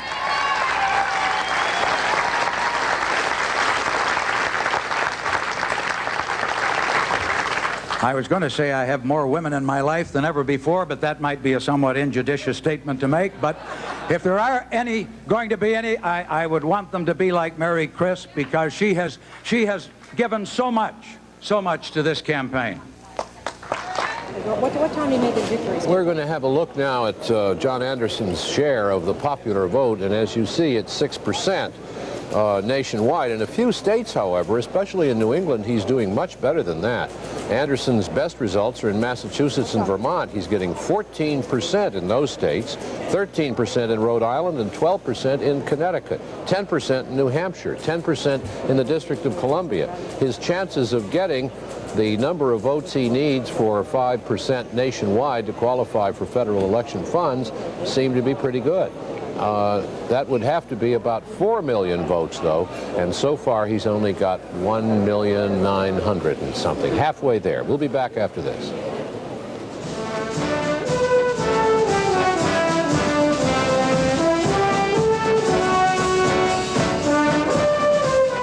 Do you know me? This is how most people see me conducting the Boston Opera. So even face-to-face, a lot of people don't know me from Aida. But I carry the American Express card. So even on tour, I can go into a restaurant or a hotel, and instead of presenting this, I present this. The response is bravissima. To apply for a card, look for this display wherever the card is welcomed. The American Express card. Don't leave home without it. We're Exxon. We're Hal Siegel, who's managing a $900 million program to produce oil and gas this year. We're Jack Clemens, whose seismic crew is seeking hidden oil and gas in a Texas marsh. We're Dean Black, working to bring an old oil field back to life in Illinois. We're Herman Hillis, drilling deep beneath Louisiana for natural gas. We're Joan Williams, in charge of a $19 million oil project in West Texas. We're more than 100,000 people working on energy. We're Exxon. This is kanji, an important part of the Japanese written language. There are thousands of kanji characters compared with the 26 in our alphabet. You can imagine how difficult it must be to type or to print computer data in kanji. After many years of work, IBM successfully created a computer system that can use kanji as well as other symbols and print them with a remarkable inkjet printer that sprays tiny droplets of ink. IBM developed the basic technology for the inkjet printer here in the United States. And with this special keyboard, information can be entered into a computer to be processed entirely in Japanese. IBM innovations like these not only help us compete overseas, they help improve productivity right here at home. IBM, helping put information to work for people. When Jimmy Carter took office in 1976, the inflation rate was running at about 7.8%. It's now running at over about 12.7%, and at one time, a few months ago, it was 18%, which was politically very damaging to the president. And as expected, the key issue influencing today's voters was inflation. The NBC News AP survey of voters, and we took this survey at more than 400 polling places around the country, tells us that the question that we asked this question: which one or two issues were most important when you decided for whom you would vote for president? Now, 39% of the people all across the country said controlling inflation was the most important question. 30% said strengthening America's position in the world was the most important, and 25% said standing up for basic American values was most important. Fewer voters listed cutting unemployment and cutting taxes as the most important, and only 6% said they considered handling relations with Iran and with Arab countries the most important issue when the time came for them to go into the polling booth and decide how they would vote. Tom? John, big Democrats in the United States Senate continue to fall. Garrick Utley has the latest of them out west. Out west in the state of Idaho, Frank Church came to the United States Senate 24 years ago. He was only 32 years old. He is the chairman of the Senate Foreign Relations Committee, a liberal Democrat, and now NBC News projects that he has been defeated in Idaho, that his Republican opponent, Stephen Sims, is the new senator from Idaho. Those results just in, and they fit the pattern we've been seeing for the last several hours. Church's defeat goes along with the defeat of liberal senators such as George McGovern in South Dakota, John Culver in the state of Iowa, and Senator Birch Bayh in Indiana, all going down. Gary Hart of Colorado is in trouble there. He is trailing at the moment behind his Republican opponent. As of now, the Republicans have made a gain of 5 Democratic seats. They need 5 more if they are to control the new United States Senate. If you like, though, close races, there are many of them, too, tonight. Let's look at some of them. There is one in Pennsylvania we haven't talked very much about up till now because we haven't really been able to figure out who would be leading there or winning. In Pennsylvania, it is between the Republican candidate Arlen Spector. He is the former district attorney in the city of Philadelphia, and Democrat Pete Flaherty, the former mayor of Pittsburgh. Right now, they are running neck and neck, 50% for each of them. That is a Republican seat. The Democratic candidate Flaherty is doing quite well there, trying to buck the Reagan tide. In Florida, where Republicans are rarely elected to statewide office, Bill Gunter, the Democratic candidate, is fighting neck and neck. It's another 50-50 race as of right now against Paula Hawkins, the Republican candidate. In North Carolina, it's the same situation. Incumbent Democrat Robert Morgan is 50-50 with John East, the Republican candidate. That's a bit of a surprise. And in Vermont, Patrick Leahy, the Democratic incumbent, the first Democratic senator in Vermont's history, and Stuart Ledbetter, the Republican, they are also nose and nose. So we have about a half a dozen very close races, but the overall trend is that a number of Democratic senators are in serious trouble, and we're watching the Republican holding the number of seats in the Senate going up sharply. Gentlemen. Garrick, I was just looking, even if the Republicans don't get numerical control, the philosophical cast of the Senate will be considerably different. McGovern, Bayh, Culver, and Church, all liberal, replaced by Abner, Quayle, Grassley, and Sims, all very conservative. Certainly conservative Senate. So we're going to have a much more conservative nation's capital and outlook on a lot of the federal programs. The other factor being that liberal senators who were not even up this year will have read the election returns. And you're going to have a conservative Senate whether Republicans win control of it or not. If they win control, of course, Howard Baker, who turned down the vice presidency, maybe with the then faint hope that he might become majority leader, which is a better job than vice president, much better job than vice president, may now achieve his longtime ambition, Howard Baker, as majority leader. He'd love it. He would just love it. There have been a lot of curious things about this evening, but one of them is that going into the election, we didn't know whether there would be any coattails, to say nothing of shirt tails. But it looks like now there may be as well. Well, there may be, but again, I remind you that the Conservative Political Action Committee was helping whatever coattails there may have been. I don't see the difference. You see, Reagan is now leading Carter 50% to 43% of the vote. And I'm not certain in my own mind that that is pulling a lot of people in. We will know later. But right now, I don't want to make that assumption.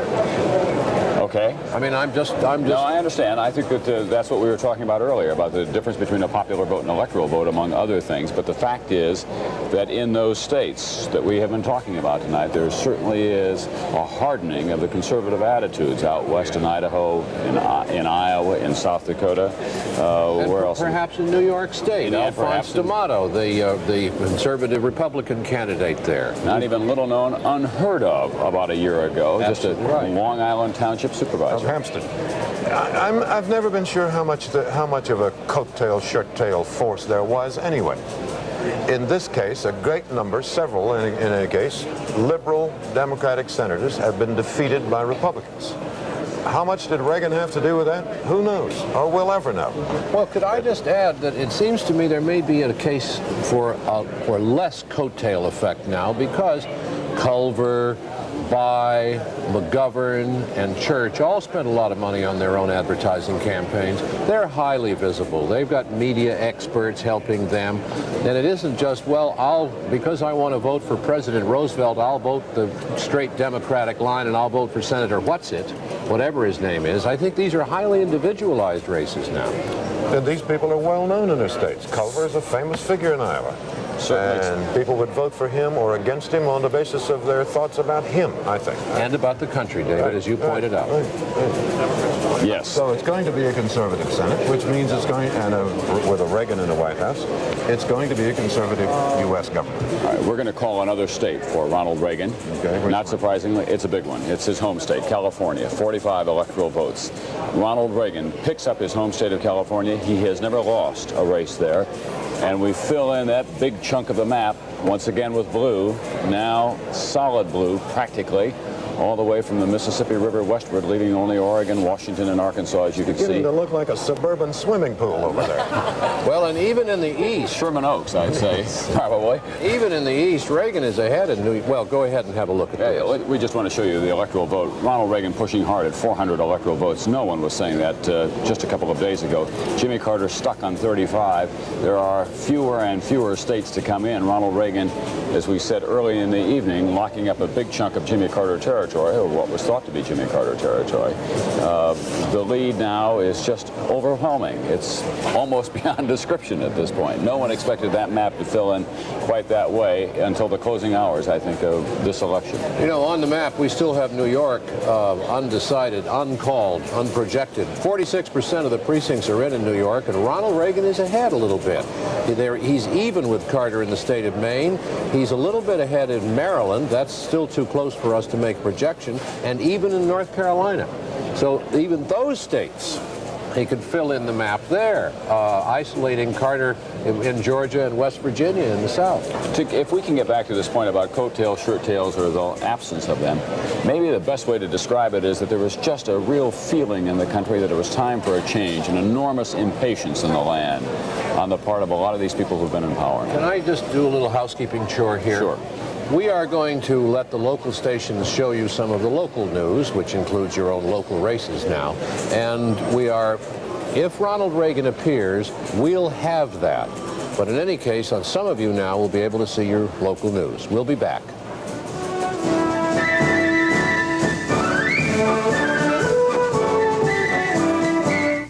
Wednesday on Real People. Why did truckers vote this lady the most popular waitress in 18 states? And meet a woman whose films are for the birds. Then out.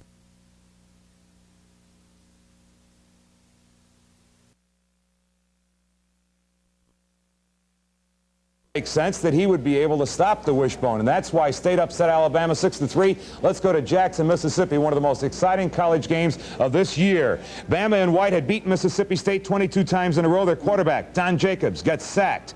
Bama's running back, Major Ogilvy, you've heard his name an awful lot in postseason play. He was dumped at the line by a man named Johnny Cooks. Cooks was outstanding for Mississippi State. Alan Gray in for Dan Jacobs at quarterback. He fumbles. Johnny is there to recover the ball. Johnny Cooks on the recovery. Now in the fourth quarter they were tied 3-all when State's Dana Moore hits a 22-yard field goal. No, it wasn't graceful, but it was good. It was 6-3 State. But look at here. You got 33 seconds to go. Alabama quarterback Jacobs to Burt Kraut all the way to the 4-yard line. It's complete. And everyone said Alabama's going to pull this game out. You're first and goal. You have 6 seconds to go. You're Jacobs. You turn around. You try to call a timeout. The referee says you can't. Tyrone Keys will come through, and he will find Jacobs. Here's Jacobs. 5 seconds, 4 seconds. He fumbles the ball. Mississippi State recovers, and that's how they won, and that's why they got knocked out of the #1 slot. Who's #1? It's the Irish of Notre Dame, but they have to play Alabama this year. All right, they're #1 now in college football. They're 7-0, and how they got there was a 33-0 shutout of Navy. Let's go to the Meadowlands so we can show you the #1 team in the nation. Notre Dame in white has been led by Jim Stone. He is an outstanding running back. He once again was well over 100 yards on Saturday. He gained 73 yards on this play alone. Jim Stone is a young man that you'll be hearing an awful lot from, especially when we get to bowl time come the end of the year. There's a junior who went in for the first touchdown of the afternoon. If you know St. John's High School football, you know the name Ty Barber. He goes over and scores. It was 6-0 Notre Dame. Navy and Dark could ill afford to make mistakes, but they did it here. And this is why Navy could not get on the scoreboard as they fumbled away all of their opportunities. And that's why Notre Dame is #1. I'm George Michael. That's Tuesday in Sports. Complete day for you tomorrow, Wednesday. Thank you, George Dynamite. We'll be back. More election coverage coming up right after this.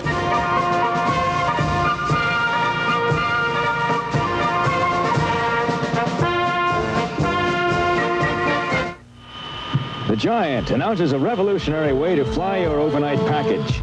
On the ground, it's Purelator Carrier's Northeast Connection. Same overnight delivery you'd get with a plane for about half the cost. Reliable overnight van service from Washington, D.C. through Richmond, Philadelphia, and New York, and hundreds of points in between. You don't pay for a plane when a van will do. The Northeast Connection from Purelator Carrier, the giant of the overnight package delivery business.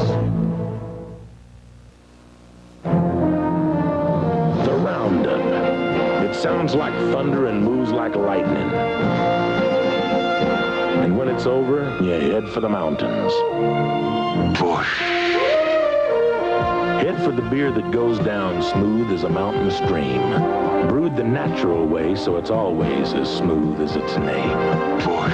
Head for Bush beer. Head for the mountain. Head for... There is an automobile with remarkable dimensions in technology, like electronic engine controls, including electronic fuel injection for efficiency and performance, like automatic overdrive for excellent highway mileage. This car is not the latest wonder from Europe.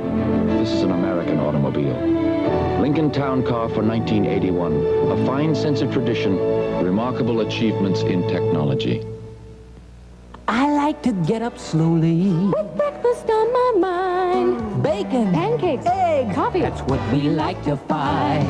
Only your International House of Pancakes restaurant gives you this 3-egg breakfast. 3 farm fresh eggs, 4 robust bacon strips, and 3 secret recipe pancakes. What a breakfast, what a breakfast. International House of Pancakes. What a breakfast, what a breakfast. Your House of Pancakes makes. Got more election coverage now. Let me say, first of all, that NBC did not project that Reagan would win Maryland. That was my mistake, not the machine's mistake. Richard Smoke is here. He never makes mistakes. And he is calling now Roy Dyson as the winner in the 1st Congressional District to beat Robert Bauman, right? We have some information now in from Hartford where we had nothing all night, and it now is clear that Bauman cannot close the gap and Dyson is the winner. There are some trends that are happening here with Reagan seemingly sweeping everything. Yes, Stan Bernard has been watching the national desk, those elected officials who serve in the Senate and in the House that affect all of us who live in this area, plus the federal workers. Stan, what kind of a legacy is Mr. Carter apt to leave with those who may have been involved in this whole campaign, which we still have to spend some time sorting out?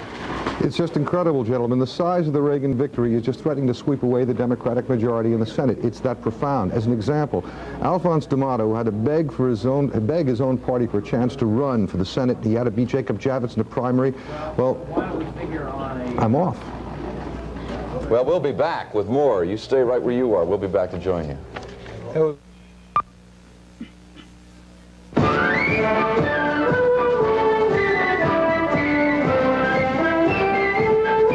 Decision 80. NBC News reports the results of our national election. Brought to you in part by Merrill Lynch, whose ability to guide you through the intricacies of investing makes them a breed apart. And by Plymouth, who invites you to drive the front-wheel drive Plymouth Reliant K, the American way to beat the pump. From the NBC News Election Center in New York, here are John Chancellor and Tom Brokaw. Good evening. It is not only a very big evening for Ronald Reagan, but it is a big evening for conservative activists throughout this country. Let us show you now the presidential map as it stands at this hour. As you can see, the blue states are for Ronald Reagan, and the few red states that we have filled in for Jimmy Carter. It's an overwhelming electoral victory for Ronald Reagan, former governor of California, 69-year-old Republican challenger to the Democratic incumbent, Jimmy Carter, who will have served just one term. Well, that's where it stands in terms of the geography. Here's how it figures in terms of the numbers. 270 electoral votes needed to win. Ronald Reagan is more than 100 votes past that point at 393 electoral votes, and more probably to come his way. Jimmy Carter with just 35 electoral votes. If he stays in that neighborhood, he'll take a worse drubbing electorally than did Barry Goldwater against Lyndon Johnson in 1964. And here's the popular vote. 51% of the precincts nationwide reporting in so far. There it is somewhat closer, as you can see. That is a result of the different bases of the two men. Jimmy Carter trailing Ronald Reagan in the popular vote by about 7 percentage points out of 40 million cast altogether, slightly more than that. John Anderson holding at 6% of the popular vote. That's important to him, not because he can get elected, but because he can qualify for some federal funds. We want to show you now Ronald Reagan on videotape at the Century Plaza Hotel, President-elect Ronald Reagan. As he talks on the telephone, we cannot provide the sound, unfortunately, but he's talking to the folks in his hometown of Dixon, Illinois. Now, he hasn't lived there for a long time, but that doesn't mean anything to those good people in Dixon, Illinois. They've been celebrating all night long. That's Nancy Reagan talking to him, cheering him up, patting him as she often does. They are very close personally, and of course, they've been a formidable team in terms of politics, both of them campaigning across this country. The president, we're told, talking to the folks in Dixon, Illinois, where he began his life, in which he often refers to it, kind of classic Midwestern poor boy upbringing. He was a Democrat until he was 51 years old. He was a sports announcer in Des Moines, Iowa, on WHO. Went to the Cubs spring training, Catalina Island in California, stopped by to see a friend of his, won a screen test, and became a contract player at Warner Brothers.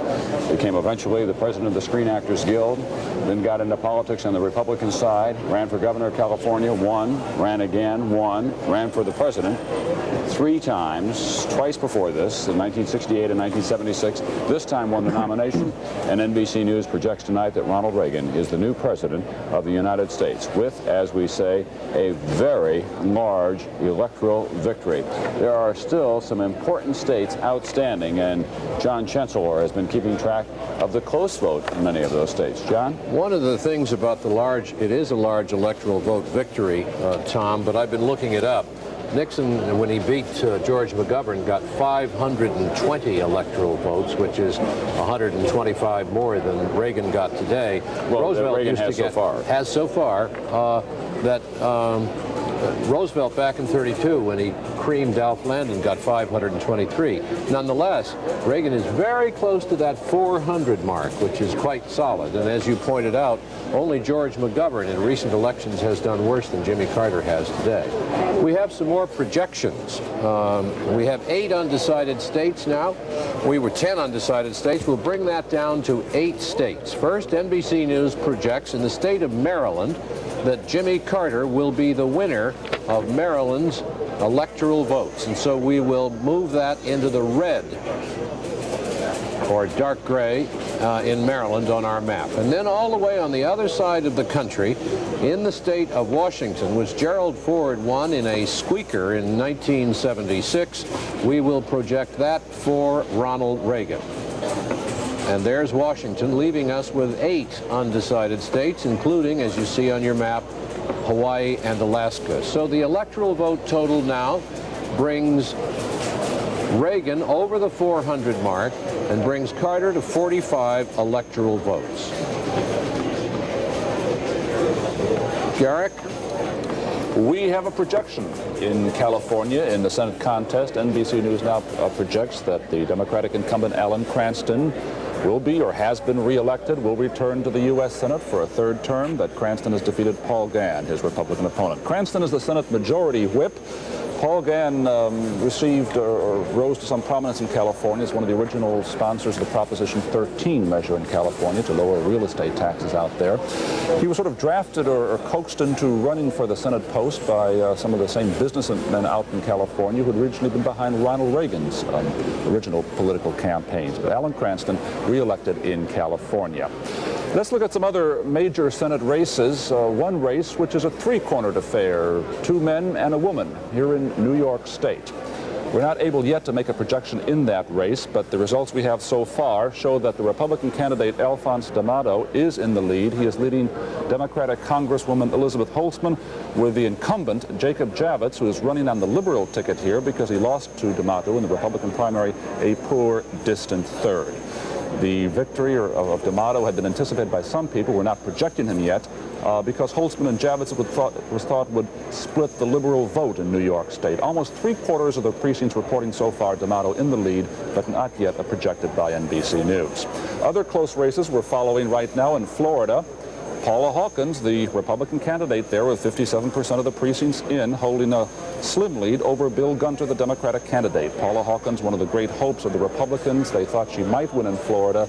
She's doing very well indeed at this moment. In Colorado, Gary Hart, the incumbent, is having problems. 38% of the precincts reporting he is trailing Mary Buchanan, a moderate Republican who had to fight her own party establishment to become the candidate. She had to even go to court to get on the ballot, but she did, running very well in Colorado.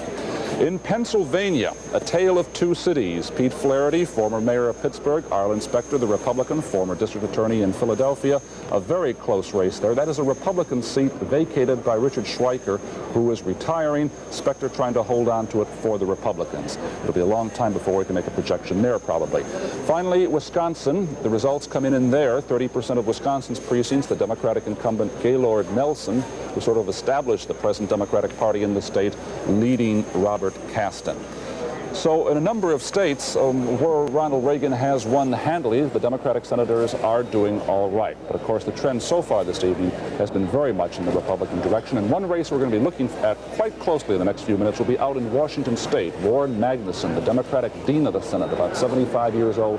He may be facing some problems from his Republican opponent. We'll be checking on that in a few minutes. He did better every time Mount St. Helens went off because he has such control over the federal faucet that he just turned on the money. $951 million he turned on in terms of federal aid, disaster relief. Almost $1 billion. And as one of his opponents said, every time that mountain goes off, we lose a little bit. Heidi Schulman in California was in the room when Ronald Reagan was making a congratulatory call and receiving one as well to Dixon, Illinois. Heidi? Tom, we're expecting Ronald Reagan here in the Century Plaza Ballroom in just about 15 minutes, but as you did see a few minutes ago, he is in his hotel suite on the 19th floor here. He's been making phone calls around the country to people like Paul Laxalt, who was his campaign chairman, Jim Rhodes, the governor of Ohio, who was a key supporter all along. He also talked to a victory celebration in Washington by telephone. He told the people there that this was the biggest Republican victory in a long time. Something big was happening, he said. He also said that he and George Bush were looking forward to being their neighbors there in Washington. Earlier, Mr. Reagan said that he was contacted by President Carter, of course, about 4 hours ago. He said the president told him that he would graciously offer his cooperation on the transition, that he wanted a smooth transition, and Ronald Reagan said that's what we both want. He said he was asked about whether he was surprised about the margin of tonight's victory. He is normally modest about these sorts of things when he wins. He said, I've been more cautious and less optimistic than this. Mrs. Reagan is there with him, of course. They've been accepting congratulations from all of their friends. There's a party of about 40 people going on in their suite there. Nancy Reagan said that she was awake at 3 o'clock this morning. She couldn't sleep, but was relieved that it was all over early tonight and that they would have it all settled without waiting too long this evening. Yes. Can you hear me? We're going to just take it away from you for just a moment. We'll be back when Ronald Reagan shows up there because Garrick Utley does have a big call for us in the United States Senate. More bad news for the Democrats. Yes, we were talking about it just a moment ago, Tom. In the state of Washington, NBC News now projects that the incumbent Senator Warren Magnuson has been defeated. The winner there, Republican Slade Gorton. Magnuson, who has been in the Senate now for 5 terms. He's the dean of the Democrats there, one of the most powerful figures. He was the chairman of the Senate Appropriations Committee. He is going down to defeat. That means the Republicans so far this evening have picked up 6 Democratic seats.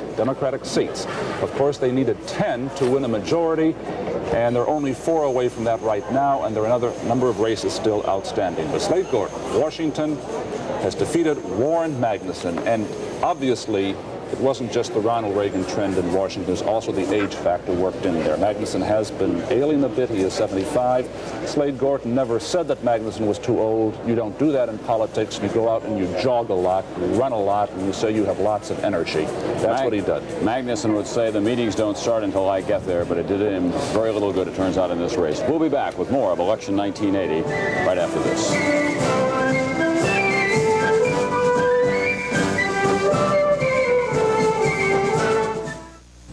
Plymouth, #1 brand of high-mileage American cars. The American way to beat the pump. With cars like the front-wheel drive TC3. It's the last gas! The front-wheel drive Horizon Miser. Last gas! The front-wheel drive Champ. The last gas! And the front-wheel drive Reliant K. America's highest mileage 6-passenger car. This is it! This is it! Last gas! Plymouth, #1 in mileage. The American way to beat the pump. Picking and choosing the right investments requires very careful handling. One wrong move can easily damage the best laid plans. At Merrill Lynch, we know that size and strength can be very valuable. But it is our sensitivity to your investment goals and agility in helping you reach them that makes us what we are. Merrill Lynch, a breed apart.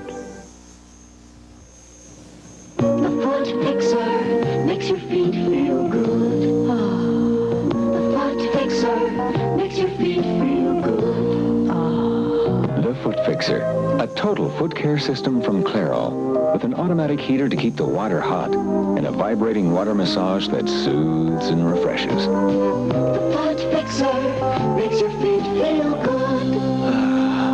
The Foot Fixer from Clairol Research. That's Coach Johnson. He's from the college. Looks like he's worried about his problem dandruff. I wish he'd ask me. Mr. Owens, I need a shampoo. Ever tried Tegrin? Can it really work on my itching and flaking? Well, in a national survey, 3 out of 4 dermatologists judged Tegrin's medication effective in fighting even problem dandruff. I'll give it a tryout. Hey, how's that dandruff problem? Tegrin's a winner, Mr. Owens. Prove it to yourself. Tegrin works. A couple of big projections coming up now. NBC News is going to project the state of New York. We say that our projected winner is Ronald Reagan in the 41 electoral votes of New York State. And there it is going in the blue on your map. Carter has 4 states now in the District of Columbia. The electoral vote tally. Tom, Reagan is getting up to those very big tallies that we were talking about a few minutes ago, almost 450, 10 times the electoral margin of President Carter. Well, let me add some more to Ronald Reagan's total if I can. We are now projecting that Ronald Reagan will win the state of Oregon. So on our map now, we will color in the state of Oregon blue, 6 electoral votes to the summary for Ronald Reagan. And as you look at the map, it is more than a swimming pool, David. It is now a full-size blue lake for Ronald Reagan all the way across the country with with just one or two red exceptions as we show it on the NBC map. Red for Jimmy Carter, of course. There's the electoral vote. Have we added the 6 from Oregon? 449 is the total? Yeah, right. Okay, 449 is the total for Ronald Reagan. Jimmy Carter, 45. Ronald Reagan made a lot of Democrats unhappy this year when he talked about FDR, who was one of his early political heroes. In 1940, we always think of FDR rolling up big totals. In 1940, he won 449 electoral votes. And there's a good possibility, of course, that tonight, Ronald Reagan running against Jimmy Carter may exceed even that FDR total against Wendell Willkie. 2 or 3 states left to be called for you guys. It's a tremendous landslide. Unanticipated, unexpected, unpredicted. No one predicted this. If so, I didn't hear it. Did any of you? We had a number just a few moments ago looking at our voter poll, as we choose to call them, the people who were leaving the voting place. 25% of the people that we talked to said they made up their minds in the last week of this campaign.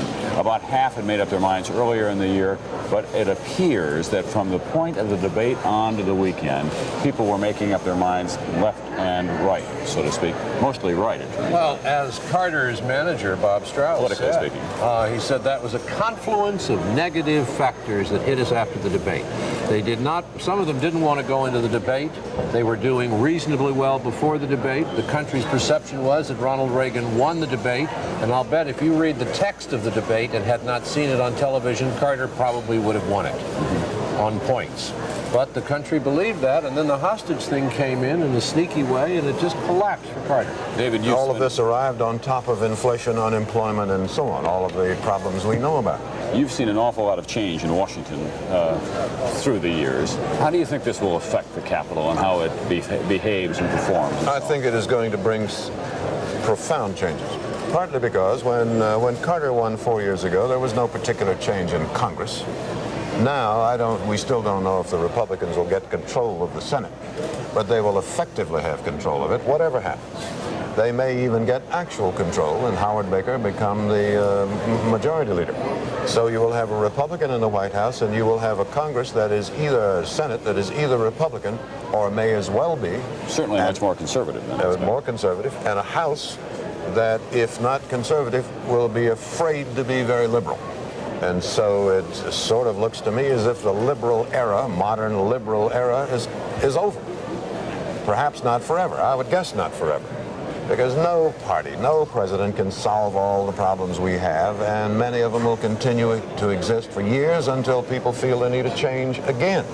But in the meantime, in Washington, it is going to be a new city.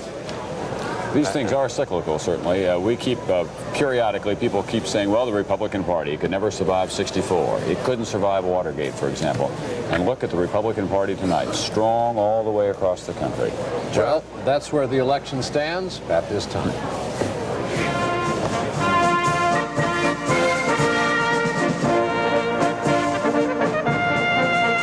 This election night coverage is brought to you in part by Kicks Country and by the Moore Cadillac Company at Tyson's Corner in Virginia.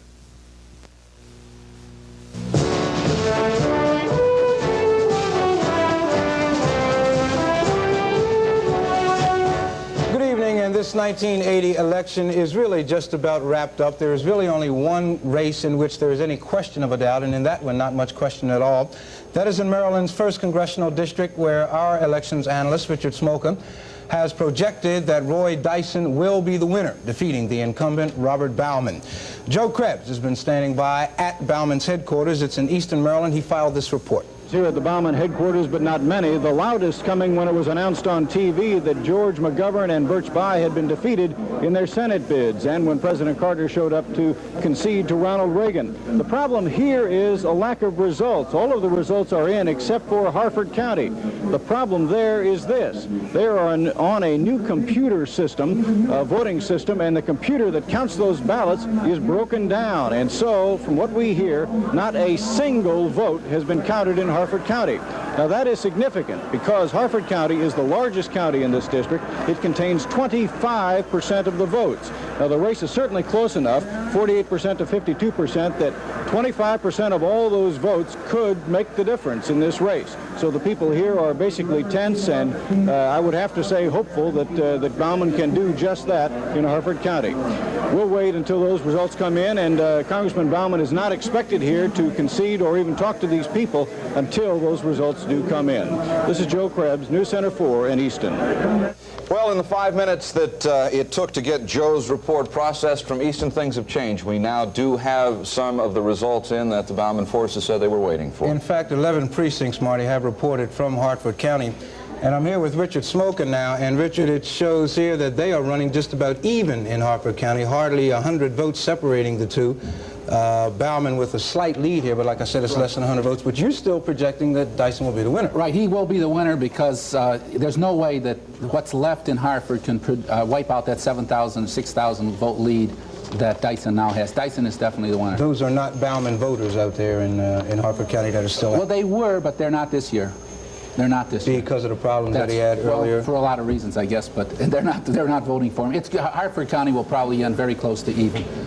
Are you really surprised at the way anything is going here this evening?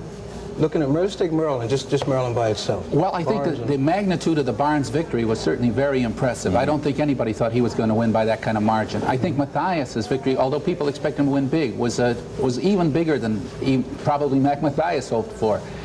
The margins there.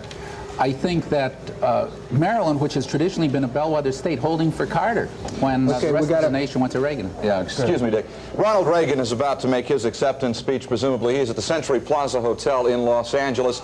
Here is Ronald Reagan coming out at the Century Plaza. He was congratulated by President Carter about 10 minutes to 7 California time. Back now to NBC News.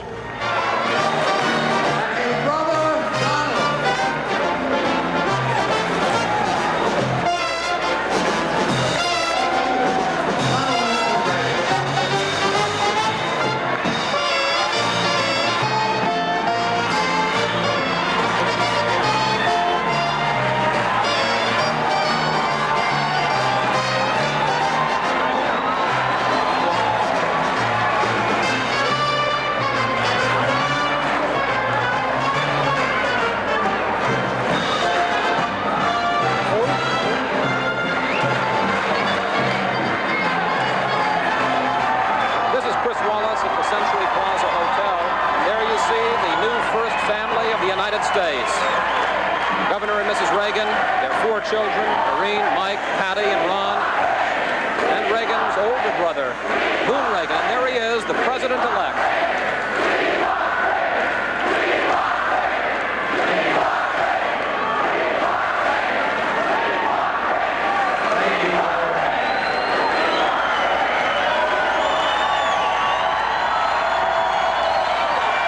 Thank you very much. Thank you. Thanks very much. Thank you. You know, here we are. This is...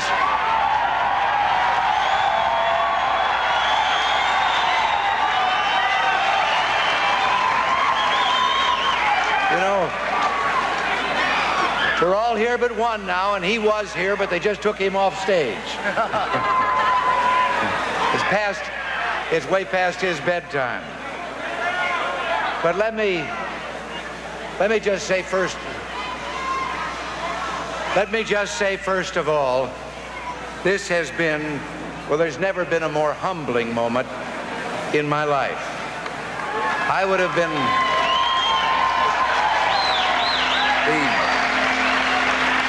not only humbled by the extent of what has happened tonight, even if it had been the cliffhanger that all of us, I think, were expecting, it would have been the same way, but just to have had the support of the people of this country.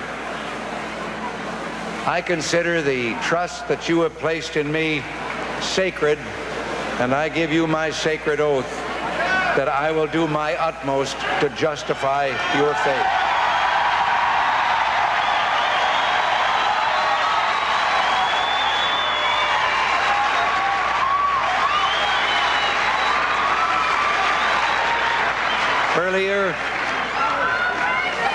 Earlier this evening, I spoke on the phone with President Carter. He called, John Addison called, but the President pledged the utmost in cooperation in the transition that will take place in these coming months. I offered him my own cooperation.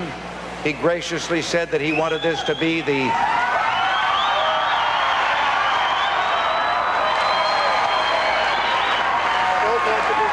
Governor Reagan, we just wanted to show you what the map of the United States looks like as of 8 o'clock tonight. Hey! It's all yours.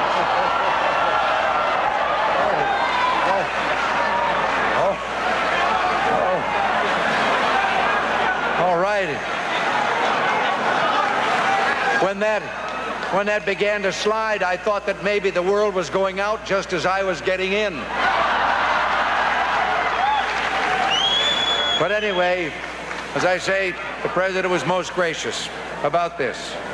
And now all across America, there are some people that I owe a great debt of thanks to. There they are. They're meeting tonight in our national headquarters in Arlington, Virginia. The National Committee people, the dedicated professionals who've made the campaign run, and in every state, in the counties, the cities, and the precincts, to all of them who worked so tirelessly, literally hundreds of thousands of volunteers, and I've seen them at work throughout the country on this campaign. I just owe them an immeasurable debt of thanks. To George and Barbara Bush,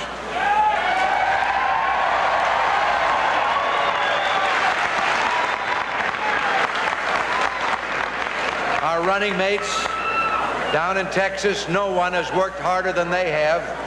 We only crossed paths a few times on this campaign and had to go out of our way to do it because their schedule was so heavy.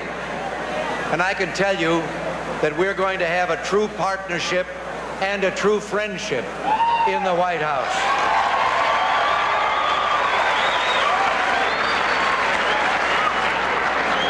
And now, as I said before, my family.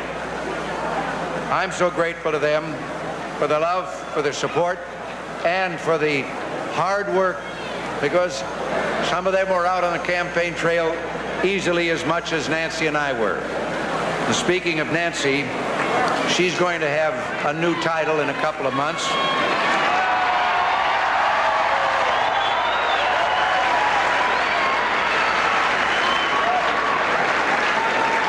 And it isn't really new because she's been the first lady in my life for a long time.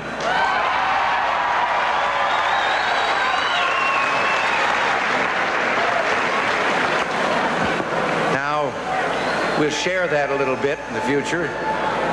You know, Abe Lincoln, the day after his election to the presidency, gathered in his office the newsmen who had been covering his campaign. And he said to them, "Well, boys, your troubles are over now. Mine have just begun." I think I know what he meant. Lincoln may have been concerned in the troubled times in which he became president, but I don't think he was afraid. He was ready to confront the problems, the troubles of a still youthful country, determined to seize the historic opportunity to change things. And I am not frightened by what lies ahead, and I don't believe the American people are frightened by what lies ahead.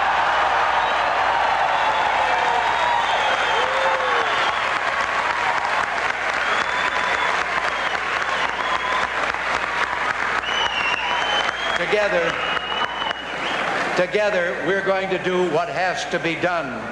We're going to put America back to work again.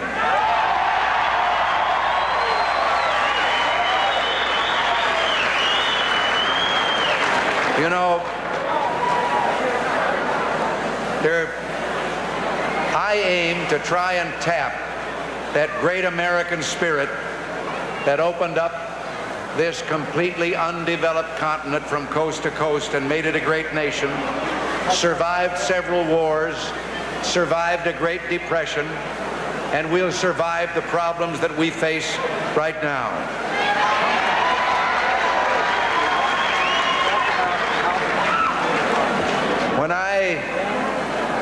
When I accepted your nomination for president, I hesitatingly, but I asked for your prayers at that moment. I won't ask them for this in particular moment, but I will just say I would be very happy to have them in the days ahead.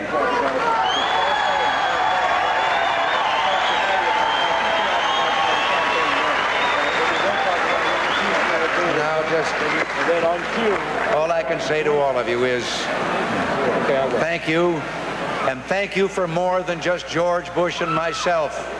Thank you because if the trend continues, we may very well control one house of the Congress for the first time in a quarter of a century.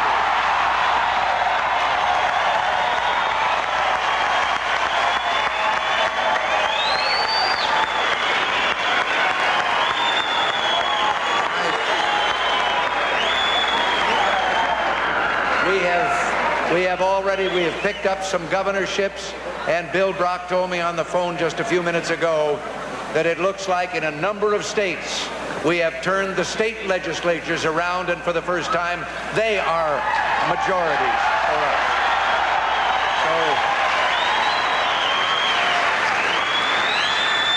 So you did it. I have one message that I have to give before I leave. I've been upstairs on the phone trying to get a hold of two celebrations, two parties that are going on, one in Tampico, Illinois, where I was born, and one in Dixon, Illinois, where I grew up. I've got two hometowns. And finally, we managed to get the radio station in that area, and they told us that they would broadcast my message into the two parties that are going on. So to all of them, thank you too, back there in the hometown. Thank you all.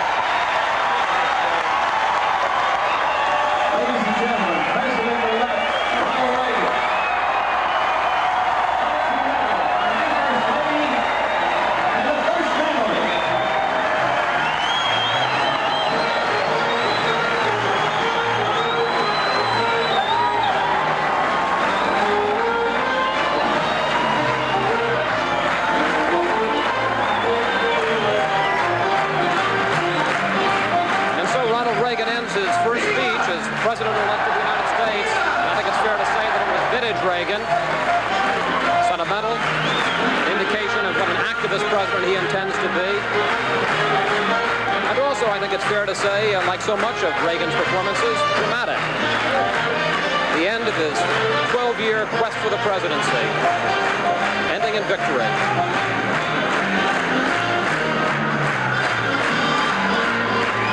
Here he is waving goodbye to members of his family. And slowly, it seems almost reluctantly, they're leaving the stage.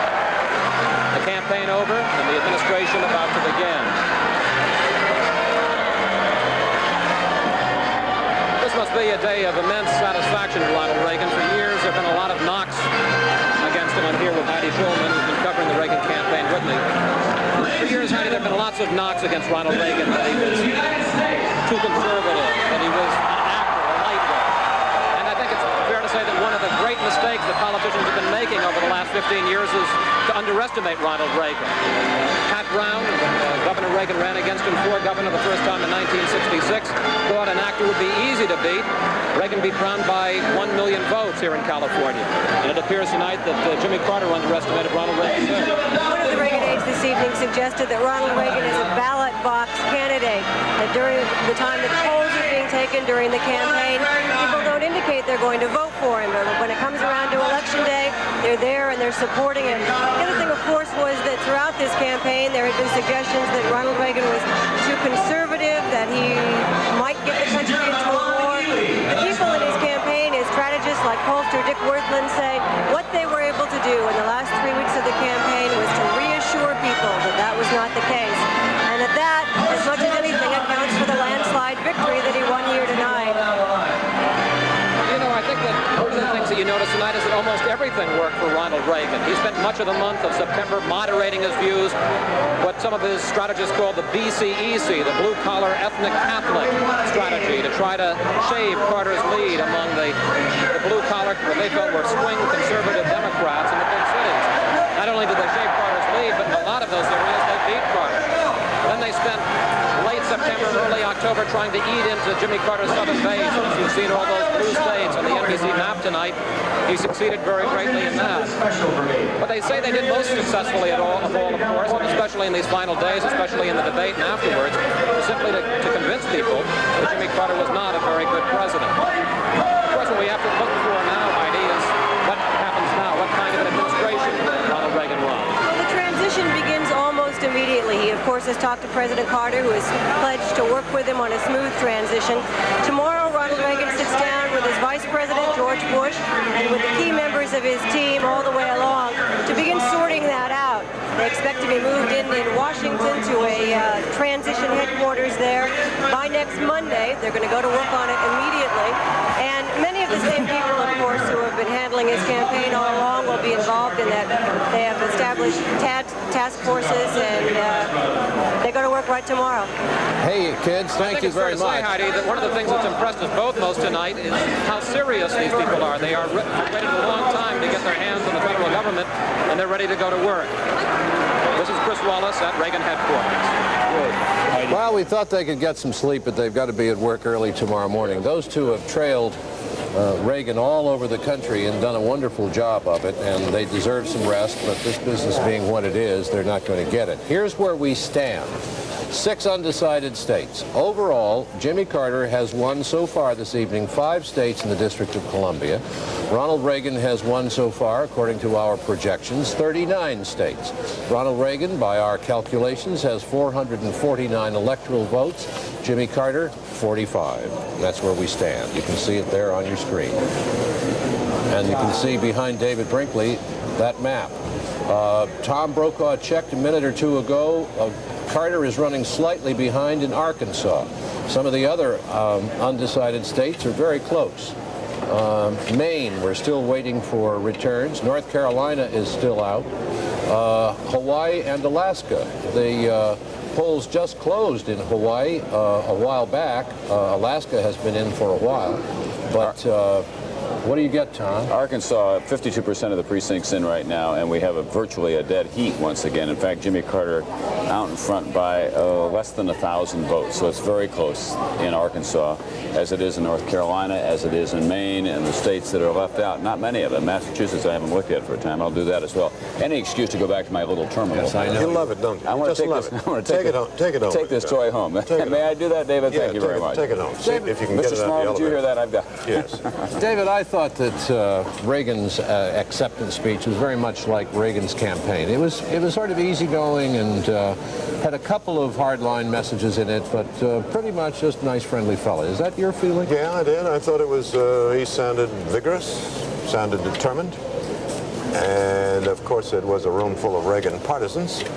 But it was interesting, I thought that the loudest applause in the room was when he mentioned George Bush and his wife, and when he said he was not frightened of the problems that we face, and the American people are not frightened. Then they just exploded. They really did. I think that must have touched something that they've been waiting to hear.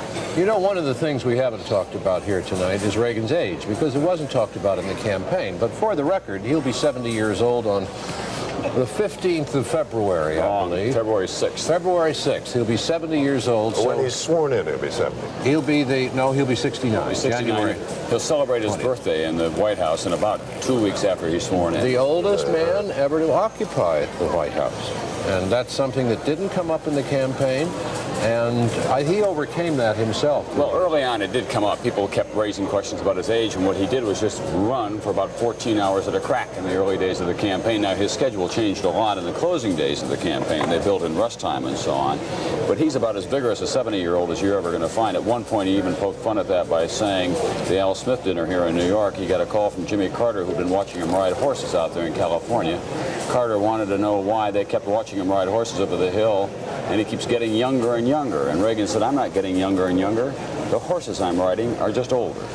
And that may have had something to do with it as well, for all we know. But he's a very healthy 69-year-old, so far as we know at this point. Well, almost every presidential election, we lay aside one more thing. In the Kennedy case, Catholicism. That is no longer even thought of. In Reagan's case, he's vigorous, seems healthy. Age been laid aside. The country is getting older, they say. And maybe more and more people are getting to be somewhere close to Reagan's age. Can I talk? Yes, you can talk. Well, I was just going to say about that. You're going to talk anyway, whatever it says. I was going to talk about that business about scared about the future, about we're not frightened of it. Wherever we went earlier this year in the course of this campaign and talked to voters, they would say that they were frightened about the future given the current circumstances of things, inflation and other matters, and Ronald Reagan told them they had no reason to be frightened about it, so it could have been the most reassuring thing that they heard this year. They also applauded a lot when George Bush's name was mentioned, and there's George Bush on our screen right now in Houston, Texas, his adopted state, with Barbara Bush there on the left-hand side of your screen, and some of his children, handsome family.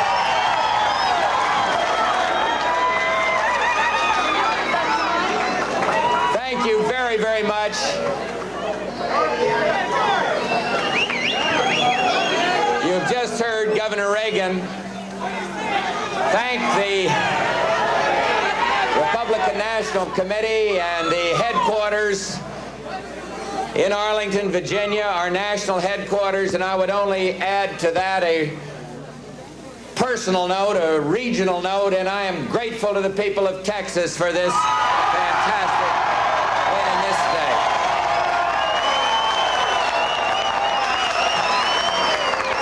It's a great pleasure to have our family here. None has worked harder than Barbara Bush, I'll tell you. She's just done a fantastic job.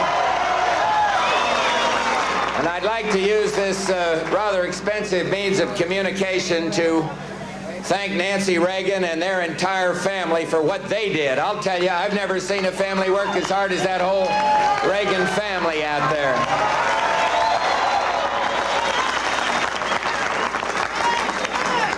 Let me just briefly and seriously address myself to our countrymen, Republicans, Democrats, independents, not only here but everywhere. And first, let me say that while we celebrate here tonight, we all fervently hope and pray that Americans may soon join in a celebration of freedom for those 52 hostages held in Iran.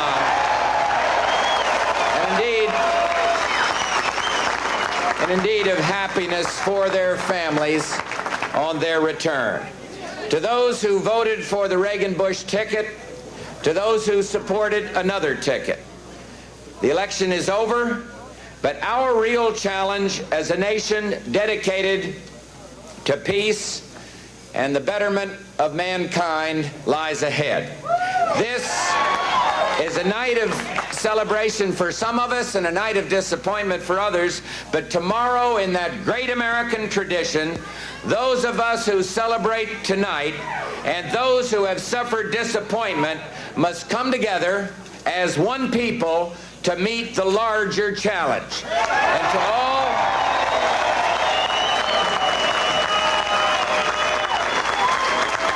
to all of you, whether you supported our ticket or opposed our ticket, let me say, as President-elect Reagan has said, what this victory tonight represents is not simply a mandate for change, but a mandate for peace and freedom. A mandate for prosperity, a mandate for opportunity for all Americans, regardless of race, sex, or creed. A mandate for leadership that is both strong and compassionate. And as Governor Reagan is so clearly epitomizes, a mandate to make government the servant of the people in the way that our founding fathers intended. A mandate for hope. A mandate for hope, for the fulfillment of the great dream that President-elect Reagan has worked for all of his life, and to which he and I are going to dedicate every fiber of our being in the years ahead. I really, as I stand here in my home city, I am deeply appreciative, but I'm also proud to have this opportunity to help carry President-elect Reagan's message to the American people these past few months. Proud to be able to serve in the years ahead with a man, a decent and honorable man that I know is going to provide the leadership that the American people want.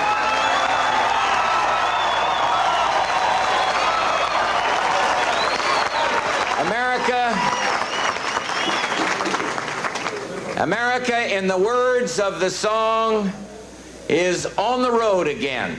And with the leadership of Ronald Reagan, that road is going to lead our country back to greatness. Thank all of you very, very much. We Bushes are so pleased to be here.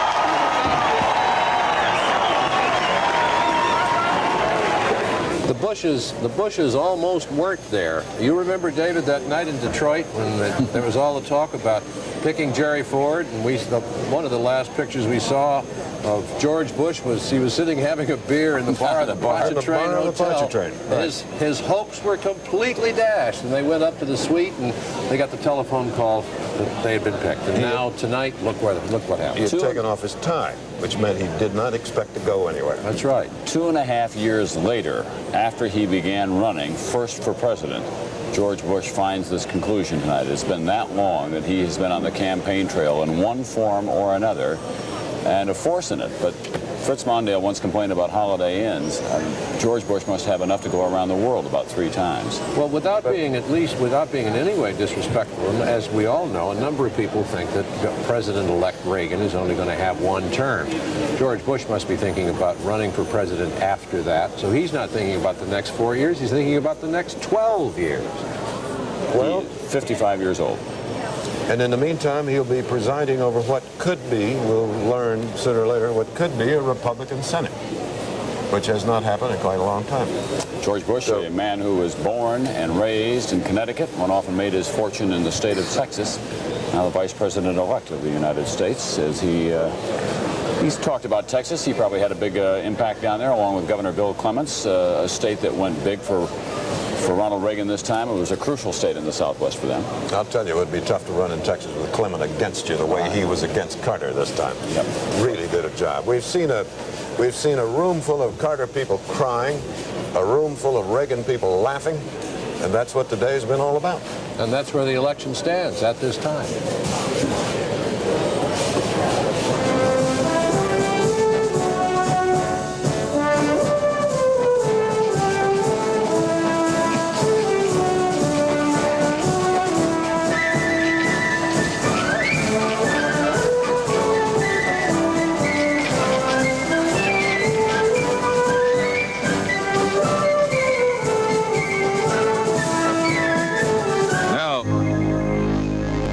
Tonight's election coverage is brought to you in part by Comsat General Corporation, a Comsat company.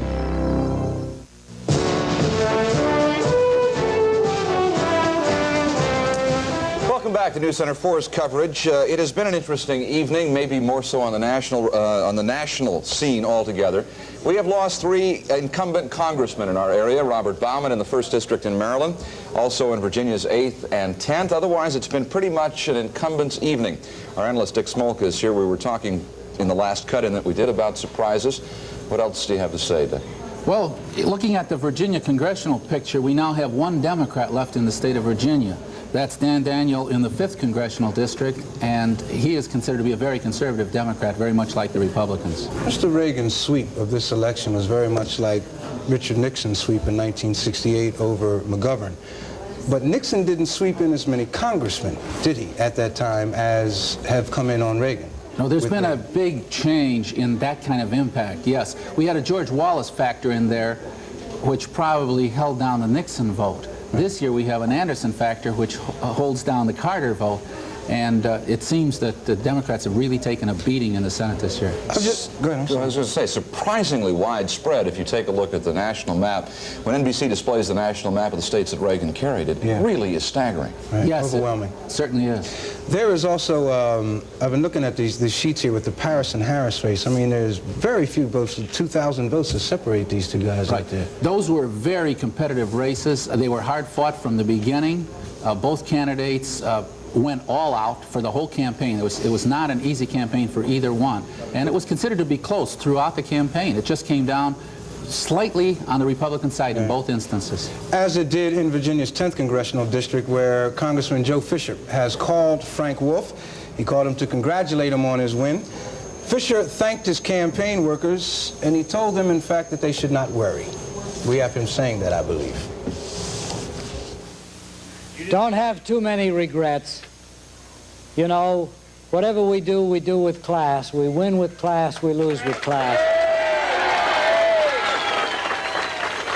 It's been a great experience for me to be your congressman. I've enjoyed it.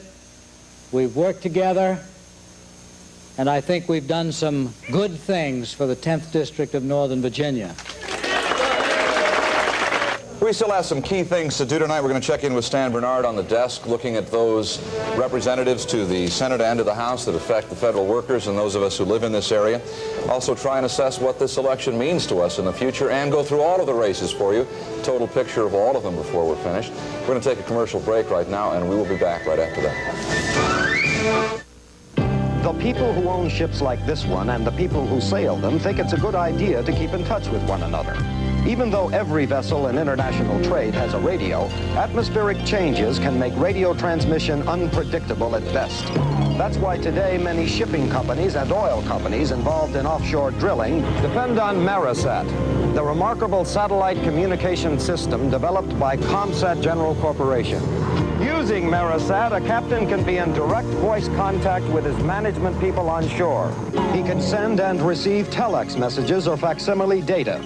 Crewmen and passengers can even call their families at home. For years, ComSat General has helped show the world the way to use satellite technology to solve specific communications problems. Indeed, ComSat General has often been up there with the answers before the questions were asked. For answers in orbit via satellite, think first of ComSat General Corporation. Stan Bernard has been busy. He's been keeping an eye on some of the important congressional races all over the country. He's been trying to tell us what's been going on for the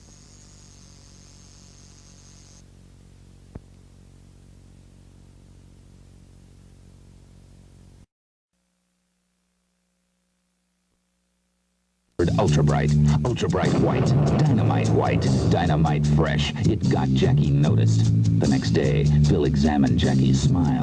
The rest is semi-private. Put ultra bright toothpaste on your case. For a smile so white and breath so fresh, it'll get you noticed. Accurate and informative. Describe Bob Ryan's weather weeknights on News Center 4. Decision 80. NBC News reports the results of our national election. Brought to you in part by IBM, helping put information to work for people. From the NBC News Election Center in New York, here are Tom Brokaw and John Chancellor. Good evening, and there you see, good evening again, and there you see on our map very few states in white: Hawaii, Alaska, North Carolina, Maine, Massachusetts, Arkansas, that are undecided so far, and they may take some time. The leads are all very narrow, either Carter or Reagan in those states. The electoral vote, of course, decisive this evening. 449 for Reagan, 45 for Carter.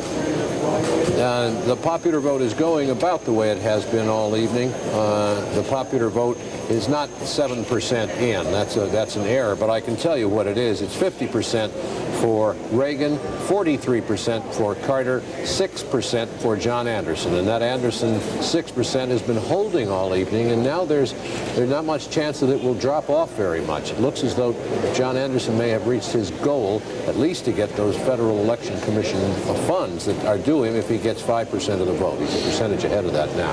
Tom? 63% of the precincts actually in on the popular vote, it looks like. Even if you were to take all the John Anderson popular vote and apply it to Jimmy Carter, he still would not quite come up to Ronald Reagan, although he'd come very close. Well, about a percentage point. You see, but as you know, Tom, and I think we ought to tell the audience that in some places, Anderson was hurting Reagan. Got Reagan vote in Illinois, for example, in the suburbs of Illinois, and in the suburbs, some in Wisconsin, and in other places. I was just doing that in a hypothetical, theoretical way, so that we'd have some interesting numbers to talk about here. It's after midnight out here in the East. Hypothetical, theoretical is perfectly all right. Incidentally, Alaska and Hawaii we have not yet heard from either, as long as we're ticking off the states that we haven't heard from. By the way, the only major group of voters that Jimmy Carter did extremely well with, the blacks. He got almost all of them. 19 of 20 of the blacks who voted went for Jimmy Carter, according to our polling, but only 8% of the voters today were black. The big races around the country in the House and in the Senate, where the balance of power may change, and Garrick Utley has been watching that. We are getting up there. Before the day started, the Republicans were hoping that perhaps they could win 4 or at most 5 Senate seats away from the Democrats. They knew the theoretical target to win control of the Senate was 10, but a factual target, but they'd be happy with 4 or 5. Well, they have 6 already, and they're still counting.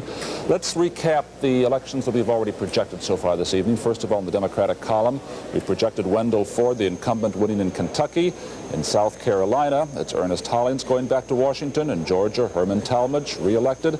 In Ohio, John Glenn, a big victory in a state carried by Ronald Reagan. In Connecticut, Christopher Dodd will be the freshman senator there, a Democrat holding on to that seat. In Illinois, Alan Dixon, the Secretary of State. In Arkansas, Dale Bumpers. And in California, Alan Cranston. Now, on the Republican side, we have projected these winners for the GOP. In the state of Indiana, a seat taken away from the Democrats by Dan Quayle. He beat Senator Birch Bayh. In Kansas, Robert Dole re-elected. In Maryland, it's Charles Mathias going back to Washington. In North Dakota, Mark Andrews holds on to the Republican seat. He'll be a freshman senator. In Oklahoma, the same goes for Don Nichols, elected there. In Alabama, Jeremiah Denton, the former admiral and prisoner of war in North Vietnam, has won that seat away from the Democrats. In South Dakota, the same thing has happened because James Abner defeated George McGovern. In Nevada, Senator Paul Laxalt re-elected. Same in Utah, Jake Garn. In Iowa, a Republican gained, Charles Grassley defeating the incumbent Democrat John Culver. In Idaho, again, the Democrats lost a seat to Stephen Sims, the Republican candidate. Frank Church beaten there.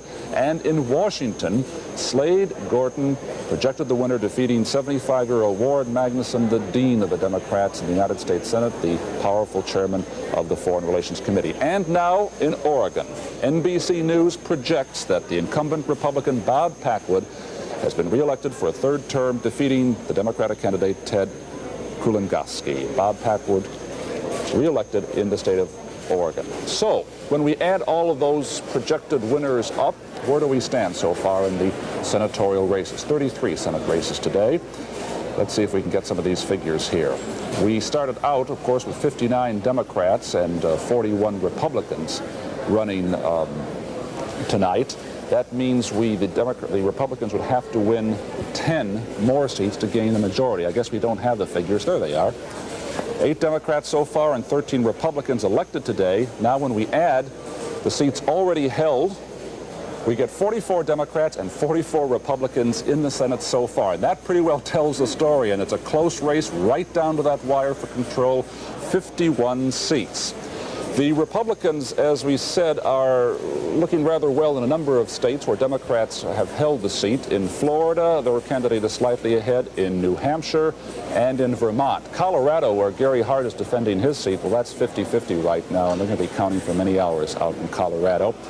But it's not all going the Republicans' way. Let's look at Arizona. Barry Goldwater. If anybody should be profiting tonight and have no worries, it's Mr. Conservative Barry Goldwater. Well, he's being opposed by Democratic Bill Schultz, and on our screen right now, it's 50-50, dead even, less than 100 votes. Barry Goldwater has less than 100 votes ahead of his Democratic opponent. Age was a factor there, obviously. He's 71 years old. He's had the hip operation, and Bill Schultz was running under the motto, energy for the 1980s. Barry Goldwater still was telling people, I'm the toughest guy you've ever met, though, and he was out there working hard, saying, send me back so I can help Ronnie as he comes to Washington. Well, in any event, however the numerical balance of the Senate turns out, there's going to be a far different philosophical cast to it all, far more conservative.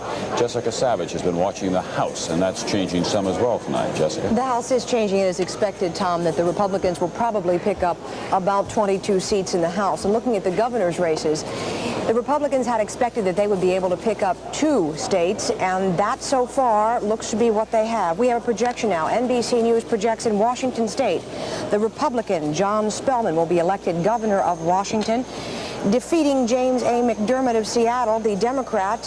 He was the one who defeated Dixie Lee Ray, sitting governor in Washington State, a child psychiatrist. John Spellman, King County executive, we project he will be the winner. Another projection, NBC News projects in the state of Utah, the incumbent Scott Matheson will be re-elected governor of Utah, defeating his Republican challenger Bob Wright, a former state GOP chairman. That is a 2-year term in that state. NBC News also has a projection to make in Montana. We project the Lieutenant Governor Ted Schwinden, a Democrat, will be elected governor of Montana, defeating his Republican challenger Jack Ramirez. Again, Ted Schwinden projected the winner in Montana. And recapping some of our gubernatorial races, the other one the Republicans picked up. Republicans picked up in Missouri, Governor Kit Bond.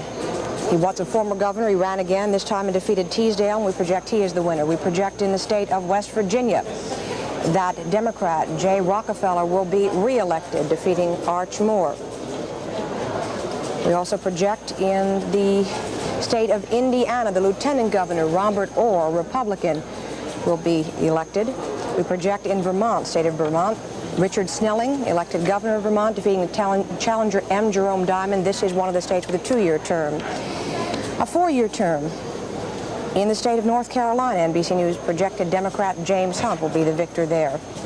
NBC News projects in the state of Delaware, very popular governor, Republican. Incumbent Pierre DuPont will be re-elected. And we have projected another one of the states with a 2-year term earlier this evening. Incumbent Joseph Garrihy, Democrat, re-elected governor of Rhode Island. In New Hampshire, a rematch there. The winner, Democrat, incumbent Hugh Gallant, projected winner there, defeating Meldrum Thompson. That was a rematch. So therefore, this evening, 13 governor's races we started out with. The Republicans picked up 2. There are still 2 races to be decided. They are Democratic states. They are undecided, Arkansas and North Dakota. So it looks like so far the Republicans set out to take 2 seats away from the Democrats, 2 governor's mansion seats away from the Democrats, and that is about what they have done so far. John Chancellor. So far, Jessica, the Democrats have lost their number 3 man in the House of Representatives, John Bradamus, the majority whip. The majority leader, Jim Wright, is ahead in Texas. And as long as we're talking about leadership, I noticed that in Arizona, John Rhodes, the minority leader of the House of Representatives, the Republicans there, is in fine shape. 73% of the voters he always He's in fine shape, but he had wanted to be the Speaker of the House, and I don't think he's going to get to be that quite this time. No, the only point I was going to make about Rhodes was that he's running against a man who favored, quite conservative, he favored giving the Chinese nuclear weapons to fight the Russians. We'll be back after this.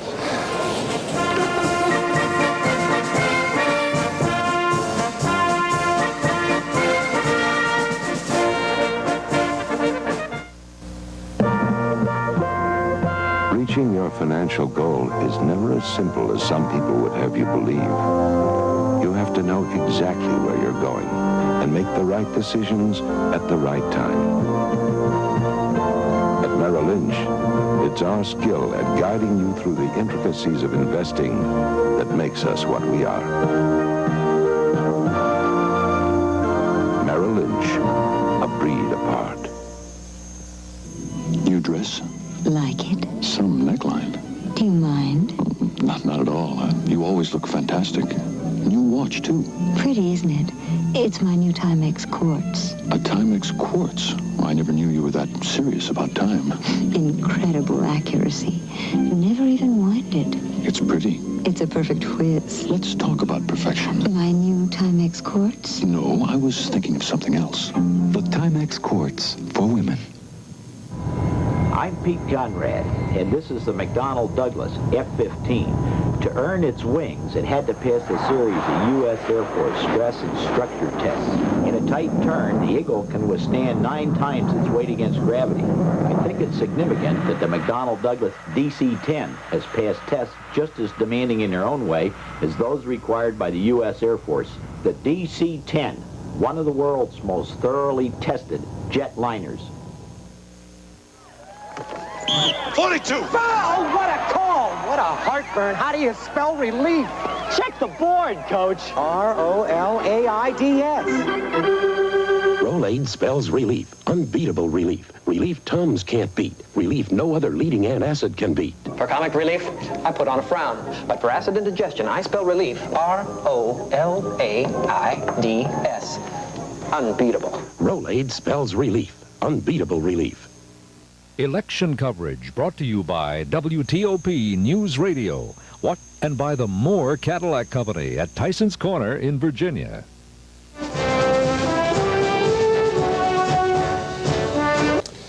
Welcome back to News Center 4's coverage of the general election. We have all been a party to a rather staggering event, not only here but across the nation. We're going to run down all of the races for you in Virginia, Maryland, and the District of Columbia, and then talk with our election analyst, Dick Smolka, about the results, what some of them mean, and what we can look forward to in the future.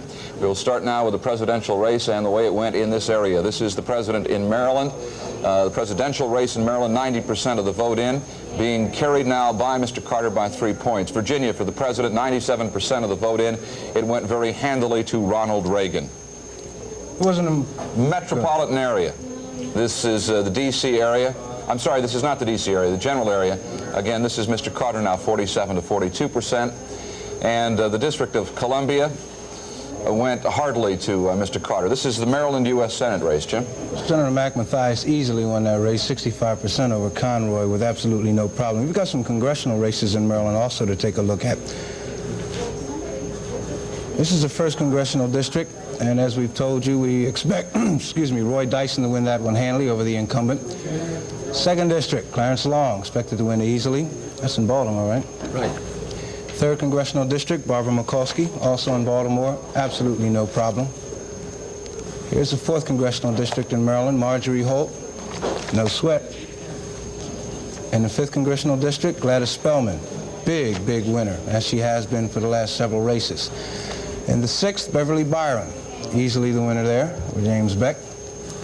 7th congressional district, Congressman Perrin Mitchell, he'll be back again, easily the winner. 8th congressional district, Mike Barnes, big winner over Newton Steers this time. And Virginia, the 1st congressional race. We're going to look through all of the Virginia ones, so go right ahead in the control room and change right through them. Some of these are clearly out of our viewing area. Virginia's 2nd congressional district, another win for the incumbent. Virginia's 3rd congressional district, Republican, again, the incumbent. Virginia's 4th congressional district, again, the Republican incumbent. Virginia's 5th, Democrat, who happens to vote predominantly as a Republican. In the 6th, again, Republican, unopposed, an easy victory. Virginia's 7th, unopposed. Virginia's 8th, a little bit closer to home. The Democratic incumbent, Harris, loses his seat. The Republican, the winner. And in the 10th, a similar situation. I'm sorry, the 9th, excuse me. Republican incumbent, a winner again. Let's go now to the 10th district in Virginia. Wolf and Fisher. Wolf is in and Fisher is out. There were some races in the district for district council seats, 6 seats together altogether. D.C. delegate, first of all, Walter Fauntleroy was the easy winner there, as he has been since that office was created. For the at-large race, John Ray, Democrat. Reverend Jerry Moore, also the winner. Charlie Cassell came in 3rd place. He's been running in the district for a while.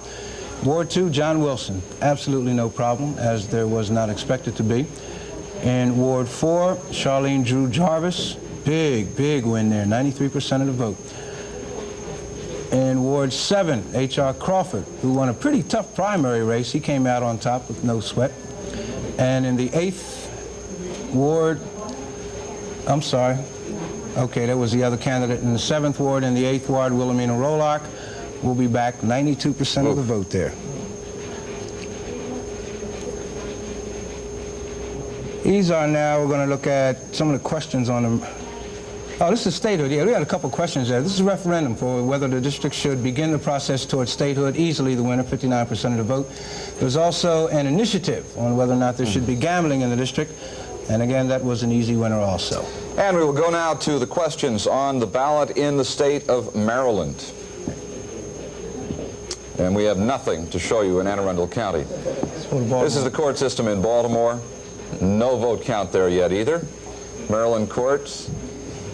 No? Well, these are conclusive numbers, Yeah, aren't these they? are very conclusive numbers. Yeah. They're off to a very big start on those races in Maryland. There were some questions in Montgomery County. Yeah, there are some local We have a whole ones. lot of them. They're right here in the book.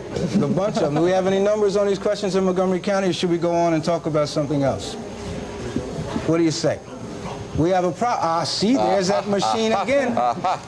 Cold sandwiches. Why don't we talk to Dick Smolka? All right, there we go. Montgomery County. Go This ahead. is one that would limit competitive bids, and it won. 75% of the votes in for that. That was question number B, their letter B. This is on a number of council legislative days. Question C, that one also won. 68% of the people for a change in the days. For increasing the number of votes, the council needs to override a veto. That question also won in Montgomery County. On question E, there's a big one there. It's about landfills. Not landfills, but whether sludge permits would be allowed. Some people in Potomac very concerned about this question. 76% of the voters went for that. And in Montgomery County, there's also a question in reference to police and fire. Should a new building be permitted? And that one also won by 66% of the vote. There were some questions in PG County. This one is for the general bonds. And that one was a big winner, 79% with 89% of the vote in. Question B, on bus costs for master transit funding, 80% said yes. Question C, for foreign trade zone, 64% of the people said there should be an improvement of the foreign trade zone in PG County. Oxon Hill. Police station. Yes, Oxon Hill. All of these involving spending money, and all of them being approved, the bond measures. Yeah, we're Go ahead, supposed let's to be in move a on. fiscally conservative mood here. This is question E now. Maintenance of vehicles, or the vehicle maintenance facility in $3 million approved. That's not it, though. I'm sorry, here's There the it question. is. These garage bonds, again approved. This is $3 million. And the final one is for parking facilities. That is question number F. And again, that is approved. So they have approved the expenditure of $11,410,000 in bonds in Prince George's County. There were some questions also in Virginia. Can the machine handle that? Or should we move on? The machine can handle it. All right, let's go to it. There were questions not in all parts of Montgomery County. Do you have it in that book over there? No, I'm not sure exactly what the machine is going to show us. Is the only thing that I'm confused by right now. All right. This one has to do with the vetoes. We're back on schedule now. That one, on the question of vetoes in Virginia, won by 57% of the vote. We see these figures are inconclusive. That's only 61% of the vote in there. Whether the debt should be lowered, 61% said yes, as you might expect. Also a question in Virginia on the elderly exempt. 61% of the vote in, 81% of the people said, yeah, that should be. Extension of tax relief. Equipment exemption, this has to do with oil and gas. This also approved. I haven't seen anything yet go down. No, I haven't seen anyone lose yet either. Okay. We're talking about Arlington. Now, this is for a water facility, $6 million. That one approved with 86% of the vote. Fairfax County has a number of improvements, and they so far are also being approved. Drains now, the water system, drainage system, yes, approval. This is with almost all of the vote complete. The safety, yes, 67% of the vote. I'm wanting to ask Dick Smolka if, for the jail facility, whether he's surprised at all of the money being spent. No jail. There is the first no vote in all of the measures that authorize spending or issuing of bonds. That's very interesting. And the library facility, we didn't get to see what happened. Was that? What was on yes, the library? 58%, so it had to have been successful. No jail, but library facilities. There was a big jail push the for only that one jail. that was voted down. Well, that's a staggering sum of money in all of those areas. Yes, it was. We want to point out, too, that we don't mean to make light of this because there are a lot of people's lives that are involved in a lot of money that's going to be spent on these issues, but they are so complicated to try to keep all of these things in our heads. Quite frankly, I wasn't able to do it. But it is an important issue. We've also got some questions with reference to, not questions, but rather the school board races. And here we go in Montgomery County. The winners there, Greenblatt, Pizer, and Ewing. Also on the school board, Praisner, Goodman, and King Shaw. They are not elected. In Prince George's County, Eugene and Duncan are the winners there. 100% of the vote in on this, incidentally. It's Birch and Miles. This is the 3rd district. Also elected in Prince George's County to the school board there. Then there are 3 districts in Prince George's County unopposed, the 4th, the 6th, and the 7th. And then we will only go to the 9th district, Norman Saunders and Mary Touchstone in the 9th district. Norman Saunders is the incumbent there in the 9th district, and he is re-elected. Okay. Arlington School Board, Milliken, Milliken, yes, Slim Pace. Milliken, re-elected. I'm sorry, elected back by the Democratic Party in the Arlington School Board. Not school board, County Board of Supervisors. County Board of Supervisors. We are getting slightly confused at this hour of the morning, and we apologize to you for that. Richard Smoker understands all of this. He had a good night's rest. And Richard, we got people voting to spend an awful lot of money, but yet we ought to understand that with Reagan coming in, and the way the trend has been in the last year, couple of years, as a matter of fact, we're supposed to be in a fiscally conservative mood. They seem to be at odds with each other. I don't think really. I think what we had here in our metropolitan area were certain bond issues which the local government felt were really needed, and they were able to convince the voters that they were needed. As we saw, everything except a detention facility in Fairfax County in this metropolitan area passed. You know, there's something that's happening that I'd be interested in seeing how it turns out. You will recall, I am sure, that Joe Fisher took the 10th Congressional District in Virginia away from Joel Broyhill. Anybody who's been around here for a couple of years certainly remembers Joel Broyhill. He held that seat. He had a lock on that seat. He owned it for more than 20 years, something like 22 years or so. It will be interesting to see now that a Republican is back in office, just how long Mr. Wolf can hold that office. But Joe had one thing really going for him, didn't he not? Constituent service. Really big on that. Joel Broyhill did. I think Fisher did too. While Broyhill was a consistent winner, he had to fight for it every time. This area is very competitive, I think, politically. And I expect that 2 years from now we're going to see the same kind of race we have this year. Wolf is going to have to start running today in order to hold that seat. The same will be true of Paris. We've got Stan Bernard, who is standing by over in the newsroom. He's got an update now on some of the things that have been happening around the country that will be of interest to a lot of the people in the local area. Stanley, you're on again. Jim, there are just 2 races I want to touch on, both very important in the Washington area. These out west, we're getting some returns in now. And that is Al Ullman, the chairman of Ways and Means, in a very tough race out west in Oregon. He is trailing. He is behind by about 3,000 votes.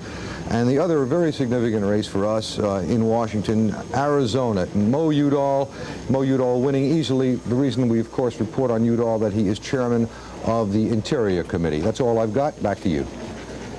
All right, thanks, Dave. 4th Congressional District, Marjorie Holt won that. Well, I got 96% of the vote in here. She ran over Jim Riley, 54% to 45%. That's a bit more than we might have expected him to get in that race, isn't it? Yes, Riley was not well financed. He did not have the backing of the party.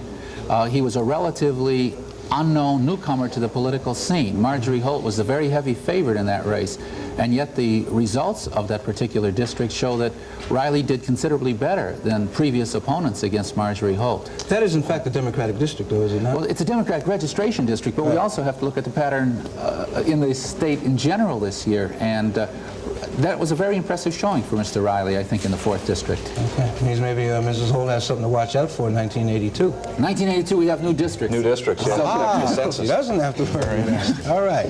That is really the total of our coverage as we've run it down this evening. I am fascinated, I have to say, about waiting until tomorrow for all of the fallout. I'm waiting to hear the explanations and the analyses that will come after this, and I look towards what we can expect in the years to come.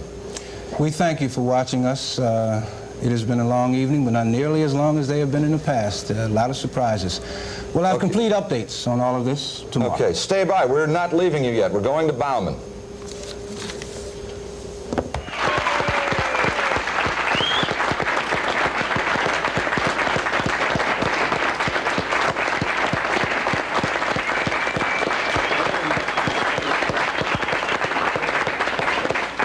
Didn't say I will live the fight, I said you will live it. And now we all have a new congressman, and I wish him well when he takes office in January, because his success means the success of the people that I have been so honored to represent. They are good people, and they deserve a good congressman, and I hope he will be one. And more importantly, we all have a new president, and that, I think, speaks very well for the work that I and others have done over the years to advance the cause of conservatism.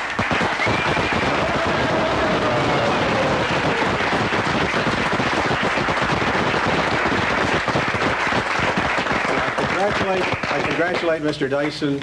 More importantly, I congratulate America for Ronald Reagan's choice. And I look forward to doing what I can to advance the principles, as I have in the past, in the best way that I know how. And for all of you in the press who've been so patient to wait for us tonight, I say thank you. And who knows, you may have me to kick around again sometime in the future. We had been told earlier that Mr. Baumann will not make an appearance tonight, or not perhaps till 1:30. It's a surprise to us. That's our coverage. Have a good day tomorrow. Good night. Good night.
Quality outerwear store. Buy warmth from the outerwear expert, Webster. November is outerwear sale month at all Webster stores. Save on rugged outdoor and dress-up looks in wool, corduroy, leather, suede, and quilted styles. Save up to $36 now at Webster Menswear in Montgomery Mall, Wheaton Plaza, Landover Mall, Lake Forest Mall, Forest Village, Park Mall, Laurel Center, and Columbia Mall. Being fabulously wealthy is the only way to live. Oh, I do love bringing trinkets to Midas and watching their buyers turn anything silver into outrageous sums of cash right on the spot. There's no end to the magic Midas can work on silverware, old gold items, or jewelry. Things that you could turn into real money. Look for Midas's full-page ad for more detail. Shape up. Midas Coin. Rockville, Annandale, and Lanham. Guess who's telling the truth? Weekdays at 5 on Channel 4.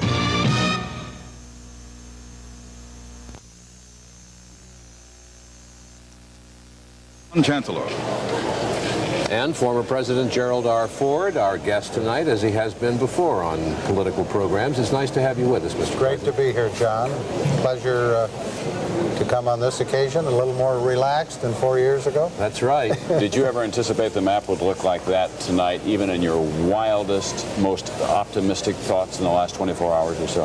No, Tom, but within the last week, I have sensed a growing momentum for Governor Reagan. It really started at the time of the debate, and then the last 72 hours, the impasse over the problems in Iran, the hostages, I think, was a plus for Governor Reagan, and the net result is that map looks like it's an overwhelming victory. Can I ask you a detailed question about that, Mr. President? Surely. Why do you think that the news about the hostages worked against President Carter? Several things, John. First, there was an inevitable, unintended reference to the fact that it was 360 some days. Nobody made a point out of it, but everybody understood it. Secondly, again, inevitably, the networks had to show those crazy students raising their fists and giving us the devil. In other words, a lot of things were shown that just gnawed at American hearts and minds and irritated them. And I'm absolutely certain, I couldn't prove it, but I have the feeling that that was a factor in maybe turning some votes to Governor Reagan. If it had happened to you, and it could have, surely. If it had happened to you, would you have gone out and campaigned on the last day as President Carter did? Or would you have stayed around the White House? That's a tough question. It is, isn't it?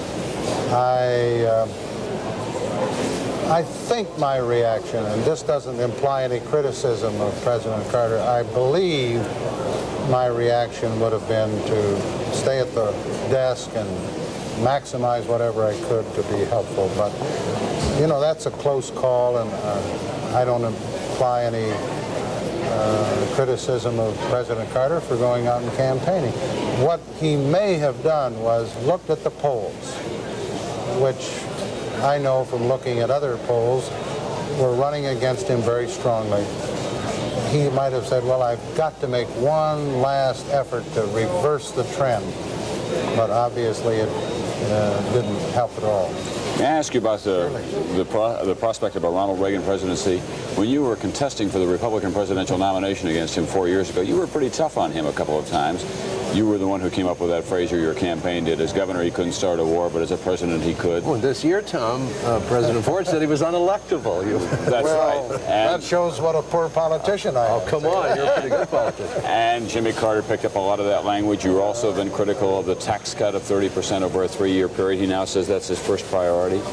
Well, may I say, first, Governor Reagan and I have gotten to know one another much, much better. We've spent a lot of time together talking about policy and You smoked the peace pipe, right? Right. And you say I said a lot of mean things about Governor Reagan. If you did a little research on the other side of the coin, he said a few rather sharp things about Jerry Ford, too. So, and it wasn't any worse than Kennedy and Carter in 1980. They had a few pretty rough comments about one another. That's part of the election process in a pre-convention contest. I understand that, but do you expect Ronald Reagan to conduct a kind of Jerry Ford type of administration, about the same kind of foreign policy that you had? I hope he does, because it was good. And I think he will, generally. The problems will not be identical, Tom. You know, I hope he doesn't have a Mayaguez. I hope he doesn't have another hostage situation. But when I think of foreign policy, I think of trying to coordinate better our relations with our European allies in NATO, trying to expand our relationships in a constructive way with the PRC on the mainland of Asia, and doing other things that have a long-range benefit rather than some quick fix. Yes, I think there will be a significant similarity between the policies that I pursued and those that Governor Reagan will pursue. Given how well he did here tonight, do you have any regrets that you didn't jump into the fray earlier this year? None whatsoever, Tom. Betty and I really made a very definitive decision about 2.5 years ago, and we're very happy, and we couldn't be more pleased with what we're doing with a wide variety of activities. So we have no regret. I'm going to read you a list of names, Mr. President, of people who lost today. Senator Church, Senator Bayh, Senator Culver, Senator McGovern, Senator Magnus. Give us as a practical politician what that's going to mean to the Senate. It will change the ideological tilt of the Senate, because most of those that lost by any definition in the American political arena are liberals. And those that defeated them will go anywhere from conservative to moderate. So the tilt in the Senate will be quite different, I believe.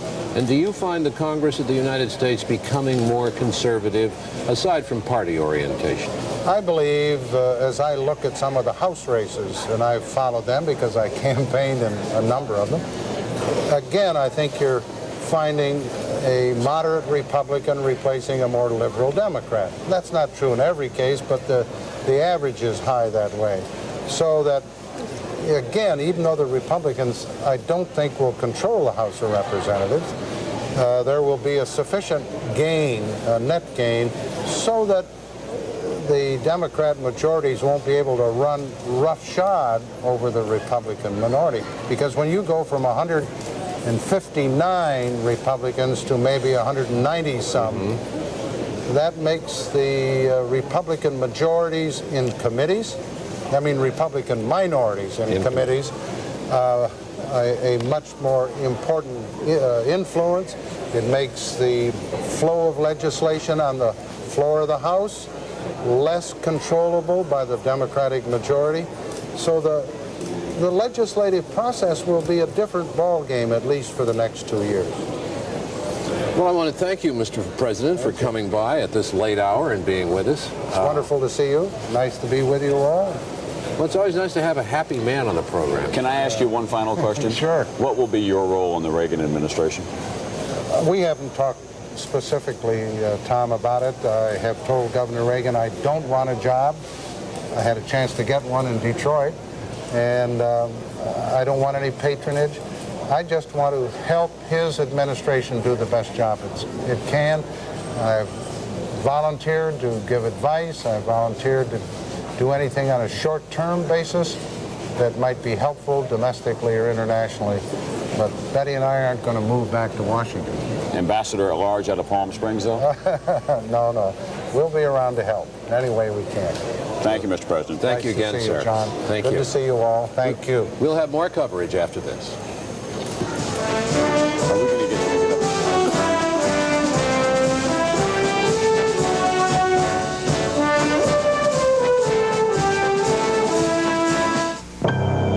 When you're searching around for investment ideas, it's easy to lose your bearings. What appears to be a profitable trend can be here today and gone tomorrow. But even when there seems to be no place to turn, Merrill Lynch has an uncanny ability for matching your goals with fertile investment advice that makes us what we are. Merrill Lynch, a breed apart. Louise, 3 boxes of Arm & Hammer baking soda? Makes the house smell fresher. Saves money. Box 1 is our carpet deodorizer. No cover-up perfume and costs less. I like it. Box 2 keeps the litter box fresher. First baking soda, then litter. I like it. Box 3 deodorizes our refrigerator better than new gadgets and costs less. 3 boxes make the house fresher and save money. I like it, I like it, I like it. Arm & Hammer baking soda. Right in your neighborhood, maybe right on your street, is a very unusual family. And if you know what's good for you, you go in and meet them. It's the Century family of companies. There's a company that insures many drivers other people won't. A company that does nothing but life insurance. A company that helps you take care of your health. That's our family. A family that includes thousands of independent agents and sales representatives. The Century family of companies for all your insurance needs. In Colombia, every night new coffee beans ripen. And for Juan Valdez, every day is a day of harvest. A day to pick by hand only those coffee beans which have become ready. At the end of each day, Juan leaves the fields and prepares to harvest again. For in Colombia, they know that the richest coffee in the world never rests. And at this hour, which is 10 after 1 Eastern Time, we still have 6 states that are undecided in this election. As you can see on the map, we have the states in red or dark gray in black and white sets, are for Carter. The white states are toss-ups, and the rest of the whole country is Ronald Reagan. We've checked all of these races, and he is well ahead. None of our projections have been wrong. We're afraid to project some of those white states because the races are simply too close. Not close in the electoral vote, however. The electoral vote, a huge margin, 10 times more Reagan electoral votes than Carter electoral votes. And in the popular vote, with 69% of the precincts reporting, Reagan 51% of the vote, Anderson 6% of the vote, Carter 42% of the vote.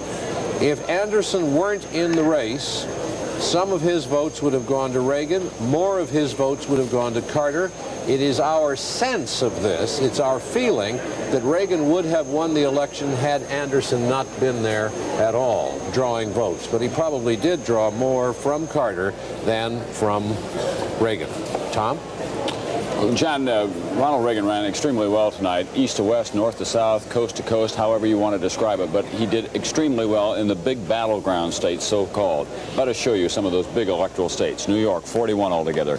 Ronald Reagan, the projected winner there, 95% of the precincts in. He did well because Jimmy Carter simply could not come out of New York City with a very large plurality. In fact, it was quite close in New York City between Carter and Reagan. And now in the state of Pennsylvania, one of the blue-collar ethnic Catholic states, 89% of the precincts in. Again, Reagan the projected winner. We determined that he did well there because President Carter did not do well in the city of Philadelphia, which he failed to carry during the primary. In Michigan, a state with a lot of problems in the automobile industry, a Republican governor working hard with George Bush and others. Ronald Reagan doing well in Michigan. We project that he will carry it. As you can see, he has a significant lead. He did well everywhere in Michigan except the city of Detroit. Ohio, a key state. No Republican has ever been elected president without it. James Rhodes, the governor, said he would deliver for Ronald Reagan, and he did. 75% of the precincts reporting so far, a huge number for Ronald Reagan. He's got a lead there of about 400,000 votes altogether. That's big in Ohio. In Illinois, another of the battleground states, 2/3 of the precincts are in so far. Ronald Reagan with a lead there of about, what, 100,000 votes altogether? Still enough for NBC News to project that he will win. And in Texas, which Jimmy Carter won, but just barely 4 years ago, tonight he lost it to Ronald Reagan with the help of Governor William Clements and Vice Presidential candidate George Bush. A big number for Ronald Reagan in Texas. He ran extremely well in the cities and the suburbs of Dallas and Houston, well enough to offset Jimmy Carter's strong showing in the Hispanic or Chicano voting areas of the Rio Grande Valley of Texas. So that's how it stands in the battleground states. Strong showings for Ronald Reagan right straight across the board. Now Jessica Savitch. We're looking at the breakdown now of the House of Representatives. Going into this election, the Democrats had 273 seats out of the 435. The Republicans had 159. 218 seats are needed to control the House of Representatives. The Republicans aren't going to get that, but they are going to pick up seats, and they're going to pick up more seats than they had expected. A couple of weeks ago, the projections were maybe 12 to 25 seats for the Republicans.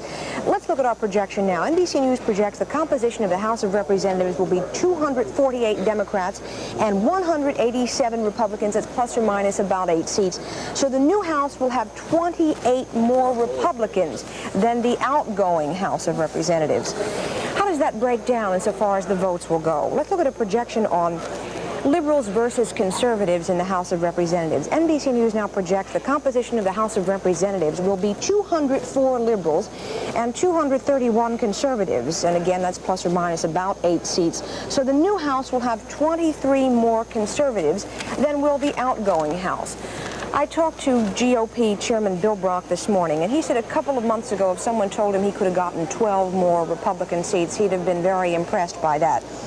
But as of this afternoon, he revised it, and he said, my projection would be picking up 28 seats, and that is our projection too tonight. He says he thinks this new Congress will be a coalition of the economic voters rather than the Southern Democratic blocs. And that's the way the House will shape up. There will be a possibility of a lot of moderate Democrats forming coalitions with the extra Republicans coming in. And as former President Ford said just a few minutes ago, there will be less and less of the Democrats riding roughshod over the Republicans in the House, even though the Republicans, John, will not have a majority.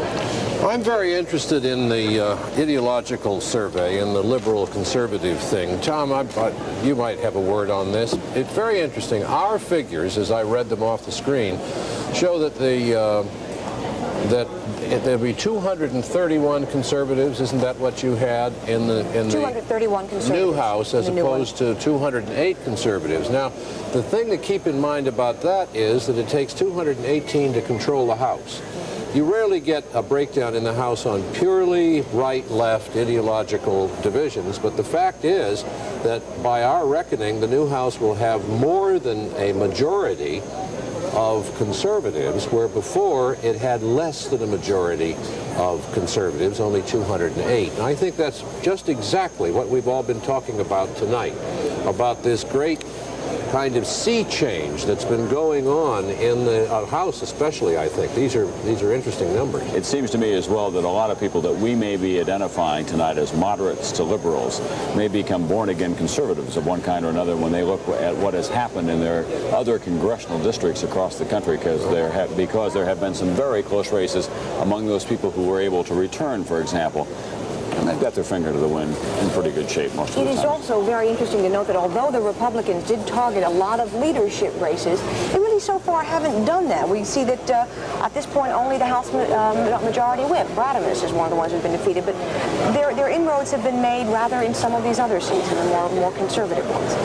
Well, I'll just finish this by saying that survey that you saw is the first one we've ever been able to do, and I think the first one anybody has ever been able to do on an election night. It's quite a valuable thing, and we'll probably talk some more about it before we're done. We're not done. We'll be back after that.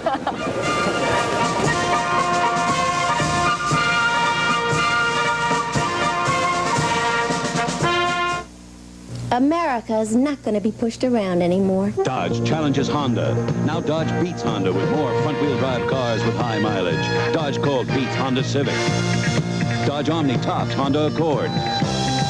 Dodge 024 is unsurpassed by Honda Prelude. And Honda has nothing like new Dodge Aries K, America's highest mileage 6-passenger car, with Dodge front-wheel drive pulling for you. America's not going to be pushed around anymore. At your Dodge Ram dealer, the American way to beat the pump. After 7 years and millions of dollars, Xerox has developed the ultimate socket. It's called the information outlet. What does it do? Well, behind this outlet is a Xerox Ethernet cable that links with all kinds of different office machines. Let's say you have a Xerox information processor here. Someday you might add a printer over here. Now what's written on this machine can be printed on this machine automatically. Then over here, you have a machine that stores information. Now with this system, these people can call up that information. And so can these people or these people. And later on, you can add other machines as you need them, even those that aren't made by Xerox, giving yourself a flexible information network that offices, even in other cities, can plug into. And that's why we called it the information outlet. Hey, Larry, is he drawing on the wall again? So he climbs out of the wreck. People spend enough time talking to computers. When you talk life insurance, you want to talk one-to-one. Century Life only works one-to-one. That means individualized services. It means when you call us, You won't get through. you get one of us. Hello? Bob, Phil. At Century Life, our sales representatives and agents only work one way. One-to-one. 3, it says that we, The Century family of companies for all your insurance needs. Garrick Utley has more for us now on the remaining Senate races, and they're very important. They're important, John. We have about a half a dozen or so very close races still underway in which we can make no projections as of now. And it's of more than just interest to the people in those states, because we're talking about who's going to control the next Senate, Democrats or Republicans. Both, either party could win depending on the outcome of these races. Let's look first at Arizona. Mr. Conservative Barry Goldwater, Republican candidate in 1964, with 1/4 of the precincts reporting so far. We show that he's trailing slightly behind Bill Schultz, a well-to-do real estate developer. Goldwater may be in some trouble in Arizona. In Pennsylvania, a Republican seat, Arlen Specter has a slight lead over Pete Flaherty, the former mayor of Pittsburgh there, with 89% of the precincts in, but it's still too close to call. We move on to New York State, and we've been watching this all night long. It's getting closer and closer. Alphonse D'Amato with a very narrow lead, just about 70,000 votes out of 5 million votes over Elizabeth Holtzman. Jacob Javits, the end of a long career in the Senate. It was estimated that he would get probably 20% of the vote, but his support collapsed. 95% of the precincts reported. I imagine we won't make that projection until we have 99.9% of the vote in. And in Wisconsin, a short while ago, Gaylord Nelson, the Democratic incumbent, had what we thought was a rather comfortable lead there, but with 65% of the precincts reporting, his opponent, Robert Kasten, is closing the gap, and it is also too close to call. We're not making any projection on that. So let's look right now at where the Senate races stand. First of all, in terms of the number of senators elected tonight, so far, 9 Democrats and 13 Republicans. When you add the seats already held, that brings us to 45 Democrats, 44 Republicans, and it is still going on. It is anybody's ball game in the Senate. One thing I would add, we were talking earlier, I believe, about Harry Byrd, senator from Virginia. He said tonight that he would side with the Republicans. Well, he did. He said tonight he would side with Steve Delaney, reported that. Then they pick up another seat right there, automatically. Another vote for organization. Not a seat. They must be beginning to breathe fast. Howard Baker, who wants to be the Senate Minority Leader about as much as he wants to be anything else. And that's where the election stands at this time. How'd you learn about this?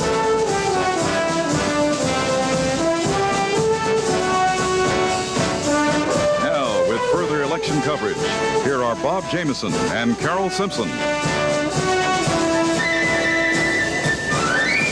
5 senators retired voluntarily this election year.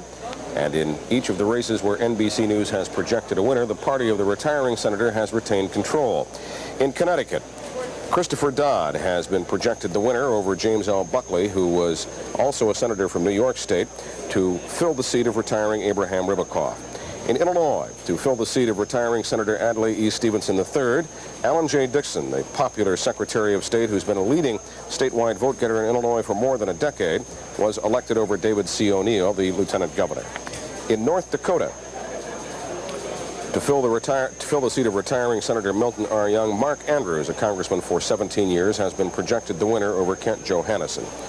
In Pennsylvania, a race too close to call, with 89% of the precincts reporting, Arlen Specter, a former Philadelphia district attorney, the Republican, has a slight lead over Pete Flaherty, Democrat, former mayor of Pittsburgh, deputy attorney general, and unsuccessful candidate for governor 2 years ago. In Oklahoma, to fill the seat of retiring Senator Henry Bellman, a Republican, Don Nichols, a state senator from Ponca City, has been projected to defeat Andy Coates, an Oklahoma County prosecutor. That's the story on the retiring senators. Carol? Bob, one of the Senate seats the Republicans picked up tonight was that lost by Alabama Democratic Senator Donald Stewart. He lost in the primary to Clark Folsom Jr. But tonight, Clark Folsom Jr. lost to Jeremiah Denton, the Republican candidate, and he is a former POW. Bob Jimenez is at Denton headquarters in Mobile, Alabama. Jeremiah Denton, 56 years of age, has been elected the first Republican senator from the state of Alabama since Reconstruction more than 100 years ago. He did it running on a conservative...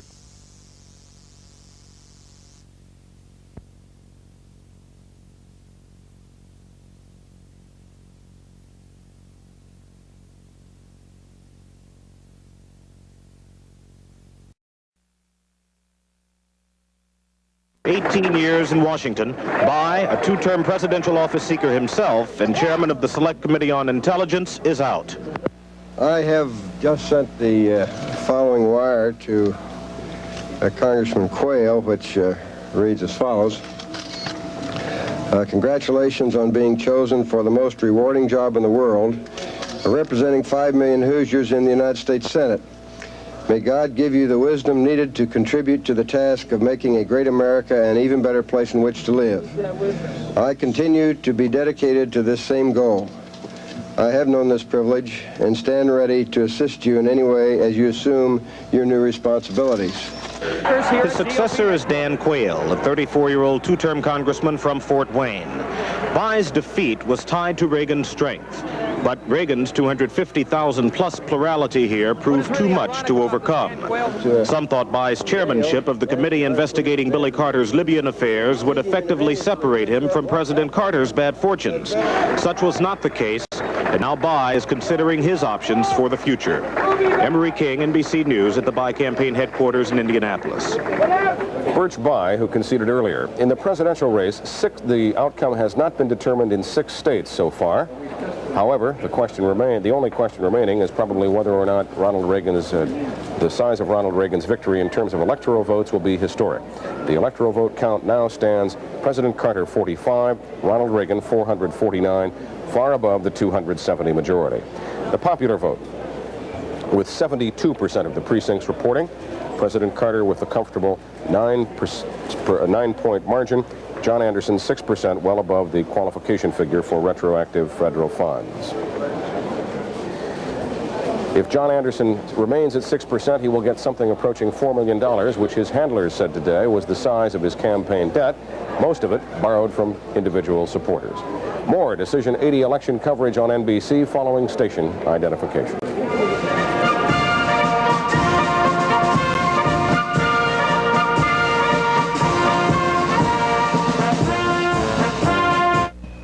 Peter Sellers stars as Inspector Clouseau. So we meet again. In the comedy classic, The Return of the Pink Panther. Kisses so bad. Friday. On NBC Magazine, the first woman legally paid to have someone else's baby. I think of myself as a human incubator. And the marijuana boom in California, Friday. A great news team is made of individuals. People like meteorologist Bob Ryan. Bob brings you weather reports that are fast and accurate. Fast because of an in-house computer data system. Accurate because he uses satellite technology, color radar, and a network of local weather watchers. Bob Ryan is part of our news team. When it comes to weather, get it all together on News Center 4. We're gonna be together for a long time. We're gonna be together for a long time. I'm really cooking to it. The new sound of Kicks Country. When I'm on the job, I knock around to it. Kicks Country, 106 FM and 73 AM. I always feed my boys to it. Get kicking, Radar. Put new kicks in your life with a new sound of double country. Get into our boots on Kicks Country, 106 FM, 73 AM. The Mary Tyler Moore Hour, weekdays at 9 on Channel 4. Decision 80. NBC News continues its election night report. Here are Tom Brokaw and John Chancellor. And we still have 4 states in the eastern part of the country that are too close to call. They are Arkansas, where the Carter and Reagan are both at 48% of the vote. North Carolina, where Reagan is at 49%, Carter 47%. Maine, where we're still waiting for Portland, I believe, to report. There must be one other. Massachusetts. Sorry, Massachusetts is still there. We don't have enough in to make a definitive call on Massachusetts. But if you look at the electoral vote, you will see that that hasn't changed. Still a huge lead for Reagan. Carter, Thomas, I recall we said doing worse than Barry Goldwater did in the debacle of 1964. Barry Goldwater got 52 electoral votes in 1964. There's a good chance that Jimmy Carter will get that. Arkansas, North Carolina, a couple of places where he's got a nip and tuck race. Hawaii, he may pick up. He'll pick up 3 in Hawaii, but yeah. I mean, he really ought to win Massachusetts. If he doesn't win Massachusetts, the only state that voted for Ronald Reagan, the only state that voted for George McGovern in the 1964 election, along with the District of Columbia. So Carter ought to pick that up and do better than Goldwater did down the line. Let's look at the popular vote. The popular vote has stayed about where it is now in percentages all evening long, except that John Anderson has been creeping up in the percentages. Reagan at 51. So it's not a popular vote landslide, it's an electoral vote landslide. It's a huge win for Ronald Reagan, much bigger than he himself had thought, as when he talked earlier tonight at the Century Plaza Hotel in Los Angeles, he said it was more than he ever thought it would be. Well, it's more than almost anyone thought that it would be, except in the past 24 hours or so. Maybe the pollsters of the two campaigns, Pat Goodell for the president, Dick Wirthlin for Ronald Reagan, they may have seen it sliding dramatically in that direction, but if they did, they weren't talking about it. They were saying that the numbers look good. The numbers look pretty good for John Anderson, too, even though he has only 6% of the popular vote. That means that he can qualify for federal funds to pay off his debts and maybe have a little bit left over in case 1984 tempts him, as it very likely will. We have this interview now. Jim Cummins, who covered the Anderson campaign, with John Anderson, the former now congressman from Illinois. Is this a watershed year, a conservative watershed? Are we moving, branching in that direction now? Well, I would have to say you're drawing me in now to the instant analysis that I'm attempting to resist. But when I look at the names of some of the senators who lost in Senate contest today, as well as the sweeping electoral victory of Ronald Reagan, and when I think of the platform on which he campaigned, yes, it seems to me that there has been a shift rightward in the country politically. No one can gainsay that fact. You've seen a lot of people on the campaign trail, people who fervently support you. Where are they going to go now, especially with the Reagan administration? Well, you say especially with the Reagan administration. I suppose in the spirit of unity with which we are now suffused on this election eve, we ought to make sure where that administration really is going to go. I want to look very carefully at the first State of the Union message of a President Reagan. I want to look very carefully at his first budget. I want to look very carefully at his appointments, at his advisors, with whom it is he staffs his administration. I think we have time. I think we have time to make the deliberate decisions that we should make about the character of this administration, the one to come. You have resisted talking about the future for the past several weeks on the campaign trail. Strongly resisted it. Yes. A number of your aides talk about this organization that has built up around you, an organization with something like 220,000 small contributors. They could get you on the ballot in 50 states in less than 6 months. One aide put it this way, he says, the horse is there, all he has to do is climb onto it. Are you going to climb onto that horse and ride it again? Well, the last horse that I rode was called Rocinante. You remember that, Don Quixote's horse. You and the news media dubbed our chariot that made its way through the skies Rocinante. So if we're going to ride that horse, we're going to give it at least another name. There was a whole herd of Rocinantes in this election in 1980. We'll be back with more of it after this.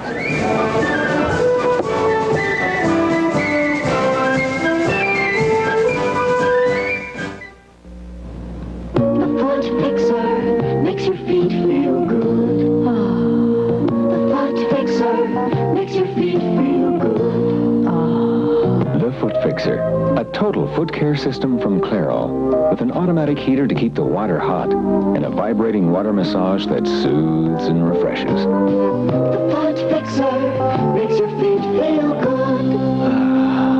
The Foot Fixer from Clairol Research. Litton knows you want it simple.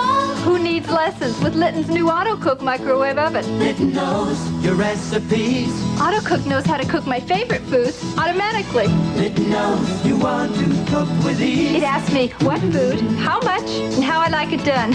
AutoCook does the rest. When you buy a Litton, you're buying everything we know. Nobody knows more about microwave cooking than Litton. Okay, who will open the bidding? Do I hear a 40? 40, 40. Kate, I ran out of furniture polish right in the middle of this, Queen Anne. Take my pledge. Oh, but I wasn't using pledge. Well, what's the difference? Watch. Pledge brings out the beauty of the wood. Shines better than your polish. See the difference? Where's the 55? 55. My polish looks blurry. And Pledge? Pledge is beautiful. Now, that's a Queen Anne that even Anne would be proud of. Pledge brings out the beauty. So. Every time you dust. When you sleep, your body relaxes, regenerating for tomorrow. That's an ideal time for Night of Olay, an incredible beauty cream that penetrates so quickly it never feels greasy. This remarkable beauty cream goes deep inside your skin, and hour upon hour helps restore fluids to the surface, regenerating softness. So you wake up with younger-looking skin. Night of Olay, the beauty cream that regenerates softness for younger-looking skin. Here's how the Soviets covered the American presidential election. A one-paragraph story on TASS, the news agency, which said, speaking at the headquarters of the Democratic Party, President Carter admitted his defeat in the 1980 elections. A little later, TASS said, Ronald Reagan has been elected the new president of the United States. It said, Reagan was so much ahead that Carter was compelled to admit his defeat. Well, that's how the Soviets view our election. Jessica, how do you view our election? I view our election in the House of Representatives that there will be more conservatives than liberals, according to our projection. And NBC News has projected that there will be 204. The House of Representatives does have 204 liberals and 231 conservatives. Margin of error for the projection being about plus or minus 8. So there will be 23 more conservatives than there were in the House of Representatives.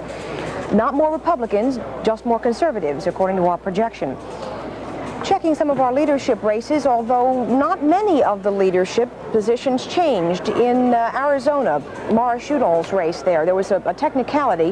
There were too many people turning out for ballots. They ran out of ballots in that district, so with 44% of the precincts now reporting, Udall has about a 2-to-1 lead, but the polls there closed without the election being finished, and according to our affiliate out there, they're going to have to reopen the polls tomorrow, so we may not be able to call that race until tomorrow. Let's check some of our other leadership races. In Oregon, Al Ullman, 59% of the precincts reporting in. The Ways and Means Committee chairman there, it looks like at this point he's running behind his challenger. Thomas P. O'Neill, Speaker of the House, doing just fine, 47% of the precincts reporting in. It looks like O'Neill's a pretty safe bet to remain the Speaker.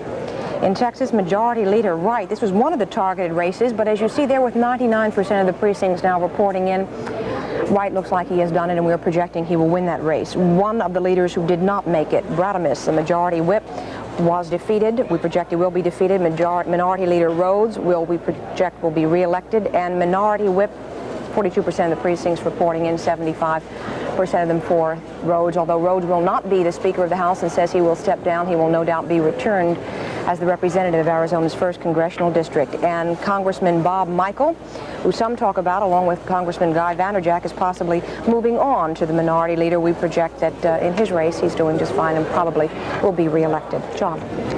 They ran out of ballots in the Udall. So many people turned up. 90% of the people turned out in that area, and they just ran out of ballots, according to our affiliate. And Udall's people went to a judge and said, we'd like to make sure this goes the way we think it's going to go. And they said, okay. They kept the polls open later and still couldn't work it out and said, we'll have to handle this whole thing tomorrow. Well, does that mean that the people in, what is it, the 2nd Arizona Congressional District? County.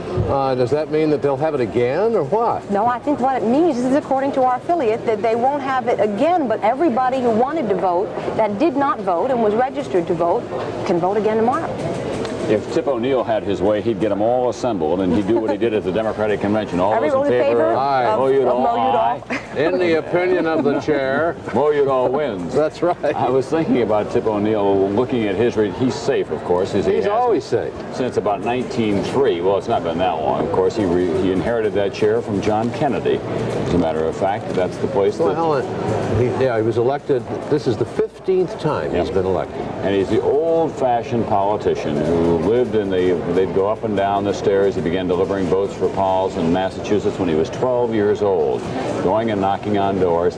But tonight, despite the fact that he's going back, I'll bet he's wondering what's going on in Washington, D.C. when he gets there come January. Jessica? I just wanted to add one other interesting note. In Illinois' 16th congressional district, that is John Anderson's seat, it looks at this point that a woman is running ahead. Lynn Martin, with 53% of the votes now totaled. It looks like perhaps, although we're not projecting this, there could be a woman in the seat that John Anderson did used to occupy. John properly corrected me a moment ago when I said now former Congressman John Anderson. He's about to leave office, but he won't do so until January 20. Did I ever tell you the story about the Cambridge, Massachusetts politician who wanted some help from the boys, and he went to the boys, and this one fellow said, look, I'll help you, but my fellas need some suits. They look terrible. I want suits. And so the next day, the politician came around with about a dozen suits in boxes, and the local pal opened the boxes and looked in there and said, but there are only coats. And he said, you get the pants when I win. It's the best town in America for political stories, and John and I from time to time share with some of those people up there and have a good time. We'll be back with election 1980 right after this.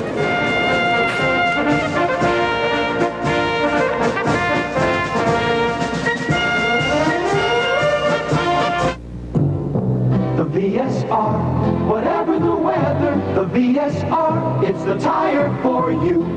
This is General Tire's all-weather steel-belted radio. Its beginnings go back to America's first extra-wide traction tire. The VSR is smooth running. It offers excellent traction wherever the action. And the tread design is for rain or shine. Sooner or later, you'll own Generals. This is Linda Gray. Sue Ellen Ewing as Dallas rides again. This week's People talked to her, and she talked to this week's People about a lot. But we won't know for 2 weeks who shot JR. Not so fast. Remember when People asked its readers who done it? Thousands of People readers answered with some beautifully wacky theories, but one I'm sure is right. Plus, there's a week's worth of news about the people we're talking about. So treat yourself. Treat your family to this week's People, where you'll find out more about yogurt, why people fear success, and what might have killed John Wayne. That's Kathy Willis. She teaches at our school. I bet she's worried now about that problem dandruff of hers. I wish she'd ask me. Mr. Owens, what shampoo do you think? Ever tried Tegrin? Can it really help my itching and flaking? Well, in a national survey, 3 out of 4 dermatologists judged the medicated ingredient in Tegrin effective in fighting even problem dandruff. I'll give it a test. How's that dandruff problem? I'll give Tegrin an A+, Mr. Owens. Prove it to yourself. Tegrin works. Bick versus Track 2. Who's kidding who? You're testing Bick against Track 2. Good luck. Bick against Track 2? I can tell the difference blindfolded. The results of the Bic Barber test surprised a lot of people. 58% found Bic shape equal to or better than Track 2's. I can't tell them apart. Bick, I'm impressed. Bic, I apologize. Most men we tested felt no difference. And the price? Big difference. The incredible Bic, still under a quarter. Headline, Reagan won the blue-collar vote, a very high priority target for the Reagan campaign. Blue-collar workers generally vote for the Democratic Party and sometimes by big majorities. But the NBC News Associated Press survey across the country of voters yesterday shows that blue-collar workers gave 45% of their votes to President Carter and 49% of their votes to Governor Reagan. The reasons they gave: their concern about inflation, their concern about American strength overseas. Those are the same concerns expressed by all occupational groups. But our sample of blue-collar workers indicates that they're looking to Reagan as the man best able, in their view, to slow inflation and keep the country strong. Tom? I think in many ways he did not come off as a kind of country club Republican, although in many ways he is that. That is, his friends come from the country clubs of Los Angeles and so on. But he had his shirt sleeves rolled up and he was standing out there in Detroit and places like New Jersey. There was even a button that we saw at the Detroit convention with Ronald Reagan in the front and a kind of misty figure in the back, and it was John Wayne, and the slogan was, "Win this one for the Duke." But you remember also that he kept saying over and over in the Middle Western states that Reagan was the only president of a union who had ever run for president. I wonder how much that went down. I don't know how much that went. I wondered at the time if that was helping him, but he really emphasized his union membership. Yeah, not a lot of hard hats in the Screen Actors. No, sir. Here's Garrick Utley taking a look at Senate races. Senate race halfway across the Pacific Ocean in Hawaii, Democratic state. As far as Senator Daniel Inouye is concerned, we project him the winner, the easy winner. They count quickly out there. 78% of the votes are in, and Inouye is running far ahead of Cooper Brown. Inouye has about 80% of the votes. That's not anything new to Inouye. In the last election 6 years ago, he didn't even have an opponent. He's going back to Washington for his 4th term in the United States Senate. Let's look at some of the other races, the very close races, which we've been tracking for the last several hours. In North Carolina, it's been that way all evening long. The incumbent Democrat Robert Morgan just about tied with John East. East is a political science professor. He's suffered from polio. He campaigns. He lives in a wheelchair. He has had the backing from a variety of conservative organizations, including Jesse Helms, the other Republican senator. A great deal of money put into his campaign. That may have helped him. In Colorado, Gary Hart is back in the lead there. He was trailing Mary Buchanan for quite a while. That's not really a great ideological battle. Hart, as a liberal, has become more moderate. Mary Buchanan is a moderate, some would say even a liberal Republican. Still too close for us to make any projection. In Florida, Paula Hawkins still maintains her slight lead over Bill Gunter, 92% of the precincts in, but we are not making any projection as yet. Paula Hawkins, the Republican, trying to take a seat away from the Democrats. In Vermont, it's looking a little bit better for Patrick Leahy, the Democratic incumbent. He is leading Stuart Ledbetter there with 85% of the precincts in. Still too early to call. Now 86% of the precincts in. Leahy maintaining his lead. New Hampshire, well, John Durkin, who won in that controversial election 6 years ago, which had to be re-held a second time. He is now trailing Warren Rudman, the Republican candidate, with 80% of the precincts in. The Republicans perhaps could pick up a Democratic seat there. And of course, this very close race in New York State. We have some developments here. 96% of the precincts in, those are the figures. Alphonse D'Amato with a very slight lead over Elizabeth Holtzman. Jacob Javits far behind. And we are told just a few minutes ago, Elizabeth Holtzman announced that she will ask for a recount in New York. With just a few precincts left to go and NBC News not able to make any projection, Elizabeth Holtzman will ask for a recount in New York, so maybe a day or two before we know who the winner in New York is going to be. As of now, our tally shows that either the Democrats and Republicans elected so far today, or those who seats already held, the totals are 46 seats for the Democrats and 44 for the Republicans. That's the way it stands right now. And one of the interesting things in the Senate race are the number of committee chairmen who have been defeated. I was just adding it up right here. Intelligence, Birch Bayh; Appropriations, Warren Magnuson; Frank Church, Foreign Relations. Big, powerful chairmanship seats empty. It has been a convulsive time in American politics tonight, and we'll have more of Election 1980 right after this word.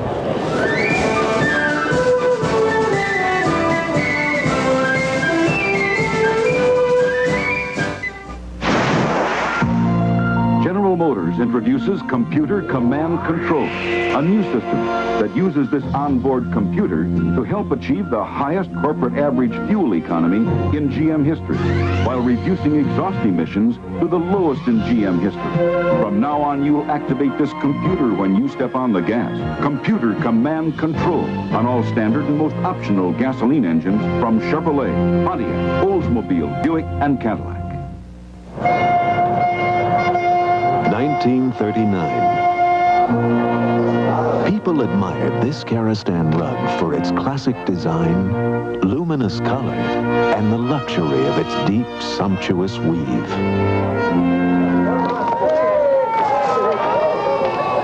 41 years later, they still do. For generations of beauty, invest in Karastan.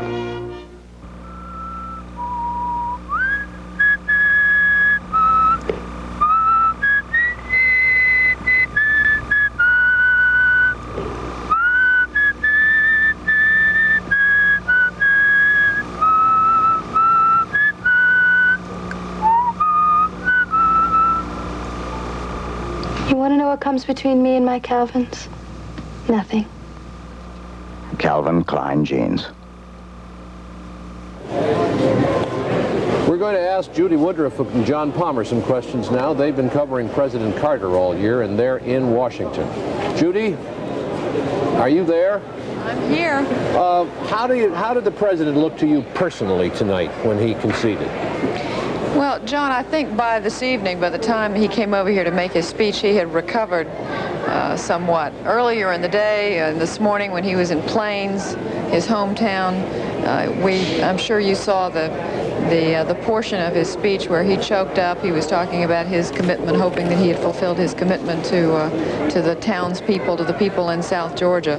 But I think by the end of the day, he had had a full day at least to absorb the enormity of facing defeat, and he had come to grips with it. John, let me ask you one quick question, because we're coming to the end now. Do the Carter people feel that they could have done it differently? Any one single thing they should have done better? John, they point constantly to this hostage situation. They say they were just about even as recently as last Saturday night. And then Sunday morning, when the president came back to Washington from Chicago, broke off the campaign trail, they say it wasn't his handling of the hostage situation this weekend, but by Monday, people saw the frustration again that the hostages really weren't coming home. And Pat Caddell, as we heard earlier this evening, really blames that for a 10-point drop in 48 hours on the part of President Carter. But other people like Stu Eisenstadt are saying, of course it was inflation, the economy, their foreign policy questions. But they felt the president at least had a fighting chance until Sunday, and that's when the bottom dropped out of their strategy. John, thank you, and Judy, thank you very much. Good coverage. Tom? It's been a long campaign for them, and it's been a long campaign for Chris Wallace and Heidi Schulman, who are standing by at Reagan headquarters in California. Let me ask you to divide your time out there, if you will, and answer this question if you can. What is the sense of the Reagan staff? Are they ready to take power with a vengeance and put into effect all these conservative thoughts that the president, or that Reagan has been talking about? Chris? Well, you know, Tom, the one thing that struck me most today was how serious the Reagan staff was. I went up to congratulate some of the members, and they really were almost asking for what? They were ready to go to work.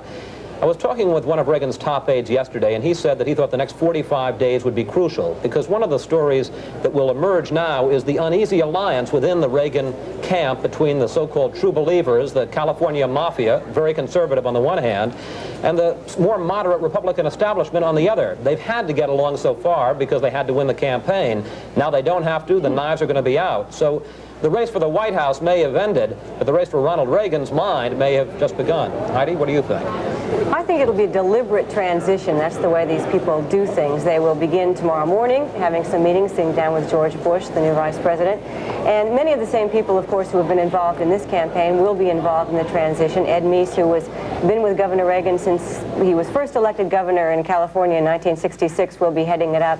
I think they're ready to move slowly towards it. They're not in any hurry. They're going to give the governor a few days off to go to the ranch, and then we'll see. Heidi Schulman and Chris Wallace, thanks very much.